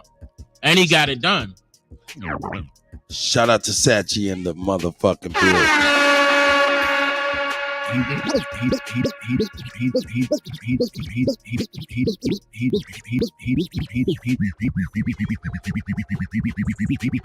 He did. Shout out to him, spin that record. This whole polite thing is crazy. Now you're seeing Garfield and Sonetta go blow for blow, allegedly over this whole polite. Hold up, before we even go into that, and we go into that old polite shit, Sachi, man, I know you like to speak on that legal shit for real. You want somebody lying? Huh? Somebody's lying, man. Okay, all right, bring it, nigga. Shit. Tell them, Sachi. Now, y'all remember this whole show Jabbar and Reggie did? They was talking about a picture and saying that he getting sued for somebody a picture. Now he's saying it's something different. Somebody's lying. They was reading court documents and supposed to have been reading U.S. codes and all that. Either they don't understand. I believe Dane. So what I'm saying is, think about Sashi though. Even the picture argument. But even though the picture argument, remember what Dane said. They're alleging he's discriminating against them through his YouTube channel and his books. Yep. So whenever a Negro, whoever that Negro is, Dr. Reggie, Jabario Saze, Black City, whenever they take a portrait or something out of context, Kutty, remember, he said the lawsuit is about his books, publication, and his YouTube channel. And this particular tribe of Mongoloid, hybrid, Caucasoid, imposter $5 hoes are saying what would cause them to be discriminated against. I want y'all to understand, please, what is the deprivation of rights that is being argued, if it were even to get before a jury? You trying to deprive them from the rights that they've received right now under the law and the Constitution. Straight up. Go ahead, Satchi. I apologize, brother. Basically, what they saying is look, Bap the Hood. Go ahead, Satchi. I apologize. Basically, what they saying to me is him telling the truth is stopping them from getting us shit they've been stealing. Wow. This right here conversation way bigger than that brother Polite to me. I mean, that brother Polite cool and shit for real. I mean, you know, because we see these niggas going through their ups and downs, and niggas who's scoundrel need to go on ahead and be facing what they facing. But this right here conversation, wow. Hey, beat, man. Yeah. Like, they literally suing this man, saying that he discriminating against them for telling them that they lying. But that's like a dope dealer getting his shit took and then going to the law and say they stole my drugs. That's why he said, I'm gonna do my thing. I have actually seen that happen. But that's why he said, I'm gonna do my thing anyway, even if it don't go to trial. That's like you being little kids, right? And a motherfucker hits you, then run to the teacher and say he hit me. You know what I'm saying? But cut. Let me throw this wrench in this discussion for a moment. Let's just say that it goes, and I hope to God they're stupid enough to get before a judge or for a jury. And he pulls into the Bureau of Indian Affairs and the Bureau of Land Management, defining Native Americans to be given land that is the Indians, not taxed. Could you speak on that, brother, if you think what I'm saying, Kutty? So you have to understand strategy here. Now, we're discussing strategically something that hasn't happened yet. But when these people go around continuing to lie on us, and they've done it with impunity for hundreds of years, the day of reckoning is at hand, brother. This is what we're not understanding. You got it. And Kutty pulls off a lateral to Satchi. He's in a major position right now to crack him, though. There's one thing about it. Dane is in a major position right now. And what Alabama said is true. He do need to bring in the Indian affairs and make them talk about all these lies they've been telling. He need to bring in everybody that got something to do with that Native American shit. And also, while I'm talking, not to switch up the conversation, but for everybody that say that the so-called whatever they want to call themselves don't deserve reparations because nobody shouldn't pay it. When nobody they say when nobody around when they think they were slaves or whatever. When y'all gonna stop paying the Native Americans? When none of us around when they so-called did all this bullshit they claiming. And Satchi for the touchdown off the lateral from Kutty after the fumble recovery from Alabama, because I wasn't expecting it. Thank you for converting. Hey, what up, Koozie? Shout out to Koozie in the building. Good evening, everybody. Man, no doubt. Who, the Alabama? Yeah, cool. Koozie, what the fuck is you at? Is you in Japan or something? What is it? Is it evening time where you at? I gotta switch my phone. Oh, This okay. right here ain't working. Did he say good evening? I thought he said good evening. Shout out to Juice. Shout out to Arthur Livingston. Hey man, shout out to everybody, man. Superman, you know what I'm saying? I appreciate you, brother. You know, on the Cash App, on the coffee tip. Soulbox, I see you. Sister Navi's in the house. Lolita, I see you, sis. Yeah, I can let me. Oh shit, he bounced out real quick. But yeah, let's go on ahead and see what these niggas talking about. This brother Polite. Hey man, Hey, I don't really be. What'd you say? Nah, I'm I just think. saying. Go ahead, Sachi. No, I'm saying that you know these niggas talking about reparations and shit, and the same argument that they get from everybody saying that we weren't around when y'all think y'all was slaves and all that shit. We shouldn't have to pay y'all. Wasn't nobody around when the red Native Americans crossed that land bridge or whatever. We shouldn't have to pay their ass neither. Yeah, but them not the ones that's getting the money no more. If you look up the chief of the Cherokees and tell me that motherfucker look like an Asian or one of the motherfuckers that crossed the land bridge, he don't. He blue eyed and pale skin. All white people. So that's who getting the checks now, Sachi. So they not gonna That's do what it. I'm saying. white people. That's what I'm saying. The same argument they got for the reparations when nobody around, when nobody here slaves, and the same argument. We wasn't around and we didn't do nothing to them red people, them white people, whoever getting the money, so they don't need to get it. Hey man, I think we need to go to a Trump rally in mass. Say we the Indians, nigga, and we need help. Call these other Elizabeth Warrens out, and we ain't gonna stop there. We're gonna call out Fu Manchu. We're gonna call out all of the Eskimo brothers and sisters alike. So Kutty. But that's why. Go ahead, Alabama. The Senator Henry Dawes. Here we go. In the Dawes roll of 1895. Hey man, I don't even like that. That shit reminds me of Lou Rawls for some reason. I got, but that's DAWES.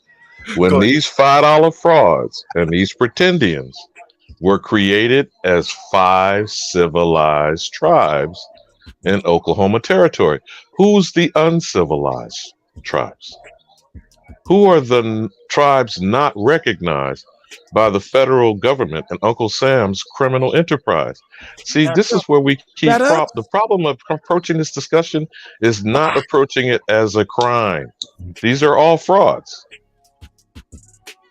And that's what Dane. That's why Dane is sitting like a fat rat, licking his lips, man, hoping like the fuck they open this goddamn can of worms. Looking like Boss Hall. Right. That's why he said he gonna do his thing with it anyway. If it do go to trial or not, once they put the attack on you, or once they put a case against you or whatever, they open up the floor for all the bullshit that come out in discovery. And when the shit come out in discovery, now it's part of the record. And you have to realize this. Y'all got Wait a minute, Sashi. Let's stay focused. 42 USC 1983, deprivation of rights. You got it. See, y'all got to realize whether once they ain't win this, whether they go to trial or not. What did they say? With him coming out with a W. It ain't really about winning or losing, because you want it on the record. You want it to be brought out into the court. You want it to be part of you want to be part of a case law so you can so there other you people go. can use it. I understand that part, but regardless, whether they settle out of court or whatever, if they ain't come out with the W, what is they saying? He's not going to have a W, Sasha. You're not understanding what Super is saying. He's being attacked. It's not about a win situation for him.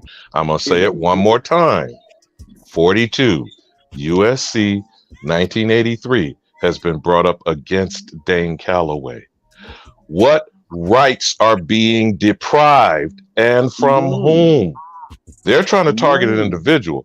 I'm trying to tell you, and you read it, Kutty. You had the Slav read it multiple times.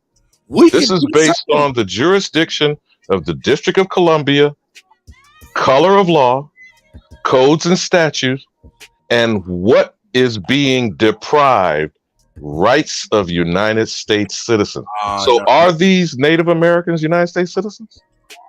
Are these federally recognized tribes United States citizens?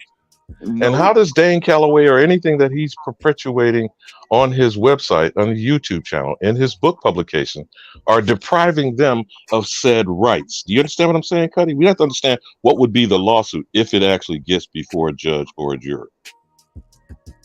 Also, he's saying that he's not part of that jurisdiction. I'm not part of this shit. I'm not. But y'all get what I'm saying. Once they dismiss this, because he all he can get out of it is a dismissal. That's what you would call a win. Once they dismiss it, what are they saying? But hold up. Don't he got like legal recourse for people bringing a false frivolous accusation? Countersuit. Right. I mean, that's a countersuit, but what if it gets dismissed? Don't he have some kind of... Remember, he's being expensed by the small hat representation. That's an expense, is it not? Yeah. Oh, yeah. And when you file a frivolous lawsuit, or when you go and file reports with the police against a person, yeah, you file. Go with it, cut. Go with it. Go slap it, flip it, rub it down. I know what it is to have, you know what I'm saying, a countersuit. But I'm saying, what if you claim something, they dismiss it, and you can? There should be some way you can sue for even bringing that shit up, and then open the can of worms your goddamn self. In civil court, you can sue anybody for anything. You can sue somebody for looking at you wrong. Now, but hold on. But Super is right on that, Kutty. But now we're talking about a criminal charge of fraud, identity theft, and whose rights are really being deprived when you have the issue of discrimination. You see where this could go, Kutty? Hey, man, this shit is getting way deep. Deeper than the seafloor.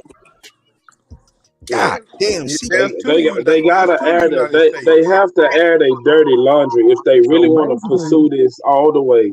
They gotta come out and air their dirty laundry. The Republic of the United States is non-existent anymore. Hold up. Living under a democracy. No, Alabama. Basically, you saying that they ain't need a countersuit for the same thing. Yes. No justice. There you go. Yes. Now you tell me this. You think his representation is telling him to do that? You think he already... But now, what first things first, Cut? Because remember, he kind of gave you a tease, like Supper said. I'm gonna do my shit regardless. But here's what I'm trying to get you to understand, Cut. Whether this particular lawsuit goes before a judge and a jury or not, the issue is deprivation of rights under this U.S. code. You understand what I'm saying, Cut? Mm-hmm. And if they don't go forward, which is why he allowed his small hat representation, gave them ample opportunity to come forward, and they're providing no discovery. That's what Super was talking about. They're not providing discovery. They're not providing evidence. They're making allegations. Okay? That could be shown by the judgment of the judge if it's dismissed that it's frivolous and defamatory or something of that nature, if you will. Okay? Then a countersuit is filed for you costing me time, energy, and money with the most prominent-ish representation in New York City. He got the best. Okay. So next is what tribe, I don't care the name of the tribe, are depriving the rights of who? The actual American Indians? The niggas being called freedmen? Do you see where this could head, Cuddy, is what I'm trying to say. The Pandora's boxes is opening. Trump ain't the only one. I'm telling you, boy, this shit, hey, this is big. This is big right here. I was like, man, this Trump know it. This whole situation could be a pioneering type of deal right here. That's why it needs to be put on the record so anybody can pull this and use it. Remember again, which tribal grouping are we talking about? Those federally recognized or the uncivilized thousands of tribes who are Indians not taxed? Do you get what I'm saying, Cuddy? They not civilized because they wouldn't take the deal. Hey, he need to sue. I think he need to countersuit them for the same thing they got on him, so he can force their ass to put it on the record. Cause see, if he was in his, that's what I think. No, but hold on, Sashi. All right, let's just stay with your argument for a second. First of all, he'd have to be a member of said tribe. He'd have to be deprived membership. He'd have to be what's going on with Cherokee, Chickasaw, and Choctaw freedmen right now. You see what I'm getting at now, Kutty? See, you can't just file a lawsuit claiming some stuff if you don't have grounds.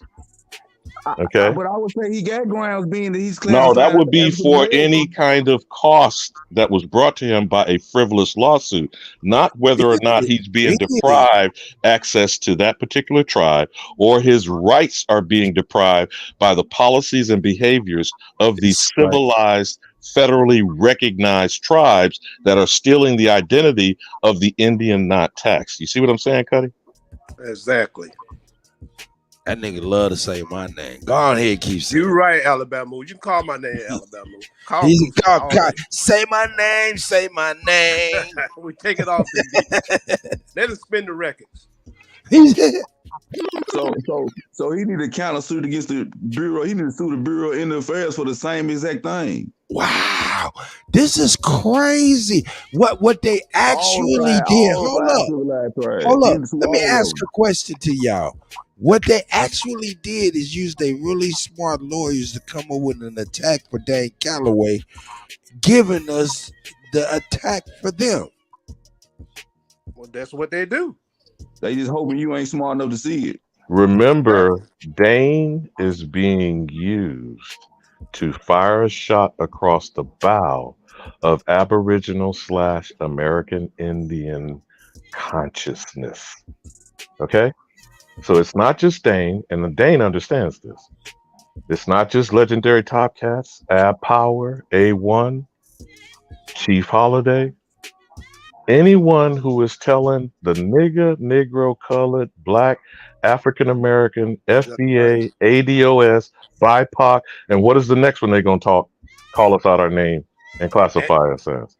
And Alabama, you got to recognize the Moors. Reed, I see you, my elder. I see you. The Moors, the parade that they have in Philadelphia, which is called the Murmurs Parade. They put on black faces every year. They've been doing it for 100 and something years, I think. And mom's the word. They will not tell you or recognize you, and it's against their very being, their very breath in their body to mention it. They're not going to tell you everything that they do against the original Indians. They cannot speak it. They cannot speak it. And the number one federal crime is not murder, it's not kidnapping, it's not slave trading, it's not drugs, it's identity theft. Did you know that? DJ Kuttack, I spin records. The number one federal crime is identity theft. Slap it, flip it, rub it down. That's what's gonna come out, Alabama. That's what Dane talking about. Well, that's what I think he's talking about. The identity theft. Once they bring this suit against Dane, it's gonna open up the floodgates of all the identities. That's what he's talking about. I'm gonna do my thing anyway, because once they bring it to the floor, then it's open. Now you can question everybody. And you can easily research historically, Native American does not exist in 1787 when the Constitution defined the population Indians not taxed. I don't care who these Native American frauds are, Kutty. They can't prove that they existed and was referenced in the Constitution. So then what rights are they being deprived based on the code? You said the code. You saw what the code said. It said under the Constitution, correct? Yep.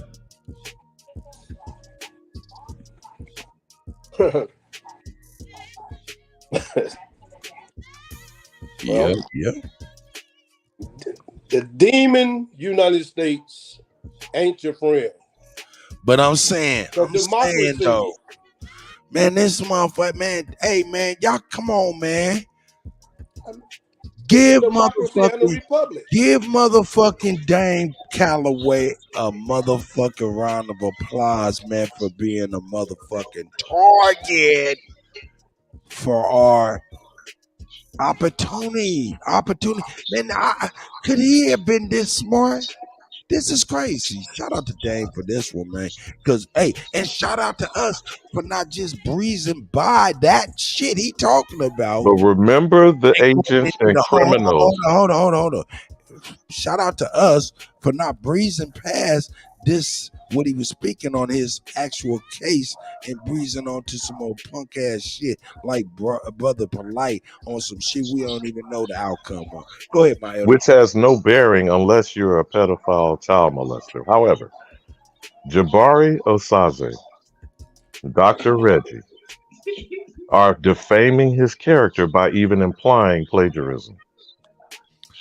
They are then trying to use a portrait out of context. If you remember some crap that he pulled one time when our first attempt discussion with them, and you told people months ago not to go over there with this snake pit in this den of thieves, right? That's right. He then pulled up phallic symbol type American Indian art. Do you remember that? Super, I think you saw that. You remember what Reggie did? Yeah, because that's what turned him on. Okay. So when people depict stuff like that on your character, is that defamation? That's right. Yes. When they take your story and lie about you, I believe the court case is whatever that cracker who wrote The African sued Alex Haley and Roots and won a $650,000 judgment. That's called plagiarism. So when you distort a person's story, defame their name, you know what I have to say about slander and libel, Kutty. You call me out my name, it's slander if you say it out your mouth. You write it down on paper, it's libel. Both of those are fraud, which is a crime on a federal level. This is a felony. And I'm not talking about my leg I can see. This is the legacy we are combating through ignorance. And props to Dane. I agree with you on that. Big ups to him. He didn't call this upon himself. This is the ancestors utilizing him as a vessel. But at the end of the day, we're all a target. Go ahead. Alabama. No, you're right. You're right. This right here, that's what I was saying. He couldn't have planned this out. He couldn't have foreseen this. This is crazy. This is such a golden opportunity. Well, that's the game that they play. Now, let me drop one last log for y'all to think about. A punk ass Negro called Byron Allen. He tried to use the 1866 Indian Civil Rights Law and the 1871 Anti-KKK Act to try to get his 30 pieces of silver. You remember that with Comcast? Yeah, I remember that. Where is he today, and why is that discussion not constantly made before a people he said he was fighting in our behalf, and other niggas are talking about reparations, and that's the same context and argument, getting your 30 pieces of silver from Caesar. This is why Dane ain't worried about what's going to go down, because this is righteous. This is based on our true history, our story. I'll say this in parting. Until our story is fully told, there is no history. And I yield. Alabama, that's Alabama. You know what I'm saying? Alabama. I'm gonna be honest. He brought up Byron Allen. You know what I'm saying? That, hey man, me, I'm a brother, man, that do not trust a motherfucker that don't have no, you know, who don't got no facial hair. You know, a naked face nigga. You know what I'm saying? I don't trust a nigga like that. You know what I'm saying? But I give my elder Alabama a pass because he got plenty of hair on the top where I can't even grow none on the top. So I'll leave it alone. But he brought up Byron Allen. Hey, Byron Allen ain't got hair on the top or facial hair. He's not to be trusted. He's a walking. He's a walking thumb. He's a walking thumb. No, shout out to the elder Alabama. I'm joking, man, for sure. Alabama, libelous is not just limited to the paper. If you put it on video, if you recorded it any way, it becomes libel. So if it's a video written down, Jones is in the building. or recording, Jones is in the building. Jones is in the building. Yeah. Yeah, he over there got the big brick wall backdrop like me. Peace to the tribe, peace to the panel. Yeah, this brother polite stuff, man. This shit is, to me, I ain't gonna lie, I wasn't really gonna cover none of that stuff for real. You know, outside of how, you know what I'm saying, it's making outside of how it's making them fracture, because Sonnet is at odds with Garfield, all of that type of stuff. Hey, and what we get to do is watch them while they attempted within last month and a half to fracture us. We withstood some of that shit, swam the fat, stronger than ever, and look here, they're fractured. But Kutty, at the very tail end of Bap's interview, Ian Dane said the Aboriginals need to get behind the scenes. If you didn't hear that at the end of his interview. The final thing is, let me remind people of this fact. We declared Pan-Africanism dead with AP, A1, Sister Bethy, and Sister Soulmane on March 31st, 2023. You know what happened the day before, on March 30th? The Pope denounced the doctrine of discovery. Now, whether you consider that coincidence or the ancestors at work, I don't know. But he is still desperately trying to moonwalk off this active crime scene. Now, do you see the wreckage and the fallout of declaring Pan-Boo-Booism is dead? Well, they've been trying to do that since Barack Obama. Shout out to Bab too for highlighting it. He brought it back. Trying to tell you. Let's slow this down, man. Let's look at what's going on, dang. So shout out to Bab. No doubt. Asking the real questions, man. The hood journalist known as Bab. You know what I'm saying? That's right. Come on, give him his motherfucking due. You know what I'm talking about? That journalist and scientist. He's the first merger of the two. What's up with it, Jonesy? How you doing today, brother? You looking good, my guy. Okay, he on mute. He said you on mute. My bad, man. I got my little nephew over here. All right, man. Shout out to the young guy. Tell him age. I know he can't hear you. Got them good headphones on. Boy, 3 off the chain, but yeah, this is what we've been waiting on. Cause see, now it's time for them to shit or get off the pot. You see what I'm saying? And Ron Hayes just spoke on this like probably about 4 months ago. Just said, you know, how different people play their different parts. You know what I'm saying? The moving parts of what we trying to do. He was like, and that nigga Dane, he is this story. You know what I'm saying? That's his. You know what I'm saying? That's his lane. He's the motherfucker that's going to go find the paperwork, put the paperwork together, and the shit that he find, you know what I'm saying? He's not going to come back. His efforts ain't going to come back futile. You see what I'm saying? So it's just a matter of, I already knew it was just a matter of time. And then you start to get these more exposures, and I've seen a little uptick on more people coming out talking about jumping on that Pan-Boo-Boo train. They got some, like, you know what I'm saying, replacements trying to come out and pop up in the new algorithm I see. But look.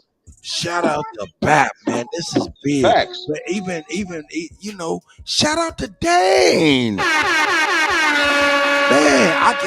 shout out to both your brothers for coming together yesterday like that. Shout out to Bap for real. And even more so, Super shouts out. He said, hey, Kutty, play this shit next. And I said, timestamp. He said, nigga, from the beginning to the end. But I ain't gonna play it to the end. Cause we don't need to get, because that shit, that Dane Zone, man, is so powerful. We can melt on that for a minute. Just the strategic nature in which we can move forward as individuals and collectives. You know what I'm saying? On that same code against the Department of Interior, if I'm correctly hearing it from the elder.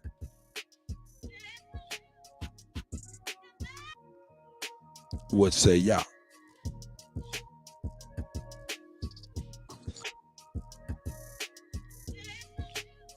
This shit crazy. And I think one of our little strategies going forward too is we should find out like what's the opposite action that can be taken, just like you know what I'm saying, just the opposite action that they're taking against Dame. Like another, like us as a separate, you know what I'm saying, original people, but into make those same claims against them, you know what I'm saying, like simultaneous, like, oh yeah, y'all doing that. We basically, you know what I'm saying, got proof that y'all are, you know what I'm saying, doing exactly what you're trying to, you know what I'm saying, project on us. And in the little, you know what I'm saying, in the legal court system, you know what I'm saying, just as far as paperwork, I say you can sue anybody. We need to sue these motherfuckers, like you said, for identity theft.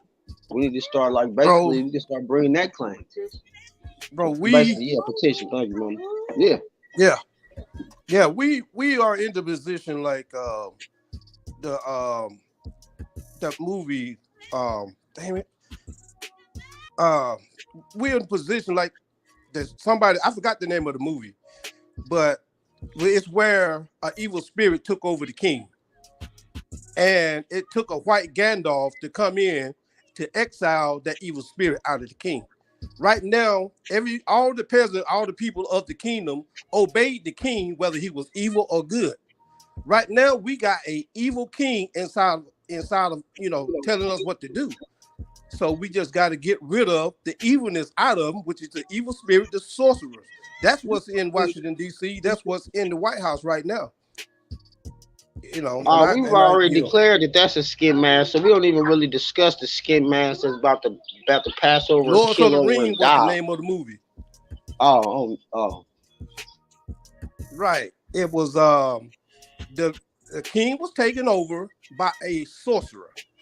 That's what's happening to us. That's why we can't get anywhere. You go to complain at the highest level, you got an evil spirit or sorcerer running your kingdom. You're not going to get no justice out of that. You got to focus on that and try to find a way to remove that.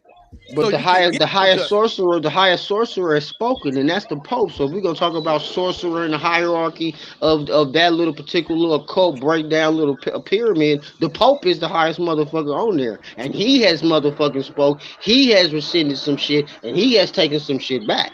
So therefore, the motherfuckers that he's speaking to by default, motherfuckers should get activated. Because like I said, that denotes and motherfucking disqualifies and debunks all these foreign institutions. So you got to start putting that on the public record, on these etherical and all these public platforms that we know what the fuck the gig is up. These motherfuckers ain't got no more power. Motherfucker, you used to be trying to motherfucking wave your fucking wand and all that shit, but that shit's over. You see what I'm saying? That's the type of energy that, you know what I'm saying, motherfuckers got to get the fucking being on. That Pope nigga, he's about dead too, so he's probably got a CGI motherfucking projection the fuck going on too. Shit, that's already been exposed. So all this shit, he can only do so much. I mean, if you relinquish the power back in the hands of the people, if the people not moving, I mean, where's the remedy? Exactly. See, those people got to be in the know that they are the people being spoken of, and not this black or this minority bullshit that the motherfuckers that's trying to keep this scheme going is running around here telling and saying. You see what I'm saying? Yeah, the people of the land, like the motherfucking Taliban, who are the people of Afghanistan. That's why they had to get the fuck up out of here. Leave the weapons, leave the tanks, leave everything. Motherfucking get gone like motherfucking that part. Get gone. That's all they did. That's what the fuck they didn't want to tell on the news. That he had to get the fuck up out of there, get the fuck up out of there. That's law. Because the motherfuckers of the land have motherfucking taken their place in that Afghanistan circle the fuck of life. So you, your little military, all your little toys, and all your shit, your drones, yeah. Gonna leave that shit right there. That's called booty. Now, so get the fuck up out of here. And the motherfuckers that's with y'all, they tried to get the fuck up out of here. They're with y'all. Because they already knew what the fuck was up. And everything you brought with you. Period. The people spoke in Afghanistan. They told the French the same thing. They had to go. That's up to we, the people. We. Yeah. But see, we are, you know what I'm saying, we're cognitively dissonant right now, if that's even a word, but shit, we're in a motherfucking separation from who the fuck they're speaking of. And that's what they come back to. That some motherfuckers are so docile and so trained that they couldn't really fathom being in control. Some of us, you see what I'm saying? Yeah. They gotta have like this greatness that like they can't fathom this greatness being hidden to the point that this is the most global motherfucking cover up in human history. Genocide. Hello? Yes, sir. I'm with That's you, bro. right. Go. I'm with you, man. And you dead on about that. People are docile. And until the people speak as one with one voice, as an authority, man, they play games with us. They playing games with Dane Calloway. I wanted to say that. That's what they do. They're gonna give them a run around in the court system, and it shit can go on for 10 years. What we need to do, something just popped down on me. What we need to do, we need to figure out these fucking little districts, how these little district jurisdictions that they fucking got, district this, district that deals with these different regions in the fucking, certain group of states put together, get together with, the right-minded, the original people of them particular districts. And I think we need to start like motherfucking class action lawsuits in all these motherfucking jurisdictions and play the little law court game like they do, and some shit just get pushed up and forced to their little Supreme Court, that way. Because they gonna, like I said, they gonna have to deal with it either way. But the key, so we can inundate their ass with some shit for them to prove. The key to it is the attack. They're attacking him. So if you bring we should automatically activate a counterattack. You see what I'm saying? There you go. So if you attack them in their court, then you under their jurisdiction, and they can do whatever they want to do to you.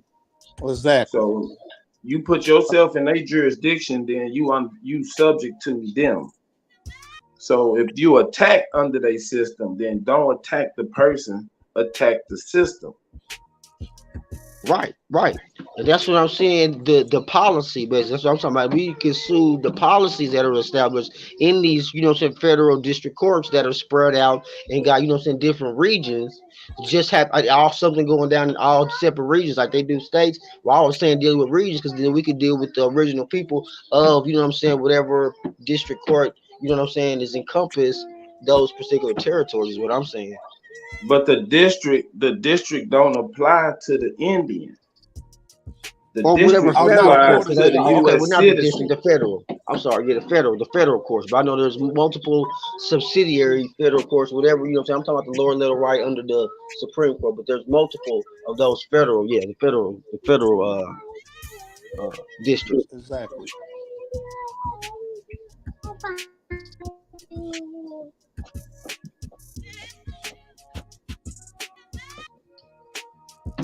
With me, myself, I have declared war. I've declared war, and there's no way around it.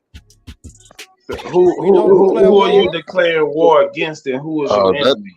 Just a second, Super. Just a second. On the point that Jonesy was making, and I will stress this one last time, though I know I'm going to have to keep repeating. The Alien Tort Claims Act, 1789. We are foreign to this enterprise that's operating a criminal fraud and stealing the identity of the Indian not taxed. There are 13 federal judicial districts that Jonesy was referencing that should have each one filed the same alien tort claim. Dude, I see we are having our identity stolen and our deprivation of rights under the Constitution. Do you follow what I'm saying? No, hey, Vu, you got to come up in here, man. We built on something crazy, man. Go ahead, please.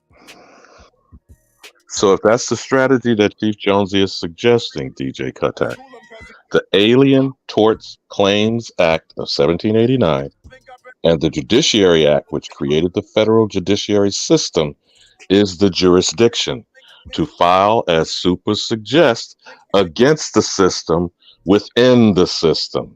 You follow me? And are you?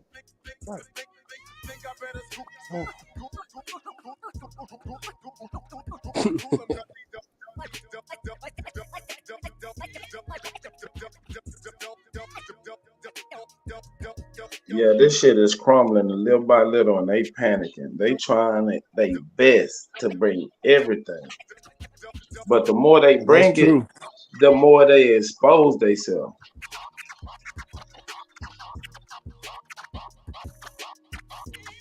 Like I said, like I said, we gotta look at this like jumping in the matrix. When we go into like we suggesting these little plans and this strategy, that's jumping into this particular matrix to deal with them. Because I mean, the working for wages. That's that could be quote unquote described as a fraud on certain levels. You see what I'm saying? Because it's not a right, you know what I'm saying, exact equal exchange.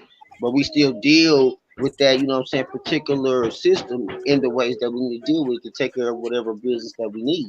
So that's what I'm kind of with. It's not something that we gotta, but this is something that, like we said, we gotta use their stuff against them while they're still here occupying whatever, because we got the rules to y'all's fake game, and we can beat y'all at y'all's fake game.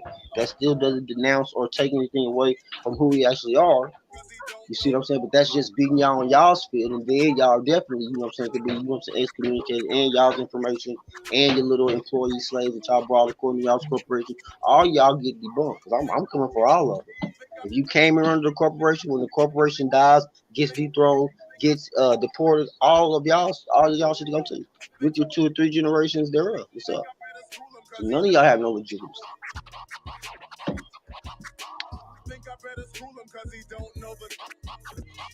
Go ahead, bro. You on it? No, I was done with that, but shit, that's the energy, like that's, you know what I'm saying, that's the kind of like no mercy kind of attitude we gotta go about it. If it's in the court system, just how we carry ourselves and all that. But yeah, we need to go and need to activate it and get them work, because they're already scrambling now. So the only thing they waiting on is to get overwhelmed so they can go and throw up the white flag. Because clearly you can see how the global situation is unfolding. Okay, well, we are the original people of this land, like the original people of the world, are starting to treat this little United States foreign company. We should be kind of mirroring the same kind of, you know what I'm saying? So I see we should come up with our own little kind of bricks as far as how we move. You see what I'm saying? And deal with this, you know what I'm saying, person that we got. You see what I'm saying? Just in theory, not that exactly, but just that alliance coming together in theory under a common, you know what I'm saying, one common goal. But we have many. If you want to, you know what I'm saying, break it down like that. We have many common goals, but still, that gives us the energy and encouragement to align and join forces, stuff like that. But absolutely. Yeah. When it comes down to the safety of the people, you must first gather the people to mount a defense. If you ain't my people, if you're not my peers, I ain't got no business talking with you. So why are we talking to this criminal corporation trying to get a defense when they the one that's shooting at you? Your territory. If you know your territory, your home, that's your defense. That's your rights. In your territory, you got to claim our territory. If you don't know You're your absolutely territory, correct, Kusa. Who gassed these motherfuckers up to tell them not just to go after Dane, but to claim discrimination? Who gassed them up, Kutty? I don't know. The same ones that the op suggests, the same one Dane said he has the best of. Maybe, perhaps. It's probably some banker. Put it like that. He said he had the best. Now remember, they think they're slick. They're going at him through YouTube. They're going at him as an author. They're going after his. You said the small hat. They're all about money. Right? So what rights are at stake that's being deprived if they're trying to go after him? Jonathan Majors. Okay. R. Kelly. William H. Cosby Jr. Orthon James Simpson. I don't think you hear me though. Whether they lock your fucking ass up or not, what are they gonna drain? Your wallet? Your bank account? Are those rights have been deprived of them? Cuba Gooding Jr. They got the black man's kryptonite on these folk, right? They passed a law in Nevada to allow a wench to come and file a suit against Cosby civilly. Right now, Kutty. I forgot the wench's name, but she shall not be named. Are their rights being deprived? For sure. Are their ability to exist unmolested, which means their liberty is at stake? And when is the American free to be? I stress, until our story is told, history is untold.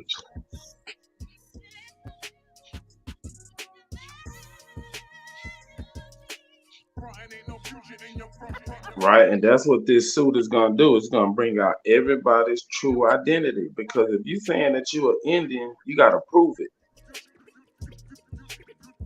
Now Why you the have to game prove it flipped. when you already know who you are? They know who No, you no, are. no. I'm saying the people that saying Dane is discriminating against them is claiming Indian. So if they claiming Indian, they gotta stake that claim on something. And then on their history, right? Or their lineage. So if they start telling their lineage and their history, it ain't gonna add up.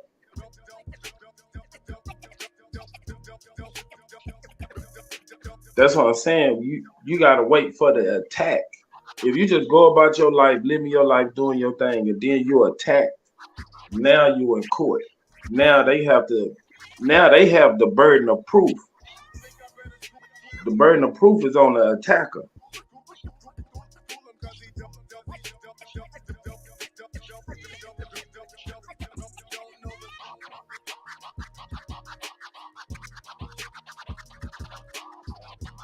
Not the defendant, because the defendant is innocent until you prove whatever you saying against me.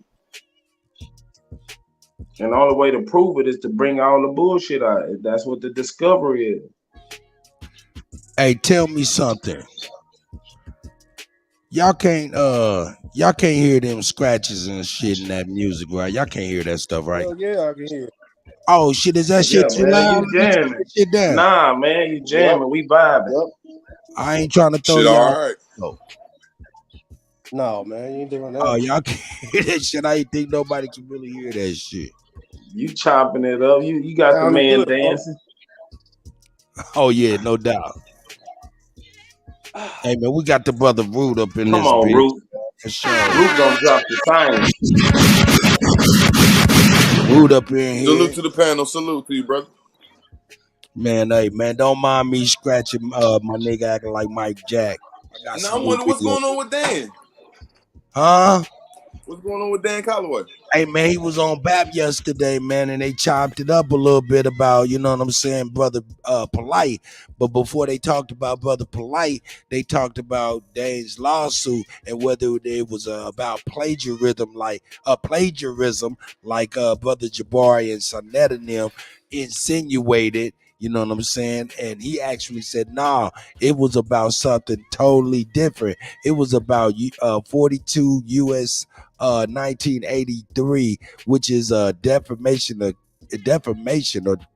what was it? Yeah, defamation or something like that. Discrimination. Discrimination. There it is. He's being sued for discrimination by an Indian tribe in New York. And that overseas, and fuck a brother Polite. Let's speak on what that is. And Alabama broke that shit down as to what that meant. And man, this right here make Dane a motherfucking linchpin to me, a motherfucking pioneer. And this might be the basis for each and every one of them. They tried to attack him with something, and now they opened up their motherfucking selves up to the same type of attack. Thank you very much, sir. What say you, boo? Shit, I like to see how this go down. Wow, that's me too. Me too. I think this gonna prove that Negro, black, and color ain't shit, and Right. Indian. And brothers, please correct me if I didn't, if my summary wasn't correct, or if I left something out. You know what I'm saying? That Please, man might be in trouble. Woo.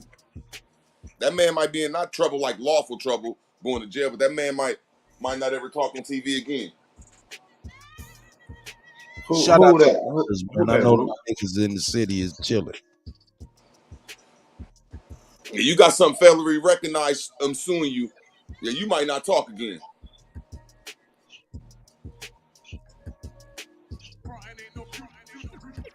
That's what happened to Alex Jones. You got to go in on the root. We got to Nah, give I'm us not some saying I'm right details. or wrong because I'm on Dan's side. Fuck them motherfucking foreigners. Fuck them foreigners. I'm on No, Dan's tell side. us about what you're saying. Explain what you're saying. He might not If something never talk federally again. recognized, sue you the right way and send you a notice and say, look, here go this notice. Then after that notice, if you don't talk in the private, man, I hope you ain't slander them motherfuckers. Yeah, that shit is not. They don't play that shit, and that's all we need to learn. That's what we need to learn. We need to learn civil law. Bad. Hey, they suing him for discrimination, Root. They saying he discriminating against them for what he teaching. Man, I hope he got his evidence right. Or he The might not be burden of allowed to proof. teach no more. The burden The of burden proof of is proof on is the on them. attacker. That's what I'm saying. If they saying And they he's running doing from something, discovery. He said they running from discovery. right? Exactly. That's what he said. He gonna do his thing. So when you look at it, if they attacking him, they gotta prove that he's doing something discriminatory towards them, right? If they saying if they ain't discriminating against me, the burden of proof is on them, not Dane. All I'm saying is when them type of people go to court, they got their proof, bro, or it wouldn't be in court. You can't bring shit like that to court if that's wrong to say. I just don't think the judge and them people will let that shit go through if there ain't no evidence and He if you ain't wanted do to this shit go to properly. court. He wanted to take it to trial, but they trying to keep it out of the trial. He wanted to go to trial. Okay, I hope you're right. I'm for niggas. I don't like these foreign motherfuckers. I'm trying to say that's a hell of a thing when that's dealing with the big boys when you jump in that court shit. Hey, see, Root, this is the thing. They screwing for discrimination on his teaching. He teaching that we the Indians, so they gonna have to prove he lying. No, they ain't. They gonna have to prove that he gonna have to they gonna have to prove that they're Indians.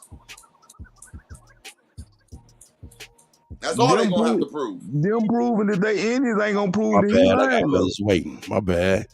I ain't saying you wrong. Chief Jonesy back. All he teaching is that we the Indians. So for them to say he discriminating against them, teaching that, they got to prove that he's lying or something. They got to prove something's up with his teaching.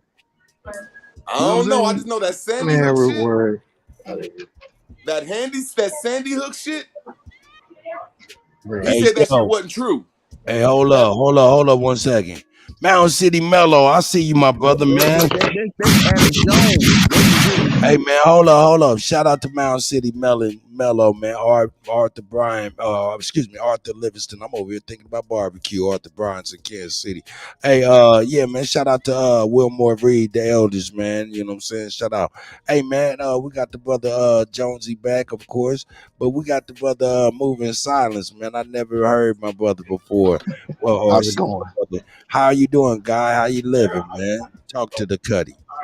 Hey, I'm doing good, man. I've been here before. I used to argue the root word. Yeah. I could hear that Not here to voice. lie about his allegations or whatever. But on the subject, on Dane, Yes. he ain't got nothing to worry about. Nothing. Absolutely nothing to worry about. If Nah, they're gonna, yeah, go ahead, and, brother, please. and if they continue on, they're gonna open up so much, and everyone's gonna tune in to the point where everybody's eyes will be open. So this is a good thing. My brother, hey, just to what you're saying, I was thinking that before, but I'm like, yo, at this point, it's too late now. Too late? It's too late now. Hey, have y'all ever been to a or ever filed a case? You don't go in there and talk. You don't go in there and do this bullshit you do on YouTube. When these motherfuckers file this case, they say it's me versus such and such. They put the motherfucking I sign this so I know that this ain't a lie, which means under jury, and I'm under perjury, and I'm in the right mental state. Then they say fact 1, fact 2, fact 3, and it's done. When you bring your piece of paper in there, are you going to rebuttal fact 1, fact 2, fact 3? None of this bullshit we be doing here. This shit gonna be real quick and sweet. And if you don't got this shit right, it's over. They bluffed. And it's backfiring. They opened up Pandora's box. Why? Because we're aware. where we're now, where we wasn't before. And thanks to Dane, man. Hey man, no matter how different people might feel about Dane Calloway, man, hey, shout out to him because hey, he was the target that could help us all have legal standpoint in a different way that we did not see before. Shout out to Ab React. Hey man, now what I'm saying is, what are you getting Kevin, I sued see you, for? Kevin. Shout out to my boy. Hey, he said, "What up, Kutty? Arthur Bryant's and Gates." Hey man, my bad. Yeah, I said Arthur Bryant. Now I was talking about Arthur. Hey, what is he getting sued for? Go ahead, Root. What'd you say? What is he getting sued for? He's getting sued for. Let me bring it back to you. I put it on I the know. I screen. already know what he's getting sued for. You already said it, man. No. That's not easy to get out of, man. Nah. Look. Hold up. Right, bro. Hold up. I'm bringing it back to you. Root, that's what we trying to tell you. Root. In order for them to prove he's lying, they This got to is prove what he's he's lying being about sued us for being right American now. Indians. Hold up. This is what he's being sued for right now. Right now. Let me full screen this shit. He's being screwed. I said screwed.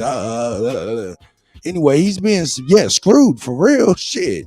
He's being sued for 42 U.S. Code 1983, civil action for deprivation of rights. And when That's you go, not no weak ass shit. That can get you kicked off YouTube. That can get you like some money taken from you. No. They sued him based off of his books and content on YouTube. So definitely, it's not about him. He's not.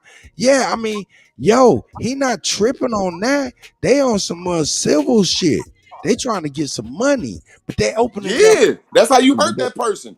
But then they opened up Pandora's box though. Nowhere. Go ahead, Root.